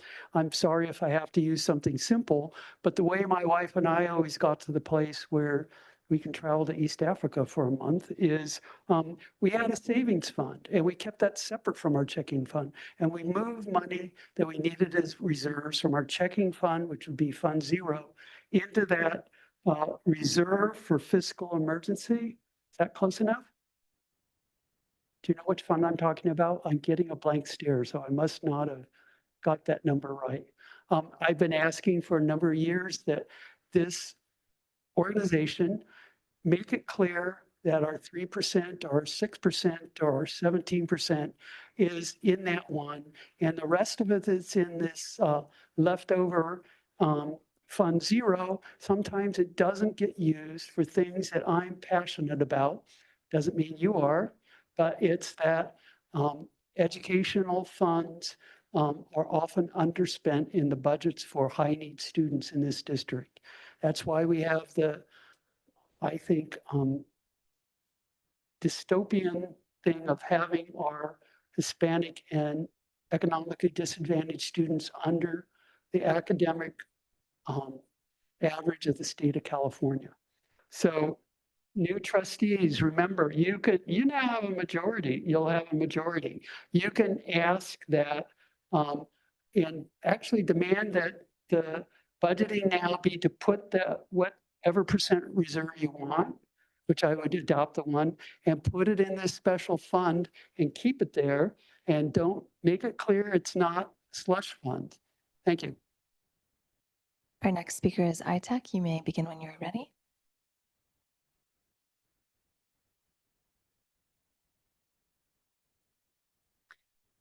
Hi, I'm Itek Chelik. I was looking at pages 10 and 11 of the report. But the first thing I want to start with is what I'm holding in my hand. And for the folks on Zoom and on YouTube, I'm holding a cigar. It is a paper cigar, and the cigar ring says 100% literacy. And basically, I have a Barbie pink colored basket with a bunch of these cigars. And when I was looking at these pages 10 and 11 of the changes into the budget adoption, I would really like to advocate for putting the literacy intervention science of reading program into the permanent budget. I believe it's still in a COVID budget and it's only for a limited time. And I want the district to make that a priority. I want 13 literacy intervention folks. 13 is 9 elementary schools, 1 per school, and 2 each at each of the middle schools. And that's 13 individuals times about 150,000 each. That's 1.95 million, which is what's the same, relatively the same as the housing leased annual cost, to give people a sense. So what will this do? Well, literacy is the foundation of what we need to do as a community. And more than a month ago, I wrote an open letter to the incoming school board members, and I want to read a section of that. And it says, how would you champion reading as a civil right and transform Mountain View students into a literate community? I bring evidence-based science of reading literacy education to every student who needs it.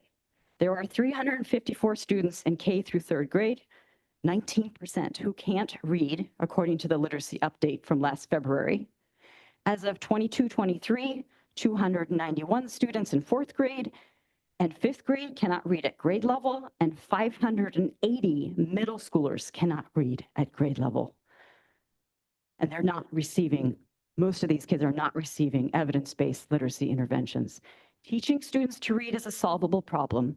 Students who cannot read feel excluded from society, which in the case of middle school contributes to physical violence, student fights, chronic absences, classroom frustration for all students, including high-achieving students, increased funding needs for social emotional instruction and counseling services, and ultimately prevents Mountain View from becoming a literate community. If we enable students to learn to read before middle school, preferably, the need for many support services would be reduced. So that's what's in these cigars. And I would like to pass them out to all of you and to folks in the audience who would like it. And please consider that for your budgets. We will now move on to our online speaker as well. Ms. Brody, you may unmute yourself when you are ready. Hello, can you hear me okay? Yes, we can hear you. Okay, thank you. I just want to say 2 things. First, I liked seeing more numbers. It was about time on a budget, on a financial report that were more numbers. However, in light of all the recent issues that have occurred, I think that revenues and expenses need to be broken down even further and highlighted significant changes. We need to show the categories. That way it's not hidden if something pops on a variance report. I also think that we need to be more descriptive. We need to put them in financial statement presentation format, which is a normal accounting presentation of a budget. You can use words afterwards, but accountants and controllers and finance people speak in numbers. And that's how this information should be presented, so that it's legible to anybody who's trying to understand it. Thank you. Thank you, Ms. Brody. Are there further comments from trustees? If not, this is an action item. We need to vote to approve this report.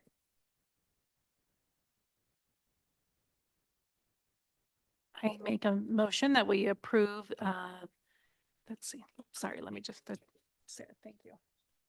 Can I add, may I add something? Oh, that's sure. helpful? Yes, Dr. Westover, my apologies. And Nadia, you're welcome to join me too if you wish. There was initially a request to try to help the public understand the budget further. And examples were shared, and we actually mirrored exactly what Sunnyvale does to try to make sure that the public is able to access our budget, because it's very important that the public sees what's happening with our budget. All school districts also use SACS forms, which is very different than what private industry uses, but there's probably 130-page report attached to this agenda item. And we put it all in one file, because we did also notice that sometimes members of the public would access one file, but not all didn't see the ones maybe that were attached. So everything is in one file. There's a summary document that was created, as well as the detailed SACS files that show all the different pieces that go into our budget, and it's standardized across school districts. So we have the summary that was adopted and mirrors what Sunnyvale does, as well as the SACS documents. And as well as we included an assumption sheet with all of our assumptions in for the public to see more details on that. Thank you so much for those changes and the thoroughness of that information online. And I appreciate you pointing that out for the public, because that makes sure that for our future ones as well, people know where to find it. So thank you. Trustee Berman. Now I found it. I'd like to make a motion that we approve the 2024-2025 first interim budget report as presented. Second. All those in favor? Aye. On a motion made by Trustee Berman and seconded by Trustee Blakely, the 2024-2025 first interim budget report passes unanimously and is approved. We will now move on to item C. This is our discussion about the outdoor learning update and preliminary designs, which I am thrilled to talk about. We have Dr. Westover. We also have representatives from Carducci Associates as well. Great. So much of this was grounded in the resolution that was passed by the board. I'm going to skip forward from this because we've talked about it several times. It's also connected back to our strategic plan. And then I wanted to talk a little bit about our process for greening and outdoor learning. So the proposed process was designed to give the public and board multiple touch points before design approval. Originally, schematic design was planned for June of 2024, but the district paused and elongated the feedback process due to a portion of the community expressing concern that they were not aware that feedback had been requested. However, we've now heard that there's also a portion of the community that would like action sooner. Part of this process is we'll try to fulfill as many needs as possible, but because we do not have unlimited ability, we may not be able to make everyone happy. And the goal is to make sure that we get the best design possible within our constraints and meet the needs of as many people as we can. This was our original timeline. Highlighted in yellow is when we would come back to the board to share the designs and present to the board. And then in between is when we would go back out again to the community to receive feedback. So you'll notice that this has multiple rounds in it of going back for community feedback. But now that we've heard that a portion of the community feels like they've given a lot of feedback, staff is suggesting that we slightly adjust the process. So here we are, November 21st, the presentation on initial plans. In speaking with Carducci, who has a lot of experience in designing spaces, designing and working with school districts and cities. Oftentimes the community feels it's easier to give feedback when they have concrete things to look at. So today we'll be reviewing those items, which will then go back out for community meetings for feedback on the actual designs. Then Carducci would update the designs and we bring it back for board approval of the schematic designs. So this would remove one cycle of that feedback to try to move forward more quickly based on what we've heard from the community. This is the overall timeline of when construction would take place. Construction would not take place until June of 2026. We also are working with Canopy right now at BUB, and we hope to potentially expand that partnership. So Canopy could potentially help us put trees in earlier in the summer, actually, hopefully this summer or into the school year, but we will do an RFP for that process. So I'm going to turn it over to George and Carly.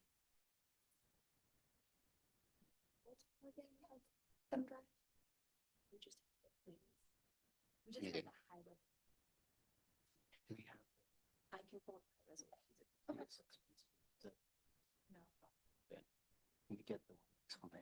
'Cause there's we have the site. No, okay. Hello again. Hi, everyone. I'm George Lowe from Carducci Associates, and this is Carly. And good to see you again. Nice to meet you, Dr. Skelly. We have been at this for a little while now with the district, and we're excited to get to the point where we are actually talking about the first draft of some concrete, or not concrete, but unconcrete plans. Sorry, bad word.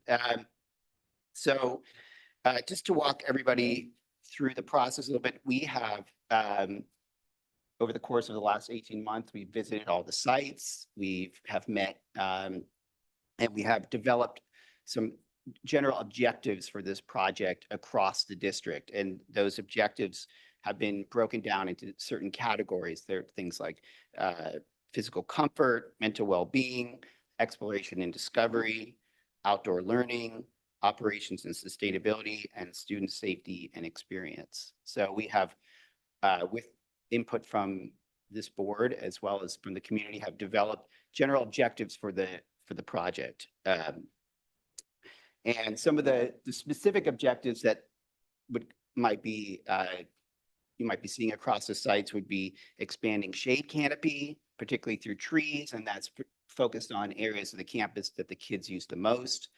If you visit the schools now, you'll see a lot of trees around the periphery, but typically in the middle of campuses, they're less there, if any. Focusing on natural materials, diversifying experiences and program opportunities at the school, providing different kinds of spaces that are flexible, that can be used for the many different things that happen at a school site over the course of a day or the course of a year, and thinking about all the ways that people can engage with the spaces. And then minor things like introducing topography. So a lot of the schools are completely flat, so we want to create interest and opportunity, if we can, through just minor changes to the topography. So we've come up with the basis of the design, and a lot of that has been through site analysis. We've had many meetings with the school communities, and that includes one-on-one site walks with the principals, meetings with the staff, meeting with the broader communities, talking about the priorities for each site. So we want to make sure that the designs are tailored to what we've heard. And we've also gone through a preliminary cost analysis to make sure that the designs that we put into this board packet were aligning with the budgets that are available for this project. And at a very personal level, I have an 8th grader and a 4th grader. And so when I talk about this project at the dinner table, if they think what is happening sounds cool, then it seems like we're on the right path. So, and then just, again, this is the first time we're unveiling these designs. These are the preliminary schematic designs. These are not final designs. This is our opportunity to start the conversation with the community, with the board. In addition to this meeting and presentation, there are individual meetings set up for each school, in most cases, multiple meetings set up for each school, where we will have the opportunity to get more into the details of what's being proposed at each school, get feedback, and we can adjust them. So these are not final, but just as Rebecca has mentioned, oftentimes people have an easier time reacting to a specific proposal rather than just sort of concept. So as we present the designs, we're going to focus on 2 schools today, was our hope. One elementary school, and one middle school, Crittenden. Crittenden we walked, but we've got a lot of input from. We can kind of flash through the other schools, but we really don't have the time here to get into a detailed conversation.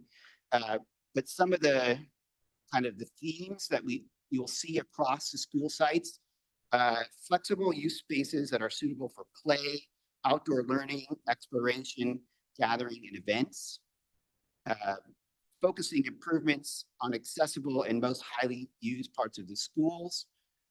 including spaces just outside classrooms. A lot of the schools have spaces in between classroom wings where teachers can get to most easily during the day. So at a lot of the schools, you're going to see that there's something proposed there that the teachers can get to easily.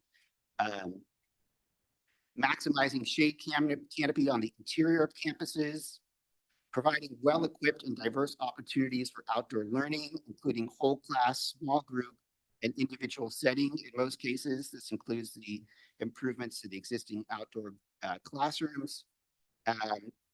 And one thing that we've confronted on every school site, in addition to limitations by the budget, is also there are EVA lanes, emergency vehicle access, and solar canopies that exist on all the school site.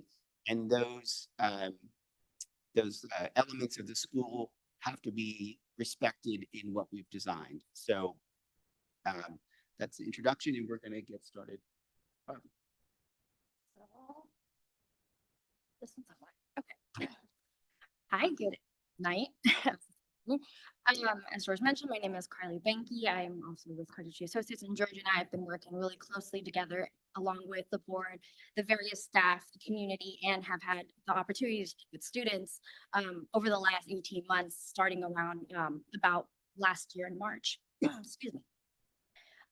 So for the focus of today, I wanted to just take a moment to dig a little deeper into the design of BUB and kind of some of the initial themes that George mentioned that were brought up through our various feedback meetings, how those were applied at BUB, and how each site design is very specific to the needs expressed by the larger community and the staff at BUB. So everything has a similar theme, but it's applied a little bit differently. So for BUB, you'll see by looking at the plan on screen, there was a focus for providing a larger event, nature play, exploration space that would be able to utilize an existing solar canopy that is at BUB that currently isn't being used for lunch because BUB is one of the sites that has an actual existing shade structure that is being utilized for lunch. So there was a lot of feedback that brought to light that that area could be activated by providing something for performance space of medium to large events, outdoor learning opportunities from small one-on-one to larger class sized opportunities, as well as using natural materials to create these spaces. So a lot of native planting, different uses of like stones and logs and excuse me, stones, logs, and different other natural materials that would be sourced from local areas to create this larger exploration space, which you can see as the main focus of the BUB design. In addition to that, it's providing other opportunities just adjacent to classrooms for emotional regulation, one-on-one learning, socialization gathering, and then at the same time, adding tree canopy back to existing landscaped areas that may have had tree canopy in the past that now can be expanded and provide additional canopy for future opportunities. We also looked at providing groves at a lot of the sites by clustering multiple trees of different, obviously at this point we haven't determined the species and the type of plants exactly, but the goal of the project would be to incorporate a varying degree of deciduous, evergreen, natives, flowering scents, trying to incorporate sensory into the planting design itself. In addition to that, we also looked at creating form of strolling loops or strolling paths or forms of some sort of measured walkway that can be incorporated with these nature design elements into it so that as students can utilize them for emotional regulation, for play, you enter and exit the existing spaces at the campus along with the design spaces that we have shown here. Just to touch a little bit on some of the things we did here during feedback that we looked at trying to create these experiences. There were things mentioned such as creating tables and seating between classrooms, a stage for presentations and drama, spaces for emotional regulation, a discovery zone next to the solar canopy with opportunities of mounding, digging, exploration, introducing native plants and succulents, a teaching amphitheater, so supplying these areas with things like whiteboards, instructional tables, things of that nature.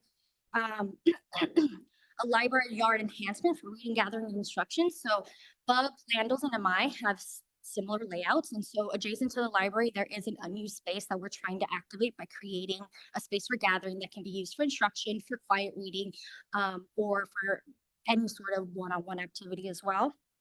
And then some of the more larger things was focusing play opportunities in areas that students utilize and closer to the playground spaces. So we try to focus at BUB the areas adjacent to the playgrounds to provide a multitude of experiences. You have traditional play with nature play, along with opportunities for imaginative play, socializing, you name it. It's an open space that can be created, a special play experience that be created by the students.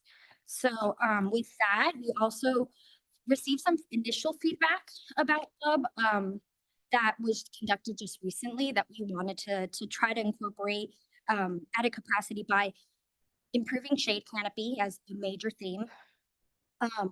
There were mentions of tunnel tops as an inspiration, creating a grove without fruit, and also looking at native plant experience, which again, these are all elements that we're trying our very hardest to incorporate at the capacity possible at each site. So that is just a synopsis of BUB. We're really excited to be able to just open the conversation some more. And again, these are just the beginnings. These aren't the ends. And we want to really hear from the community with a little bit more of an envisioned design, what they like, what they don't like, what works for staff, what doesn't. And ultimately, when this isn't a school, does it also supply needs to the community as those spaces as well? So it's going to be a very collaborative effort moving forward. And again, really happy to be able to come back today and show you all some more developed visions. So sorry, I have like scratch my throat. So with that, I think we'll. Yeah.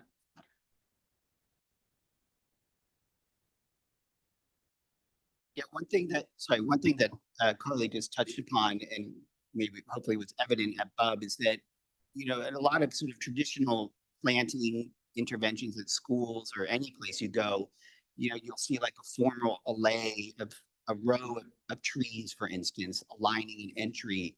And whereas that's beautiful and there's not to take away from that, one of the things we're trying to refocus on here is the creating of more immersive spaces. So that means creating groves of trees. And so providing the benefit of shade, you know, a place that you can really get into for shade rather than relying on just sort of following the sun around a single tree on your yard. And then, you know, programming it and using the materials underneath it to create a whole experience. So at BUB, you saw that major intervention where, you know, the idea was that when you're in it, you really feel not only that you're part of nature, but you're surrounded by it. So that's a focus that you're going to see again across the school sites. Here at Crittenden and at Crittenden and Graham, the emphasis isn't so much on play as it is on sort of socialization, which, you know, is much more of the theme of kids of that age. Carly and I were lucky enough to be at the school during lunch one day. We also toured the school with some student leaders. We walked it with the board members.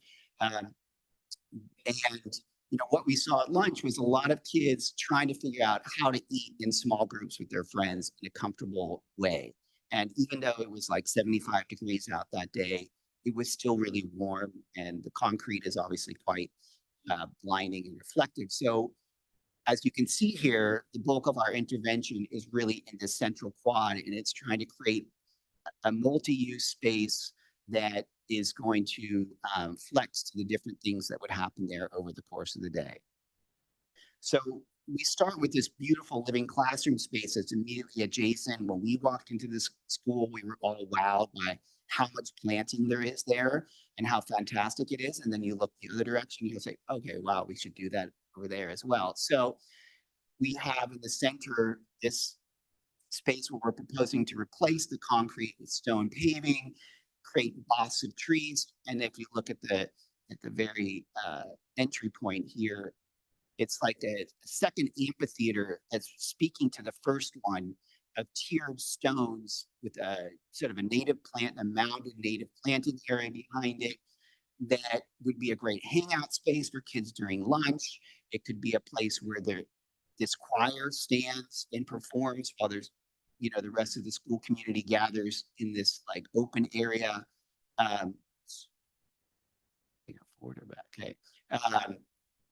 So it would have purposes or use for various functions that are happening at the school. And it also kind of relates in the design sense to the existing concrete and aesthetic amphitheater that's there.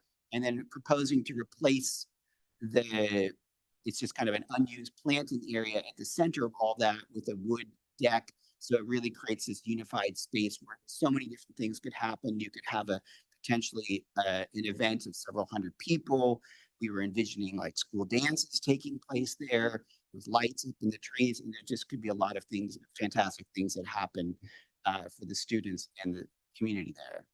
And there's also improvements to the learning garden, which is this kind of triangular space down here, which is a bit neglected at the moment, using some of the native plants to create screening, to create a sense of enclosure and privacy for the kids. And then also in the existing lawn area, this is something we heard from the students and from the principal on our sidewalk, was that we would really like to see this lawn area become something more and build on the existing Redwood Grove, which is this area in the left-hand corner of the space, and build that out into a place where kids can really go and sort of get lost from other people. Because part of the mental health objectives of this project are to provide a diversity of experience for the kids. So the kids who don't want to play basketball or don't want to play on the jungle gym at lunch, they want to sit down with their friends, a couple friends, do imaginative play, or read a book, or they just need a timeout by themselves to get away. We are trying to create, like I said at the beginning, a diversity of opportunities on these campuses. So no matter what the mood or the situation or the program event that the kids, this staff are involved in, there's opportunities to do them. So that's what you're seeing here. And that's really the kind of concept that's guided what we're proposing across all the sites.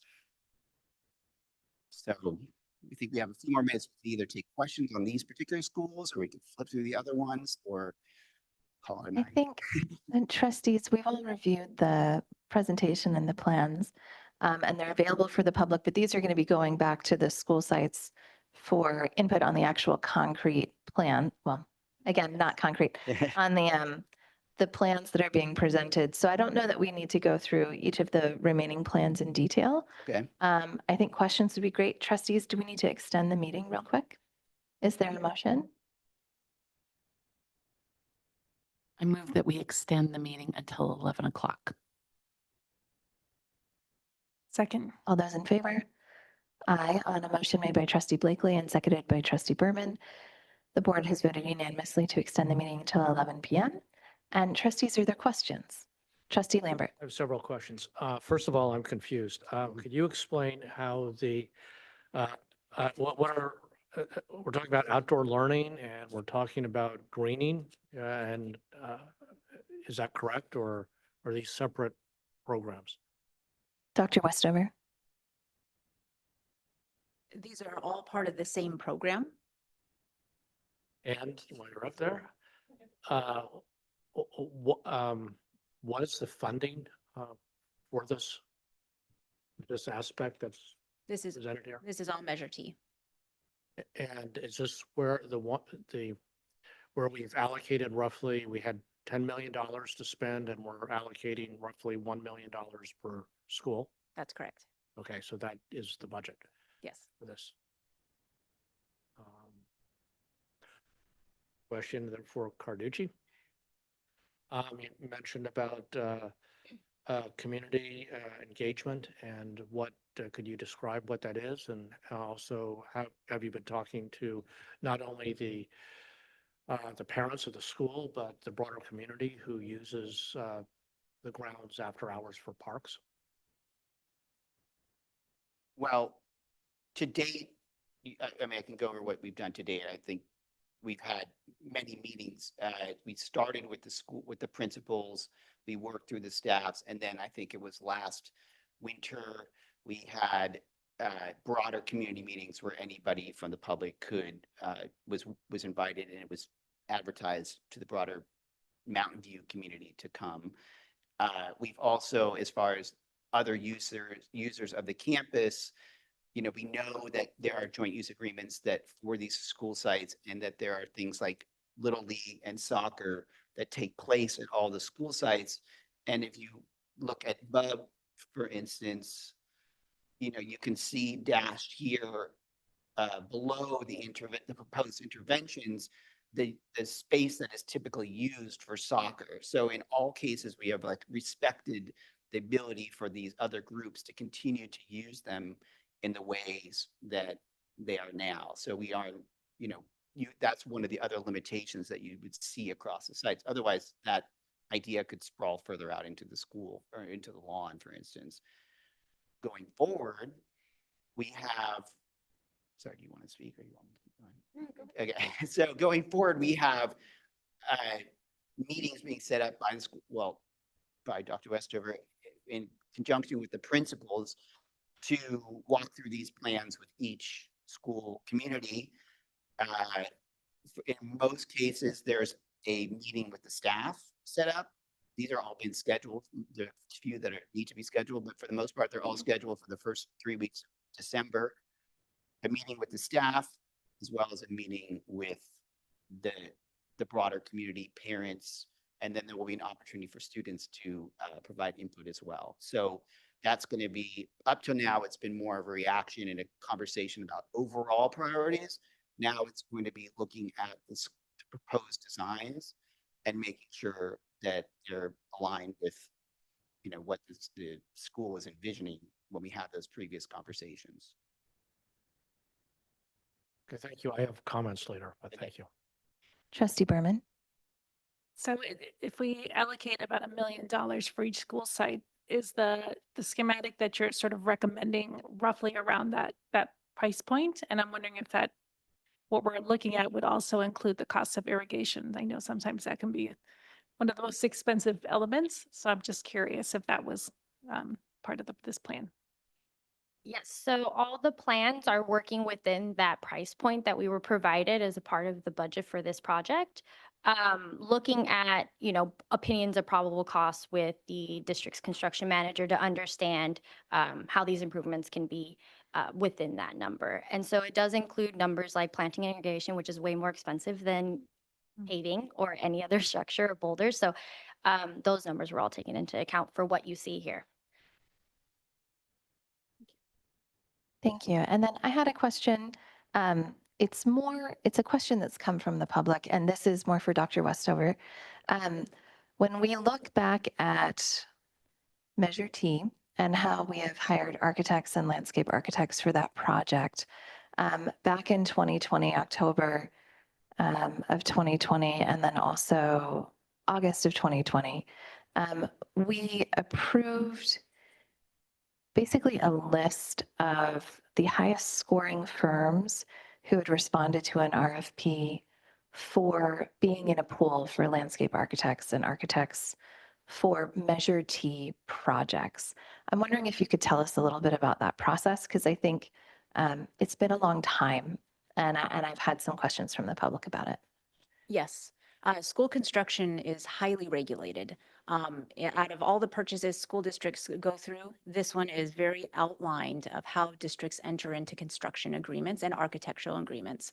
So in the beginning of any bond measure, we go out with an RFP, an RFQ, and we open the pool and say, if you're interested in participating, please submit. And then we go through a scoring process, which also includes an interview. And we then have a pool of architects. So when we have projects that come up, whether it's a building project or something for landscape like this, we send out an RFP amongst that pool that's been qualified for our bond projects. Thank you. Are there any further questions from trustees? Seeing as there are none, we'll take public comment on this item. If you're a member of the public and you would like to comment on this item, you can raise your hand in Zoom, press *9 on your phone, or approach the podium and submit a yellow speaker card.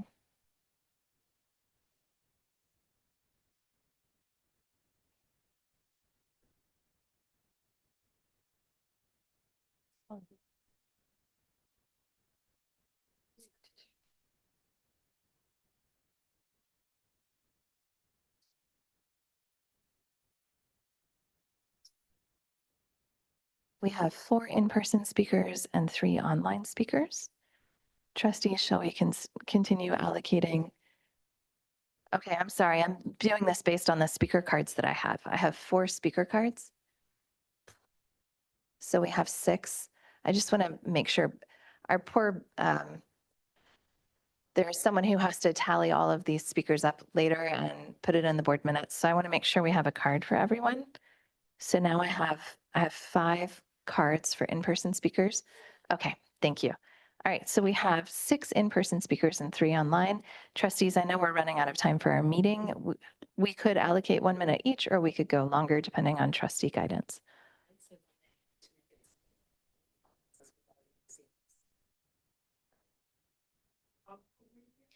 Oh, can you do that on the microphone? I don't think people heard you. I'm sorry. Apologies. I said I'd recommend 1 minute each and encourage people to submit further written comments. We have already received a number of them, and I imagine we'll be receiving more. Would recommend 2 minutes. Can we split that? Can we do a minute and a half each? I'm willing to split it. So 90 seconds each. We'll put a 90-second timer up. And we will, as soon as the timer is up, Ms. Actor, you may begin. Great, thanks. And thanks, Trustee Lambert, for the time. Thank you to the reps from Carducci for waiting patiently all this at this very late meeting to present to the community. Grading's so important, and I understand that this is a passion project for some of our board members. I also understand the desire to green, especially at BUB, but I'm also confused. Can we get a clear timeline? I want to remind you of 2 very important things. Number 1, we've screwed up our joint use agreement with the city. What are the anticipated maintenance costs for these projects, and where will they come from? Number 2, we have fenced off our schools. And at Graham Middle School, for instance, I don't think the public's even welcome on campus till 5 p.m. And at 5 p.m. now it's dark. How can we look at the taxpayers and lock them out when they're the ones funding these multi-million-dollar projects? I understand the desire to push this project forward, but do not remove feedback opportunities. You mentioned construction will not take place until June 2026. There's confusion among the community members about how this contract was awarded to Carducci. What was the bidding process? Can we reopen RFPs and get more vendors in? That's it. Thank you. Our next speaker is Alejandra. You may begin when you are ready. Thank you.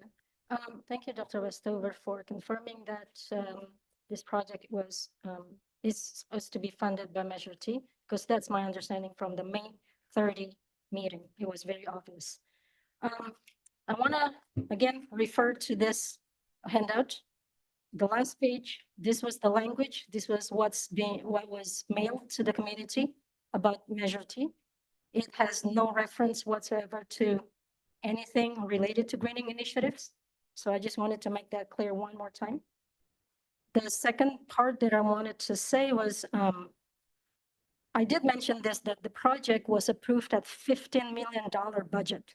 I have the numbers in front of me here. It was from the May 16th board meeting. It's every school site, almost every school site gets $1.237 million. Castro and Mistral gets twice the amount. And Crittenden gets 1.8, Graham gets 2.1, total of 15 million. And I believe at that same meeting, the additional funds from prior to 2 balance was added. So the project that used to be projected at 6.256 had been added $7 million to it, which now became $15 million. Thank you. If you have further comments, please do submit them in writing as well. We have Vicki Moore. Thank you very much. Yeah, as a founder of Living Classroom, which is providing outdoor garden-based instruction for the last decade in the Mountain View Wisman district, I want to applaud these efforts. We participated in the Environmental Sustainable Advisory Council along with Rebecca and representatives from Carducci and Associates at the beginning. It's a wonderful plan and we support all of it. There is one issue, however, that I need to bring up, which is that the existing instructional gardens that are currently where almost all of the actual outdoor learning is taking place were not really delineated in hardly any of the plans. There's new areas for trees and play areas and all these, which is great. But it's very important that be recognized. Not only the existing gardens, but also, as we've mentioned, there are many schools that are deficient in instructional school gardens, specifically ones that were affected by the construction at Bub, Landell, Stevenson, and Imai. And we are also working diligently to render deal with the inequities at Castro and Mistral. So we look forward to trying to remedy that situation. We are going to be meeting with the architect and others. And we just want to make sure that you note that that's not in the plans. Thank you, Ms. Moore, and thank you for all of your work with the district over the years. Our next speaker is ITech. You have 90 seconds. Let's get our timer reset. There you go. Hi, so when I see outdoor learning, the first thing I want to know is what learning goals is this tied to? Originally, I thought, oh, they're going to do some cool stuff on the blacktop. Maybe they'd make a number line, a square grid, a Cartesian coordinate system the size of this room so that kids would have an opportunity to do kinesthetic multisensory learning. I would really like to remind the board that more than a month ago, you said you would contact the neighborhood groups to get community input, and none of that has happened. So please do that. The next thing is trees. I can't believe you guys are telling me we're going to plant trees in June. When do we plant trees? When the trees are dormant. When is that? In winter. Even Arbor Day now, because of climate change, is too late. How many of you have actually planted trees outside of an Arbor Day ceremonial thing? That was the one thing also that in the League of Women Voters, I was a little surprised by our candidates saying, oh yeah, let's take the mature trees from Google. Is it more expensive to do that? Or is it sensible to plant a young tree? What is more cost effective? Have you talked to the city arborist? The Carducci thing, I feel very mixed feelings about having a single vendor do this. It's great that they're announcing all these fun things, but that's the type of thing that we wanted when we Thank you. Fences instead. Our next speaker is Mohan Gurunathan. You may approach the podium. Good evening again. Dr. Skelly, I would like you to ask you to consider that every large project that was conceived during Allende Rudolph's tenure needs to be re-examined to determine, does it make sense? Is it what the community wants? And is it what was promised under Measure T? I submit that the greening may not satisfy all three of these and really needs to be re-examined. We were promised art labs, science labs, computer labs under Measure T. We got none of those things. Instead, we got a bunch of pet projects with no rationale that were dictated from the top down. So we need to go back to the community and ask, what do the kids want? What do the teachers want? What does the community need? And what was promised under Measure T, and deliver that. I also think we need to examine all of the big ticket vendors that we have been using, particularly ones that were selected during Allende's time. Carducci is one of those.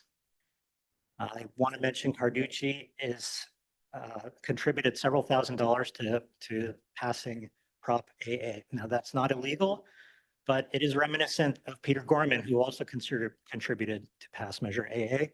And it's reminiscent of the public relations firm Woodbury that was engaged to pass Measure AA. Why would a firm that has no skin in the game do that?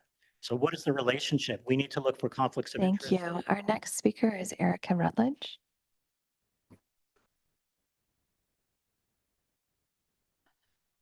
It's late. I'm going to try to be as articulate as I can. I think more community outreach would be great. I think for this much money, there are other trade-offs, although greening sounds great. I recall maybe 6 months ago, a meeting where people talked about how much money we were going to spend to remove ovens, or, well, maybe we should put the ovens back, because wouldn't it be great if we had, you don't call it home ec now, but we used to call it home ec and shop classes and all of these things. And so greening is nice, but what do the kids really want? What will they appreciate? What will they benefit from? There was mention, and this is like nothing personal, but there was mention of a school dance. My daughter's in 8th grade. She has yet to go to a school dance. I checked one other parent here, hasn't gone to a school dance. Do we know if anybody actually goes? It sounds great to parents, but I'm not sure that the kids care. My daughter, when she was entering 6th grade, her biggest fear was there's no playgrounds when you go to middle school. And we think that kids are all about like this socializing and so on, and that's part of it. But guess what? 6th graders are still young. And frankly, physically, they would benefit from having maybe a more mature sounding playground where they could run around and get some of that energy out. I thought there was one other thing. Oh, the living classroom. My daughter bemoaned that there was a shortage when she was in elementary school. So that would be great too. But like, let's find out from the kids. Thank you. We will now move to our online speakers. We will start with Nyung. You may unmute yourself when you are ready. Hi, thank you. I'm looking at the plan. I'm looking at the Stevenson plan, and I scratch my head.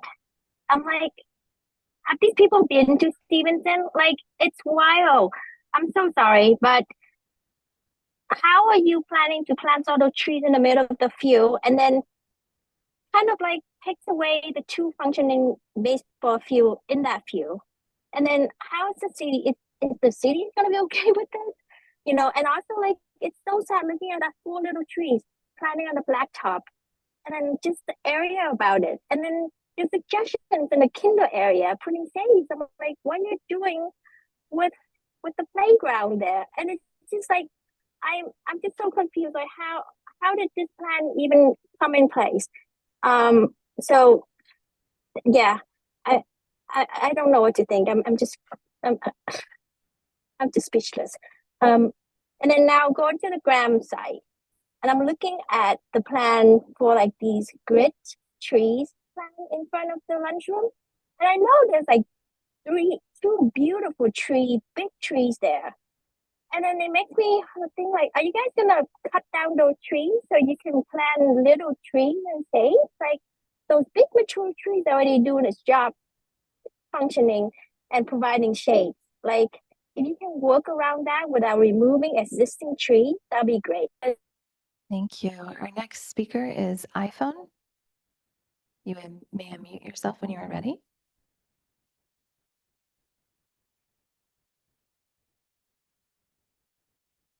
Hello. Hi, my name is Jenna Kincaid. I'm a parent of a student at Stevenson Elementary. I'm speaking today about the community input process. The community input process should be driven by 4 key principles: accessibility, inclusivity, transparency, and ongoing communication. These principles help ensure that every family has a voice and that our input shapes something truly meaningful for our kids. Accessibility is critical because not all parents can attend meetings or share ideas at the same time. By offering different ways to participate, including online surveys, email comments, in-person meetings, virtual meetings, and recorded presentations that we can watch later, we can ensure that everyone has a chance to contribute. I mean, let's face it, some of us can't spare a few minutes until our kids go to bed at night, and a recorded meeting followed by a survey can really help give us more feedback. For live events, having more information ahead of time would allow for deeper conversation and more meaningful feedback. Speaking of information, a shade map in CAD would be really helpful for these upcoming parent meetings to see where the shade is going on campus. So basically, offering diverse ways to offer input helps ensure that every voice matters. Our community is diverse, and that diversity is our strength. We need to hear from parents of all backgrounds, including those who may face language barriers, have children in special education programs, or don't always feel comfortable speaking up. Every perspective is valuable. Finally, transparency builds trust. It's important for us to know how decisions are being made and how our feedback is being used. What feedback was collected in the last round and how was it summarized for? Thank you. Our next speaker is Dean. Dean, you may unmute yourself.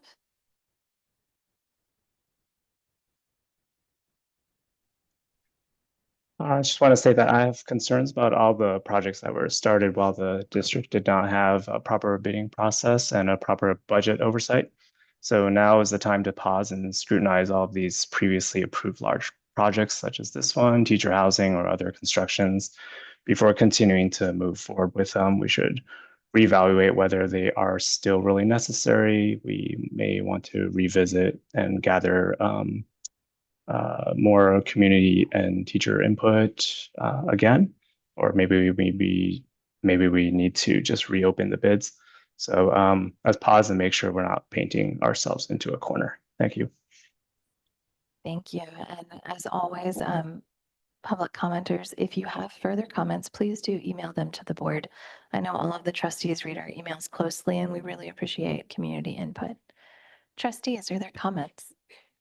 Trustee Lambert. Okay, I have several comments. They're sort of scribbled on this page, so hopefully I'll get to all of them. Okay, community outreach and input. The school fields and areas are a public resource that belong to the community. We were promised when the fencing occurred on our campuses that they were still public property, are publicly accessible, and that the district would respect the needs of the community to use their open fields and play areas. So community input is really, really important. And I mean my community, I mean, who is it? The city, the sports teams, the general public around the school, anybody who uses these fields after hours. Now, we have a timeline here. Board approval, March 6, 2025. It's now mid-December. Public outreach is not going to happen until January 1st. That leaves 2 months to do public outreach on 9 campuses. That's not going to happen. Okay, face it. So let's be realistic about the timeframes and about what can be accomplished here. All of these stakeholders in our community who use our parks, need to be part of this process. Okay, budget. This is an example, in my opinion, of a project where we have a certain amount of money and we're attempting to do way too much with it and trying to appease everybody, which really can't be done effectively. And we should have learned by now. I've been involved with the district for over 10 years now. When we do this, when we don't have enough money to accomplish our goals, and we try to do something fast, like not perfectly, and I can point out many examples, many of you can think of them. We make a bad mistake and it costs us more money in the long run. So again, we have to be financially realistic. Spending $1 million in each of these campuses for what we're trying to accomplish is just not enough money to do things well. When this was first suggested, I recommended that we go sequentially through the schools. For example, Vargas, that campus was all planned, all thought through, plenty of financing to accomplish the goals. I would have hoped that the rest of the campus would also be approached sequentially, so we have enough money, so we have time to think about it and to learn from our mistakes and learn from what works so we can improve the next campus. Instead, we're just throwing things out and trying to do everything all at once. Next, I'd like to, thank Trustee Berman for bringing up maintenance costs. A lot of what has stopped in the past, the greening on many of our campuses, was recognizing that there is a maintenance cost. It's not only installing the facilities and the trees, but also in maintaining them over the years. And have we thought through, and do we have the budget to do that, and what it's going to cost us? Because it's just a waste of money if we don't maintain these trees. And those are things that can be found out. Another thing I'm a little curious about, and I'm confused, I think during the past few months, I've heard this greening process was going to be a 2-phase thing, okay? One phase was going to be planting the trees. The reason that was important is because potentially we could have gotten free, you know, sort of mature trees from Google. And that was going to happen. And we were going to focus on bud first. And then after that got accomplished, we would broaden that out to the rest of the campuses. Now we're back to, I don't know, sort of doing everything all at once. Final thing I think I'd like to talk about is the design of these campuses, okay, and the design of what's been going on. Many of the campuses, I think what I see is reasonable and to me acceptable. What I don't find acceptable is encroaching on open space.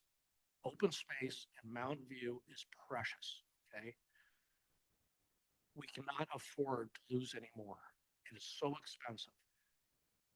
Again, over the 10 plus years I've been involved with the district, I have seen acres of open space be removed from the inventory of parks in Mountain View.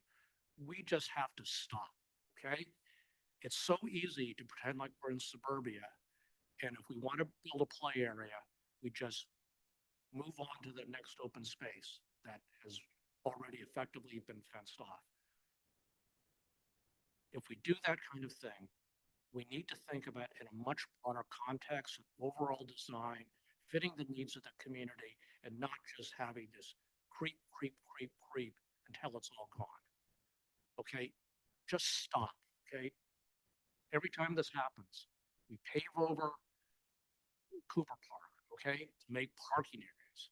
This is obscene, okay?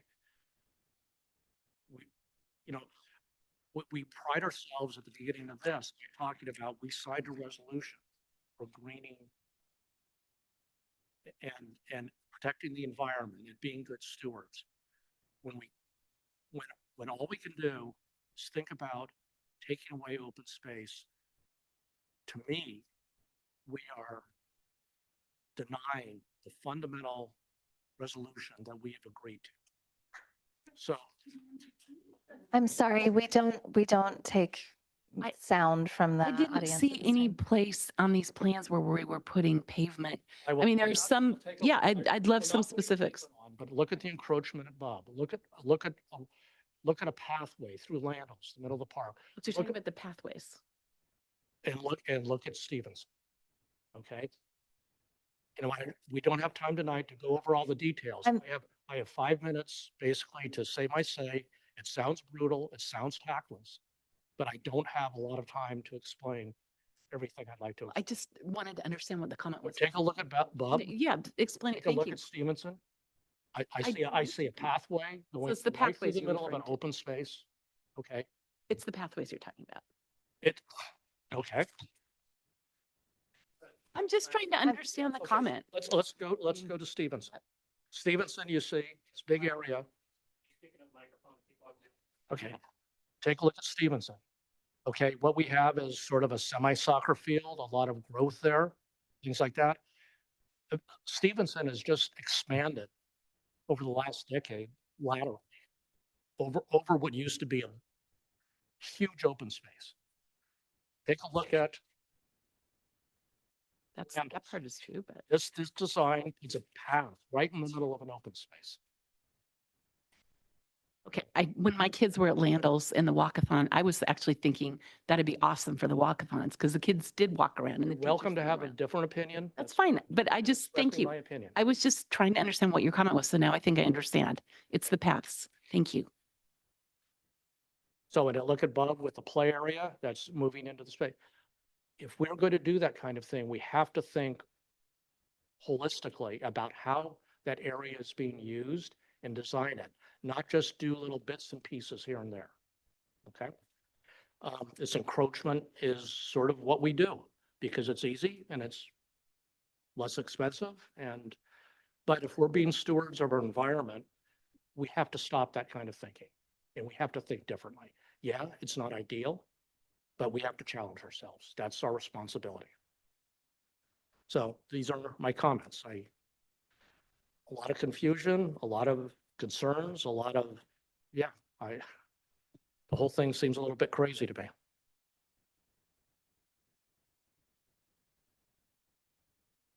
Trustee Berman.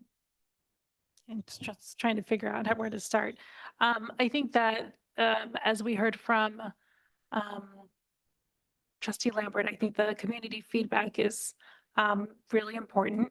I'm wondering if we can come up with sort of a threshold of, if we meet a certain threshold, it's sort of an acceptable number of or amount of community feedback. I think sometimes we have 10 people who can show up to a meeting, but I wonder if that number is a reasonable number to feel like we had enough community feedback to feel like we have the right input from all of the stakeholders.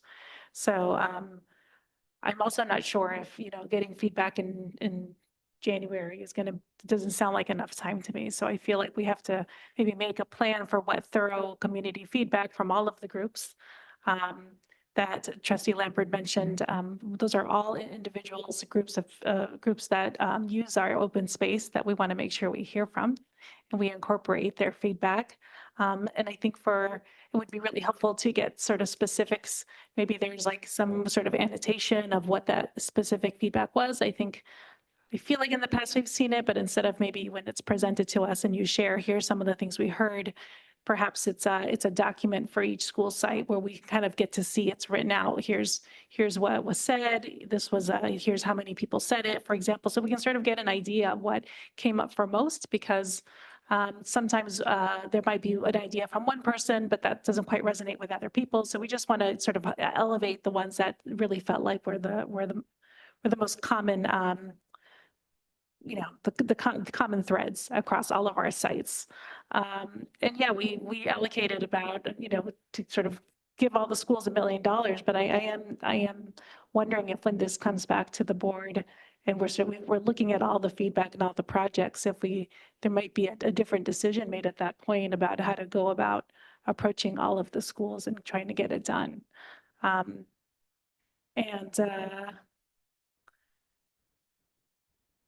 Yeah, and I think, this is open space, and I also want to think about how our kids, we've been having this conversation for a very long time, for most of the time that I've been on the board, and going out and getting feedback and sort of rethinking and getting more feedback. So I feel like these conversations aren't new. And when you go out to the school sites and it's, half the year, I feel like it's over 80 degrees and our kids are outside playing in the sun. I want there to be shade.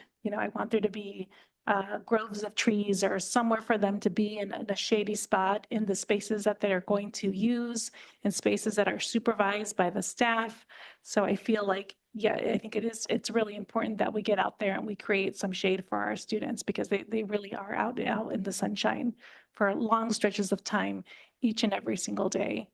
So I think it's important for us to get this done, but hopefully when we get all of that feedback back in the new year, we can make some decisions, or the board can make some decisions about how to approach the projects. And yes, I hear from the living classroom that I think that is where a lot of that hands-on outdoor learning is really happening. That's something I want to make sure that we're getting that input from all the schools. Trustee Blakely. So I'll just start riffing off of that comment on living classroom. Yes, I think we do need to incorporate. I don't know that that's materially going to throw things off on these plans. I like the plans. I like the walkways. When I see kids when I go to schools, I often see people walking around these kind of paths. And I think you don't necessarily have to lose open space for that. You could use crushed gravel or tan bark or whatever. It doesn't have to be like asphalt. And I think that those would get used. Landals is a school that my kids went to, so I have the most experience there. But teachers would have the kids run around and they'd send them out to do it. So I think I actually, for that reason, I thought, oh, that's really smart. Let's put a path in. I think it will get used. I do agree that we need feedback. Clearly, we need feedback. I know some of the processes when we were doing the fencing were really crammed. It was like Tuesday at this school at 4 o'clock and this one at 7.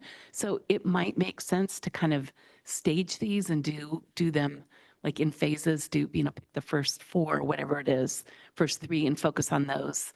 And then push out a couple of months and do the next batch, just to make sure that there's enough time also for staff that has to attend these sessions as well. So I wouldn't have, I think it might be advisable to consider kind of staging them that way. I do want to get the trees in as soon as possible. The commenter that said the time to plant trees is not June, that's true for most trees. You want them to go in the winter, although I think a lot of citrus trees, they say more like March, but we're not planting citrus trees at our schools. So I think we need to take that into consideration, but I would like to get the trees in sooner rather than later at all the schools for the shade reasons. And I really like these plans in general. And I agree with your comment about let's put something a little more concrete out there for people to react to. And it may be that some of these are going to have a major overhaul, but I really like the little area above with the stage. And I liked some of those things, but it's not up to me to decide. I think it's the school communities at each school. And so even if their particular school, like they might not like that plan, but they might see something they like in the neighboring school plan. And then, we could adapt and incorporate that. So I appreciate all the work that's gone into it. I'm looking forward to seeing what all our schools look like in 20 years. I'm hopeful that there'll be large tree canopies and, the community and the kids enjoying the campuses. So thank you. Well, thank you for the comments from all of the trustees this evening. I think, this is outdoor learning spaces, but it's also making it safe and sustainable for our children to be outside. Climate change is a huge issue. We're getting more and more heat waves and they're more severe. And this has been a problem for schools throughout California. So we've seen Los Angeles Unified, for example, have to shut things down outside. This past fall, we have had our school sites have to keep children inside. My child's at Graham, and Graham has sent out notices on the days when there's a heat wave that they're going to keep children basically inside during those periods. And so the things that we're looking at in terms of making sure we have permeable surfaces, increasing our tree canopy, these are all things that I think of as, yes, it's they're plantings and designs, but it's what I think of as climate infrastructure. It's climate responsive infrastructure, and that infrastructure happens to be many things that are actually living like trees. These plans are a starting point. They're not final, and I am glad that we're going to get more community input. I agree with my colleagues that if there are ways to get, we're in that pinch of, we do have some parents who are very, very frustrated that this hasn't already been done. And then we have community members who are very frustrated that the way they want community input to happen hasn't happened. And so there's voices tugging in either direction. I always lean on, even though I want these projects to get done, I lean on the side of community input. I'm wondering because, these are spaces that outside of the hours of 7:30 a.m. to 4 p.m. are public parks. Have we thought perhaps about going to the Parks and Recreation Commission and seeing if they would be willing, because they get a great amount of community feedback from our city. Would they be willing for our staff to give a presentation in a Parks and Recreation Commission meeting on these plans to get input there? I don't want to, I know they're going to be protective of their work plan and their time, but this seems well within their purview. Trustee Lambert. I attend all of the Park and Rec Commission meetings and we're buddies now. I think they would be delighted to hear this presentation. And they would make the time to listen to it. Okay. And so I think that might be another really strong opportunity for public input. I know we received an email from Little League about some plans that we'll be discussing, I think, at a future meeting that the board had never encountered about kind of access gates for Little League players that, was surprising to me. And so I think there is a need for more community input in a broader way than what we have been able to do ourselves, perhaps. And that's where I think the Parks and Recreation Commission is a great opportunity. And finding out when the board meetings of the Little League and the various soccer teams, that is probably the best way to get the broadest audience. Well, I would in the actually say decision-making. the Parks and Recreation Department is going to have the list of, they're the ones who assign the teams to different fields. So it might be that they, not every school site is actually used that way. And there aren't actually that many organizations that get assigned to the different fields. It's mostly AYSO and Little League. But they could certainly help us connect to those organizations again if we need to. But I don't want to make a huge list. Dr. Scully, I'm sure you have thoughts. I do, but I'd like to hear from Dr. Westover. Yeah, I'm listening to what I'm hearing. And what I think I'm hearing is to elongate the process. I hear there's push from both sides to shorten it because individuals would like change now. And then I'm also hearing right now for a longer process. So I'm wondering, because I'm also hearing, have meetings with the baseball group, which they're great to meet with, that we actually made changes based on the feedback that we received from them. Thank you. So that's already in progress. There's not, I think with the amount, what I'm hearing of what is being requested, and with what the timeline was originally, I don't think we can meet that timeline, and we would need Carducci to come back for more of those meetings. So yes, we can absolutely go out and get more feedback, but the experts really are Carducci. So when feedback is being given, if those changes can be made or what that might look like, I think it's important for Carducci to be part of that feedback sessions. And then I think we need time to actually regroup from what we just heard to figure out what that meeting structure might look like in the time frame, all of that to take place, if that's what the board is requesting, and that's okay. May I offer a suggestion? And trustees, I'd love your feedback on this, but if Parks and Recreation is willing to hear this item as well, could we invite, it sounds like one piece that we still want is the neighborhood associations, Trustee Lambert. Could we actually reach out to these different community groups and invite them to the Parks and Recreation Commission meeting so that we kind of focus, and then maybe we have a study session here where we also invite all of those community groups. And so it might not actually extend our timeline too much because we could do it in focused meetings, but have it really be about bringing in those community groups. Right now, the community groups, all the neighborhood associations are invited to the community sessions that were being held at the school sites. But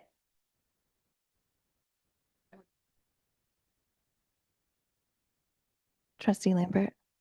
This is sort of a different suggestion. I mean, I was very satisfied with the idea of having a two-phased approach, right?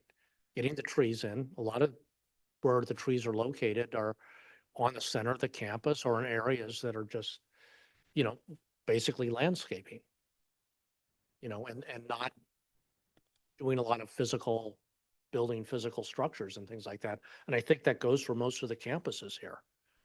And I thought that seemed like a good compromise, a way to get things built fast, satisfy some of the needs of the campuses, and then move on. I think the only issue is the irrigation there. So at Bob, we're really anxious about the irrigation issue and we're working with Canopy, so they're going to help with hand irrigation, but it's going to take hand watering versus a lot of these other modifications when they're being made, if it's not just the trees, that's when they're going in and digging irrigation lines and reconnecting everything and getting that all set up. I assume, I could be wrong, but that's part of it's actually better for the planting and I haven't heard. and probably our costs as well if we do that irrigation and groundwork at the same time as the trees. But I defer to Okay, I haven't heard that our we're building an experts. irrigation system through That's- on all these trees. That's correct. So when initially staff suggested breaking it into two phases, phase one would be planting trees. When Google was offering the free trees, they would need to be hand watered until we were able to get the irrigation in. Splitting the construction into two phases would be expensive, and we would end up losing a lot of value in construction because we'd have to mobilize twice. So So, but okay. Does that answer your questions then, Trustee Lambert?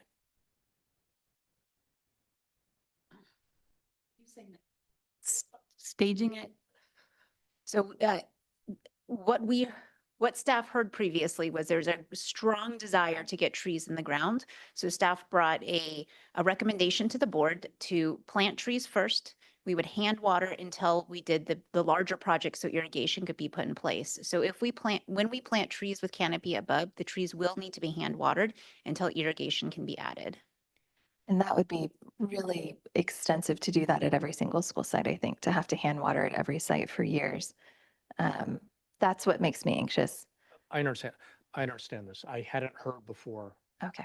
about all this infrastructure that needs to go in to get the trees in. So we're back, we're not doing a two-phase, we're back to just doing it all. I will go back to say, I think doing this all at once on all these campuses is just way too much of a lift and way too expensive. I think we should go sequentially, pick a couple of campuses, work on them, do what we can, and roll it out. So this raises a question for me, which is about costs. Does our cost go up if we split this into, let's say, 4 projects or 5 projects rather than 1 or 2, Dr. Westover? Yes, it does. You get the best value for your money when you do all of the schools at once. When you do a school at a time, you end up losing some. I want to honor all of the opinions, but you will lose some value because they're mobilizing equipment over time each time. We saw this at Vargas last year when we went out to bid for Vargas because it was the first site that we took and it came in almost double of what we anticipated because it was only one school site. Typically construction or groups do not want to do such a small, because they consider it a small project. So you get more value when you do more schools at once. Something also to consider is escalation over time. So we've seen over the past 5 years, it's been between 7 and 11%. I wouldn't anticipate 11% because that was during COVID, but each year there is a cost. Well, and we may have tariffs coming in. And I remember how that in COVID, steel really went up because steel was being imported. And so I anticipate there may be some economic changes in the next, year or so with the new federal administration that could actually raise costs on some of the components that might be used for this. Yeah. Inflation goes up, everything goes Can I up, attempt to, and we can't, I don't think we can use that as an excuse to rush through projects, okay? I agree. I would be interested in hearing our experts from Carducci offer at least some thoughts on the discussion from the board. Based on your working with communities for hundreds of communities over the years. If you could, and in the interest of time, could you keep your comments brief?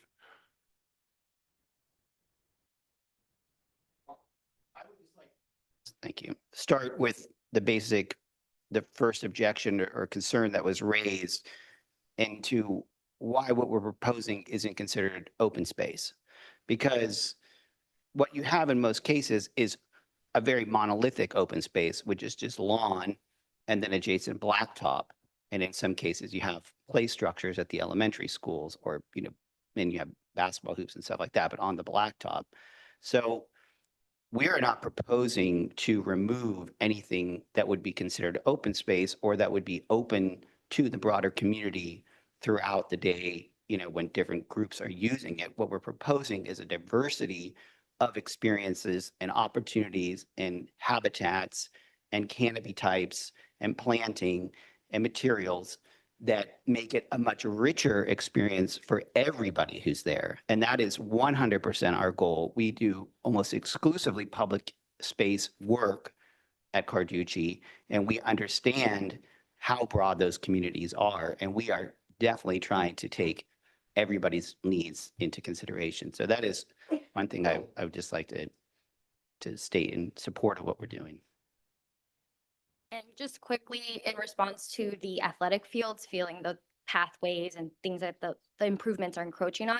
We did take into account typical little league offsets for outfields to not encroach upon usable space for those facilities. The same thing with the types of, I took a look at the city's website to understand what size of fields each facility was using, so we can make sure that we're also respecting the necessary boundaries that are needed for the sports facilities. So the pathway at Landell specifically is providing still a 250-foot outfield to the center field, which is typical for little league recreational use and such. So we just wanted to make sure we were respecting those existing athletic uses.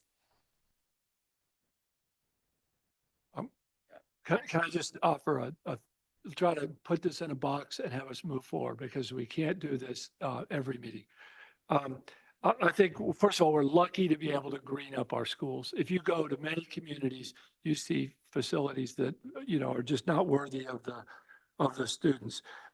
I propose, I think staff would recommend that we redouble our communications efforts, that we look at the timing of doing them with the understanding that that more input costs us money and more input slows us down, and the cost escalations that go forward. That we come back to this item in March, but that you empower staff to begin to have the community meetings that are needed, that you accept the initial drawings as something for the members of the different schools to beat up and mark up, and they may not like paths either, and they may tell everything that Carducci's way off track, and I have found them to be remarkably creative and take criticism well. And so we should move forward with a plan that perhaps is a little bit slower. It costs a little bit more, costs more time. These folks don't work for free, and we do something. But I'll tell you, if you can make the front door and the back door of your campuses look good, it enhances the value of the community and the sense of the schools as a place that people really want to go to. And your point about the black top and then just grass is absolutely true. And we don't have students who just want to be on grass or just want to be on field. They have all kinds of different interests. And to the diversity point that was made, we have diverse kids' needs, and we don't have spaces right now to do that. So my strong recommendation is you ask staff to move forward, to take the feedback that they've gotten. I'm sure there were good ideas here today. I saw staff working through those, and we come back when we're ready with more input from this process. Trustees, does that sound acceptable? Yes. Trustee Lambert. Well, there's a majority. I don't necessarily agree with it, but. Okay. And we can have we can have additional conversations to bring you around. I value your input very much, and I've appreciated tonight. It's been very helpful. All right. Thank you so much. I don't think this is an action item, but I believe you have some direction, Dr. Westover. And thank you to Carducci and Associates for staying with us so late this evening. Trustees, we may have to extend the meeting again. We do have that within our bylaws that we can extend it more than once. You guys are going to go out on a long one, Trustee Berman and Blakely. I think we should shoot for, I think we say 11:45 and we shoot for 11:30.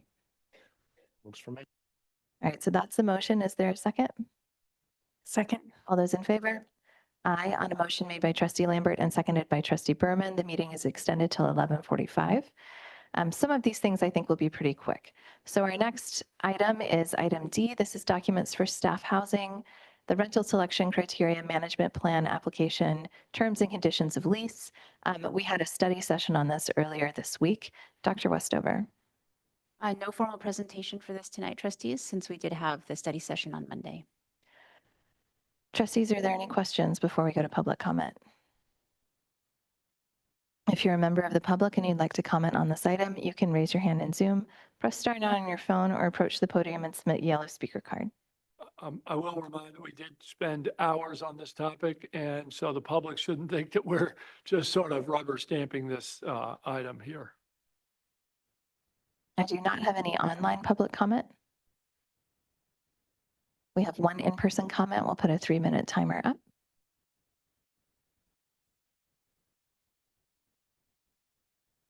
Ms. Actor, you may begin. Oh, there you go. Hi, good evening again. I just want to comment on the public comment. The study session had very few attendees. I think that it is more appropriate to present at a board meeting this sort of information. Also, the study session did not include an overview of the ground lease, which is a very critical component that will possibly affect our school district for decades. And I think that these items need to be brought out publicly. The fact that it's not being brought out now, the fact that it wasn't brought out at the study session, these are concerning. These are major issues. So please provide more transparency. Thanks. Trustees, are there comments or we have added an additional speaker? Okay, it's fine as long as we don't go above 3 because then we have to start cutting time. Yes, we'll do one more public comment in person. Okay. Thank you. It's my last comment of the evening. The more people look into it, it seems like the housing project is on shaky footing. And I believe it is a vanity project that Allende started to promote himself as a leader in public housing. And he even hired a public relations firm to that effect. So I think we need to examine it carefully. I don't think proper diligence was done. I also think we need to examine all of the contractors that were enlisted in this project, starting from Greystone to Miramar to EF Barrett to all of the others, because everything is suspect now. So I ask you to do your due diligence. And if we find that this is a dog, do not saddle our children for generations with this project. Find an exit strategy and get out and get back to educating our kids. Thank you. Trustees, are there any comments or a motion? Trustee Blakely. My comment is that all is not rotten in Denmark, and I am going to move that we approve the rental selection criteria management plan application and terms and conditions of lease as presented. I second. All those in favor? Aye. On a motion made by Trustee Blakely and seconded by Trustee Berman, the board has voted unanimously to approve the rental selection criteria, management plan, application, and terms and conditions of lease as presented. We will now move on to item E. This is resolution number 03-112124 for speech and language services. We have our Chief Human Relations Officer, Tara Vicure. Good evening. I'm here tonight simply to ask you to please approve the local assignment option for the speech pathologist that's listed. She does have all of the qualifications necessary. And like we've done before, I ask you to approve tonight. Are there any questions from trustees? Seeing as there are none, if you're a member of the public and you'd like to comment on this item, you can raise your hand in Zoom, press *9 on your phone, or approach the podium and submit a yellow speaker card. There's no public comment at this time. Is there a motion from trustees? I move that we approve the local assignment option for speech and language services as reflected in resolution number 03-112124, speech and language services. Second. All those in favor? Aye. On a motion made by Trustee Blakely and seconded by Trustee Berman, the board has voted unanimously to approve the local assignment option for speech and language services as presented. Thank you, Ms. Vicure, for staying with us so late. This next item, item F, is our Santa Clara County Committee 2024 election. Trustees, this is for the organizational committee at the county level that votes on district boundaries, for example. And we have 2 candidates for 1 spot for District 4, and we have 1 candidate for the at-large position. I recommend for the at-large position that we certainly support Albert Gonzalez. He has been a trustee in Santa Clara, but he was recently elected to the Santa Clara City Council. So he will be at a council level, which I think will give him some useful insight. He's also the current president of the California School Boards Association. And then amongst the other 2 candidates, It is up to trustees, but I recommend Jody Muirhead. She has been a trustee for a very long time. She serves on the Delegate Assembly for the California School Boards Association and is just incredibly involved, very, very smart, and has been working at the county level for years. I think she's been on the executive team for the Santa Clara County School Boards Association. So she knows the districts throughout the county and has a great deal of experience. But trustees, on that one, we will need to vote because there are two candidates for one spot. I concur with your opinion about Jody and would recommend that she be the candidate that we vote for. I would second that. We'll take public comment real quick. If you're a member of the public and you'd like to comment on this item, you can raise your hand in Zoom, press *9 on your phone, or approach the podium and submit a yellow speaker card. We don't have any comments on this. All right. Is there a motion? We would need to move to elect both the at-large and the district. So I move that we vote to elect Albert Gonzalez for the at-large position and Jody Muirhead for the district, was it District 4, that whatever the applicable district position. Second. All those in favor? Aye. On a motion made by trustee Blakely and seconded by trustee Berman, the board has voted to elect Jody Muirhead and Albert Gonzalez to the Santa Clara County Committee on School District Organization. We will now move on to item G. This is our organizational meeting discussion. This is something that we traditionally do before the December board meeting. My main question tonight, and trustee Berman and Blakely, you will not be here. We have 3 new incoming board members who I'm sure have opinions about this. You're welcome to make public comment on this item, but we will definitely, the discussion and vote, the actual vote will happen after you are sworn in December. My question is, trustee Lambert, would you consider being board president? This is not a voting item, but I'm asking if you are interested in the position in December. So I'm a little curious why we do it this way rather than wait till the December meeting. It's just been that there's been a discussion every single year that we've been on the board. This is just a discussion item. Or the last That 6 you've been on the years board. We didn't do it this way when I was on the board. when you're on the board. I believe we started it maybe when I was on the board, and it was more to indicate whether people were interested in the offices, because with the Brown Act, you can't talk about it with more than one other person. So it's more if people were interested, they could say so. And whether you continue this practice or not, I leave to you. But yeah, that's all. I mean, you don't have to say anything if you don't want to. This is the only thing to really discuss tonight would be, I am not interested in serving as an officer for the next year because I've rotated through, and so I'm ready to hand off the reins. So it was to gauge your interest and then to make sure that our incoming trustees there is within this cover sheet, there's an attachment that is a list of all of the different committees. And so it's good for you to have these committees and start thinking about what you might be interested in serving on.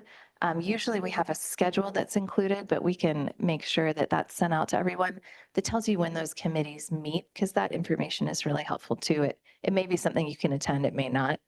But the organizational meeting is when we vote on officers and committee assignments.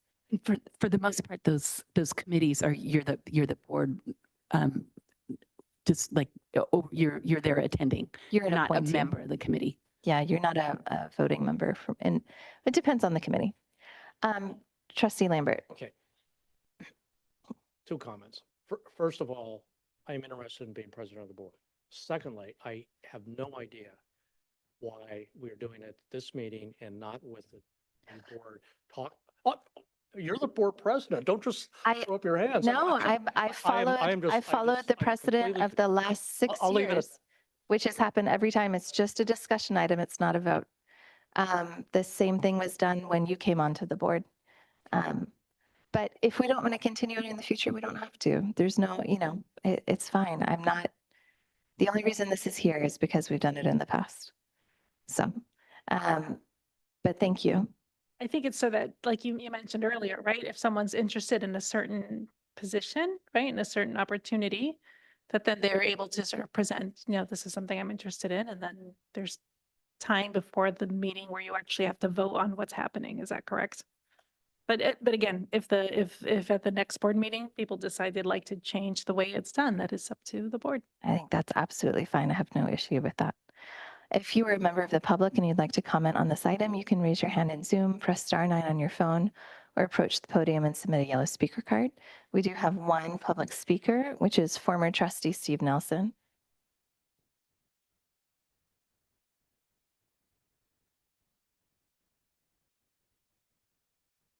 You have 3 minutes. Oh, okay. Thank you, President Conley. Yes, I am Steve Nelson, former trustee. And sometimes I don't understand, Bill, but that's okay. Yeah, part of the purpose is to let the oncoming trustees know what's happening. It doesn't mean you have to make a decision. I would actually, Bill was the guy who tried to get, there's a regular rotation that we do, and we put it as board policy, and he got smushed down because some of the board didn't want to listen to somebody like, I would say, our dearly departed trustee, which was a shame. You guys didn't, you didn't give him any going away certificate. No need for that. You snubbed him. So Bill is maybe a little bit shocked because now he's the odd man out. And actually, he's the only man, isn't he? So maybe it'll be good to have 2 men on this board again. President Conley, I have, it isn't something exactly related to this, but that I'll give to you. And thank you very much for meeting with me today and earlier. It's the first time you've extended your hand essentially to me and say, let's come and talk, because I'm going to have a lot to say when the board meeting comes up. I think it's fine how this has gone. I think it's good.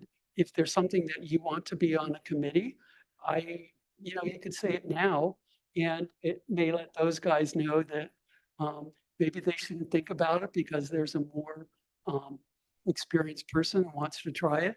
But as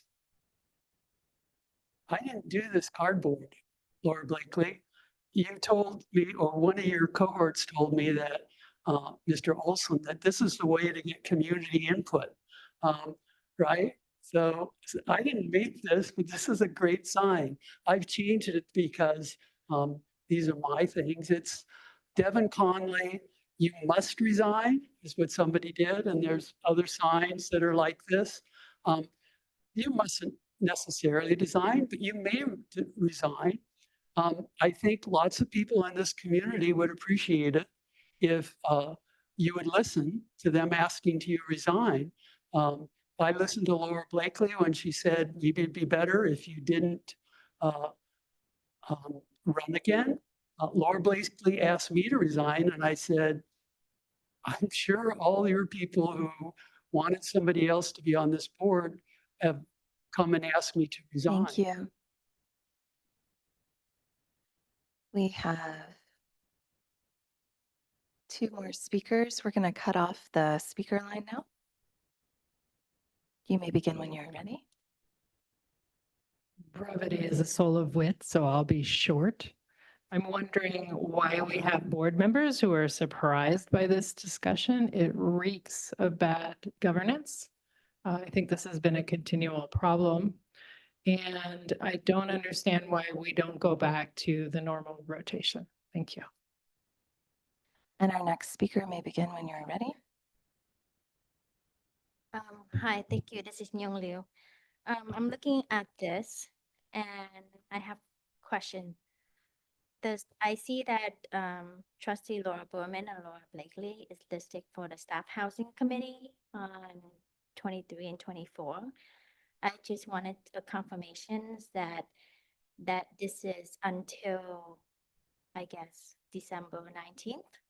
And then after that, it would be the current board that's serving on, that the public voted for, that would be on this committee, because I wasn't clear, sorry, what happened in the last discussions.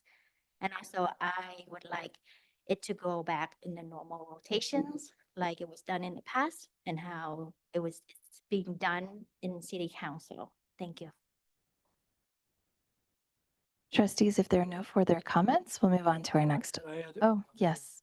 I think it would be helpful for this process, given the list of board committee representatives, if the new board members and the returning board members offered some thoughts about what they would be interested to me, presented it to me, and then when we had the meeting, in the interest of time, we would have some information going into that, and we would be able to have some conversations on that, just because otherwise this item could take a very long time at the very first meeting. It has not historically taken a long time, but I hear you, it could, just for context. I think that's fine. Would be is, this looks like a complete list. I just make sure it's a Yeah, complete list. we'll There check used it to be out. a safety committee and maybe that's been disbanded, but Yeah, we'll go through it. thank you. I was going to say, I don't see the Budget Advisory Committee is on here. Okay. All right. Our next item is the community member presentation about the World Language Study. We have community member Ling Wang here, and we have allocated 10 minutes for this presentation and any comments. Of course.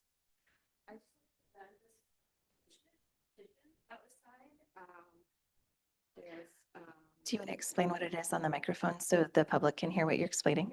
Thank you.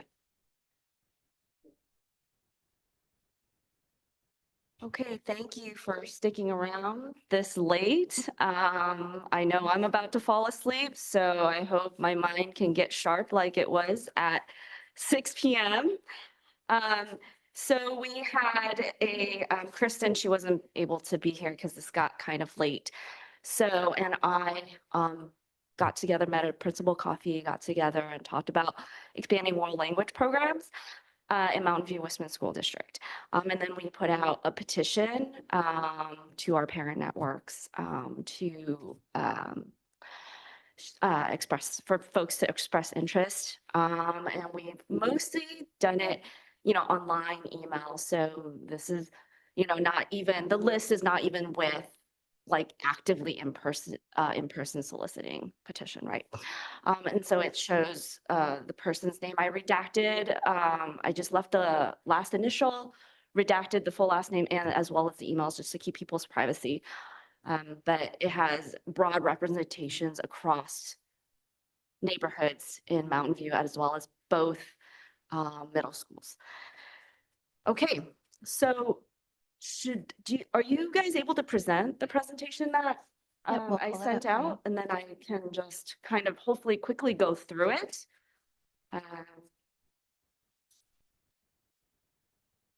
Okay. Oh, and I also want to mention that Swati and I have also met and discussed a lot of these items. And I've also talked to Mr. Benavides at Grand Middle School. So, okay. So what are the benefits, if you can go to what are the benefits of a world language education? Well, world language education is actually essential for connecting with our diverse community and peers. It is also great for social emotional learning, to connect with others and learn about each other. And it is also important to prepare for college. So we see that there can be connections to better academic learning, as well as improved concentration, memory, stronger communication skills, and increased creativity. I cited a couple of research papers and links, as well as there's actually the California Department of Education has a world language framework that works off of as well. Next slide, please. Okay. In terms of preparing for high school and college, our high school district has several world language, which we'll see in the next slide, but our state universities recommend 3 years of high school level world language. So for our district, Entering our high school with no world language puts our students at a disadvantage in college prep. Our other fellow feeder schools in these high school districts, like Los Altos, right? They all have world language offerings. So if you go to the next page. So in terms of the current state, we only 27% of our students currently have access to a world language education. And that is because each of our middle school sites, we only have one Spanish language teacher. Again, this number actually also includes the students that are in Mistral. Okay.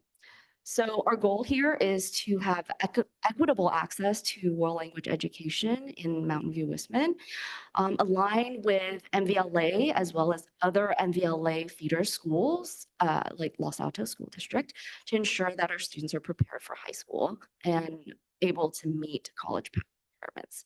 And also to align with the California Department of Education standards and framework. Next slide.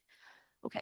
So here's just the current data that I talked about specifically with the one teacher for Spanish language and the one course for Mistral graduates for the core social studies class, and then including the Mistral immersion. So once you get to middle school, it's about 27 to 28% of the students that are actually able to get into a world language class just based on our teacher capacity. Next one. Okay, so here is a comparable offering of MVLA at both high schools, as well as both middle schools at Los Altos, as well as what's available in our neighboring district in Palo Alto. You can see that at a minimum, each school has at least two. Some offer 4 different world language classes. So in this instance, our students are behind in terms of being able to access even these offerings. Next slide. The proposal here, and I'm really happy to see what came out of our interim budget, right? I think I roughly estimated adding all the extra money that we had coming in because of increased property taxes and some of the savings we have. I felt like it came out to roughly about $4 million and change, maybe more and less. So I do feel like, given our reserves and our funds, that we have money to potentially hire more teachers for this particular aspect. The proposal would be we obviously do this in phases, right? Like so phase 1 is, hey, let's potentially start increasing, world language teacher by 1 per school site, per middle school site every year until every student can get into a world language. And then phase 2, potentially establish world language as a middle school core elective. That is actually pretty standard for a lot of the schools that I understand in the East Coast.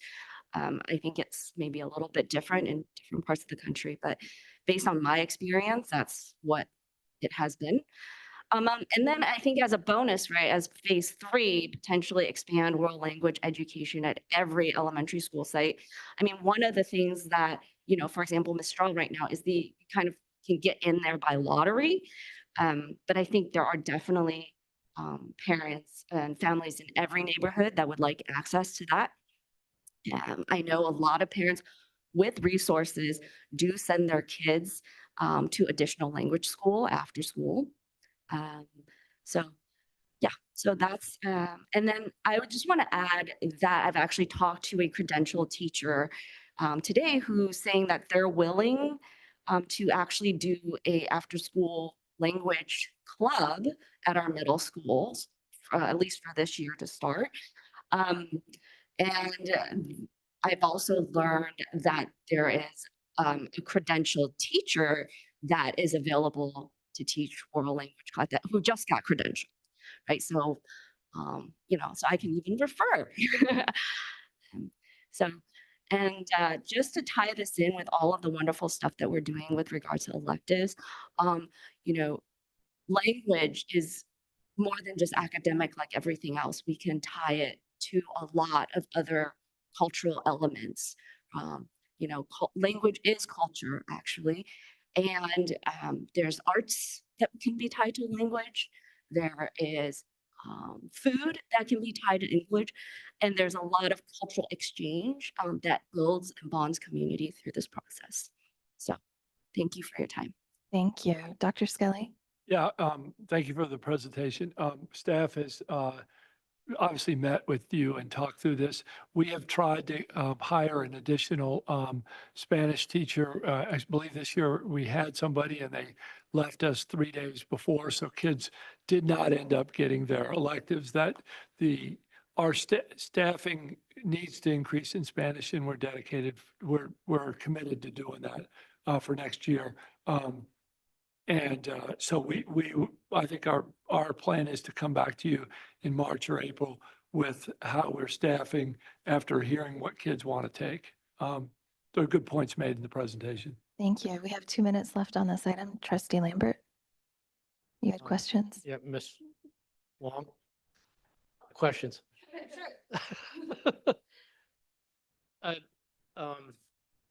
Do our neighboring elementary schools, Palo Alto, Los Altos, offer world languages in elementary? I did not look into that, but I did look into private schools, and I know that private schools do have world language as a special in their elementary schools. Yeah.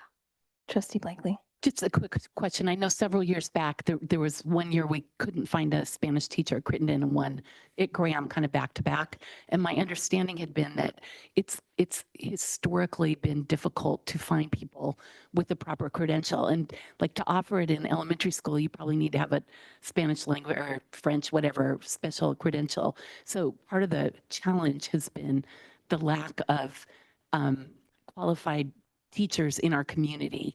And also we don't pay as much as a high school district. I'd love to have Spanish teachers everywhere. That was my favorite class. I almost double majored in Spanish. I think it's really important, but we have to appreciate the reality of what's out there. So I'd love it maybe if we get on it earlier and try to find people, but it sounds like this year we had somebody resign at the 11th hour. May I make a comment on that? Can I do that or no? Sure. We only have, well, we're at the end of the item. It's 11:08. We're going to take public comment on the item. If you can be very brief. It'll be just really quick. I think one thing to note is that this is a request for world language capacity and it doesn't have to be Spanish. If you can look at the list of what's available, right, there is, Japanese, Mandarin. So that can expand to capacity. The other thing about an elementary level is in elementary school, we do have outside vendors that teach our specials, and the requirement for that is if a non-credentialed teacher is teaching the class, you just need to have a credentialed teacher in the room to supervise. Thank you. We'll take public comment on this item. If you're a member of the public and you would like to comment, you can raise your hand in Zoom, press *9 on your phone, or approach the podium and submit a yellow speaker card. We have 3 speakers in person. We have none online. We'll allocate trustees. How should we do this? Usually it's 10 minutes per item, but this was a 10-minute item total. 2 minutes. Trustee Lambert, 2. Okay, so we'll do 2 minutes per speaker. We'll get a timer out. There are no online speakers.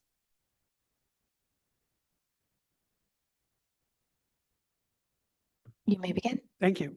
I'm former trustee Nelson again. MVLA late 2012, post-election, I talked with a guy named Barry Grove, who was the superintendent of that high school district. And his question, as I've told this board and other boards before, and Blakely will go to sleep, of course, is when is Mountain View going to offer middle school foreign languages? That was his question to me as a newly elected trustee of this district. And a dozen years later, the same question, I would say. Geez, I thought having Berman and Conley on this board, both Mistral moms, I thought we would get it done this cycle. So if you have any interest in this, you're going to have a hard time to figure it out. But remember, 3 new trustees who have the power. You will have the power, and the power is the vote. And the vote is to permanently make at least middle school foreign language a board policy. And when you have your HR department say, well, our one candidate canceled out and we're going to cancel it for, say, hire 2. That's your decision to make. It's your policy to make as a board. If you let this go and let your HR department say, well, this happened and we couldn't do it, so kids, you're just SOL. Yeah, kids will eventually know what SOL means. You gotta say, this is our policy and we're not gonna hire this person again as our personnel manager if they can't figure this staffing point out. Thank you. Our next speaker has 2 minutes. Hello, I just wanted to share that Cupertino School District has a Chinese language immersion program for 6th to 8th grades. And they do spend less money per student. So this isn't really about money. When there's a will, there's a way. That's it. Thank you. Thank you. And our final speaker.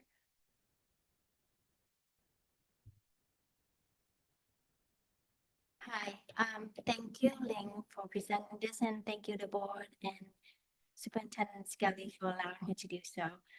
I am in support of this. I asked my 6th grader if there's a world language elective available, what would he like? And he was super excited. He was like, yeah, I'll take French or Mandarin.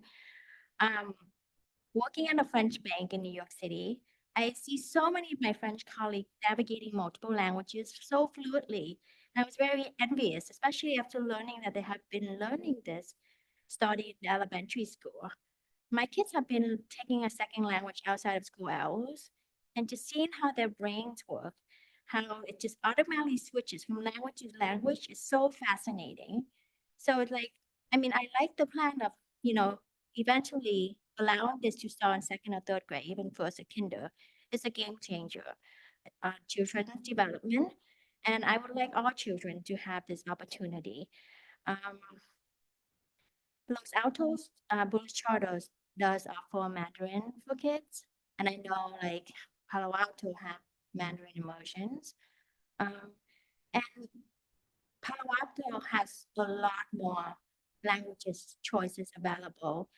And so I just think it's such a disadvantage to our kids and Los Altos as well, just to not have this extra elective of language available to them, because then they're coming into the high school as a disadvantage to the other half of, if they go into Los Altos and Mount View, they're at a disadvantage to the kids who went through the middle school in Los Altos and were offered this opportunity. So thank you. Thank you. And I will just add, I think all of us support expanding language access. And I have advocated for years that we should have a Mandarin immersion program or Cantonese, possibly at Mauna Loma, which has low enrollment. That is something that Trustee Chang and I were very aligned on as well. Trustees, if there are no further comments on this, we can move to our next item. Are there any board updates? Item 12. Just real quick, I want to mention that I went to the PK graduation at Graham this week, and I had an opportunity to speak to all of the parents that graduated or completed the PK program. They dedicated 7 to 8 Wednesdays this school year to attend programs that teach our parents how to navigate the school system and how to think about planning for college for their children. And it was just a beautiful ceremony. They did a lovely job. We heard from some parents that spoke about how impactful the program has been. And it was really terrific. So I just want to congratulate those families and, appreciate so much that our district was able to bring that program to our school. And our principal, Benavides, spoke eloquently about, how impactful it was for the parents that were there experiencing the ceremony. So So it was just, I just want to share with you. It was really terrific. And I'll just note that the California School Boards Association's annual education conference is the weekend, I'm sorry, it's the first week of December. I will be going down on Sunday night for the Board of Directors meeting that begins at, my first meeting will be running the audit committee at 7:30 a.m. on Monday morning. And then delegate assembly is Tuesday and Wednesday. And then the conference itself begins on Thursday. And I believe our entire board is going to the conference. There is training for new trustees. There is training for board presidents that takes place on Wednesday. So I think most of you will be there by Wednesday. And, you know, we look forward to learning together and getting to know you, but also getting to learn about great things from throughout the state that we can bring back for our school district. And finally, I would like to thank Trustee Berman and Blakely again for their years of service and a very long night tonight. I'd also like to thank you, President Conley, for being our president through this year. Thank you for your focused leadership and to navigating some of the issues that have come before our school board. We have lots to celebrate, and every year there's more to work on. So, thank you so much for your brave leadership all of this year. Like I said, she's more eloquent than I, but yes, thank you. You're amazing. And I've enjoyed working with you too, Bill, and all of our incredible staff. So I wish you all the best, and we'll be supporting you from the sidelines, and best of, wishing all the best to the new trustees as well. All right, thank you. Happy Thanksgiving. Yes, may everyone have a safe travel week next week if you're traveling, and enjoy time with your families. I know our staff, it also deserves some downtime as well. And Dr. Skelly for his brave leadership and well-deserved break. We will have future board meetings on December 19th, January 16th, and January 30th, and at 11:17 p.m. This meeting of the Mountain View Wisdom School Board is adjourned.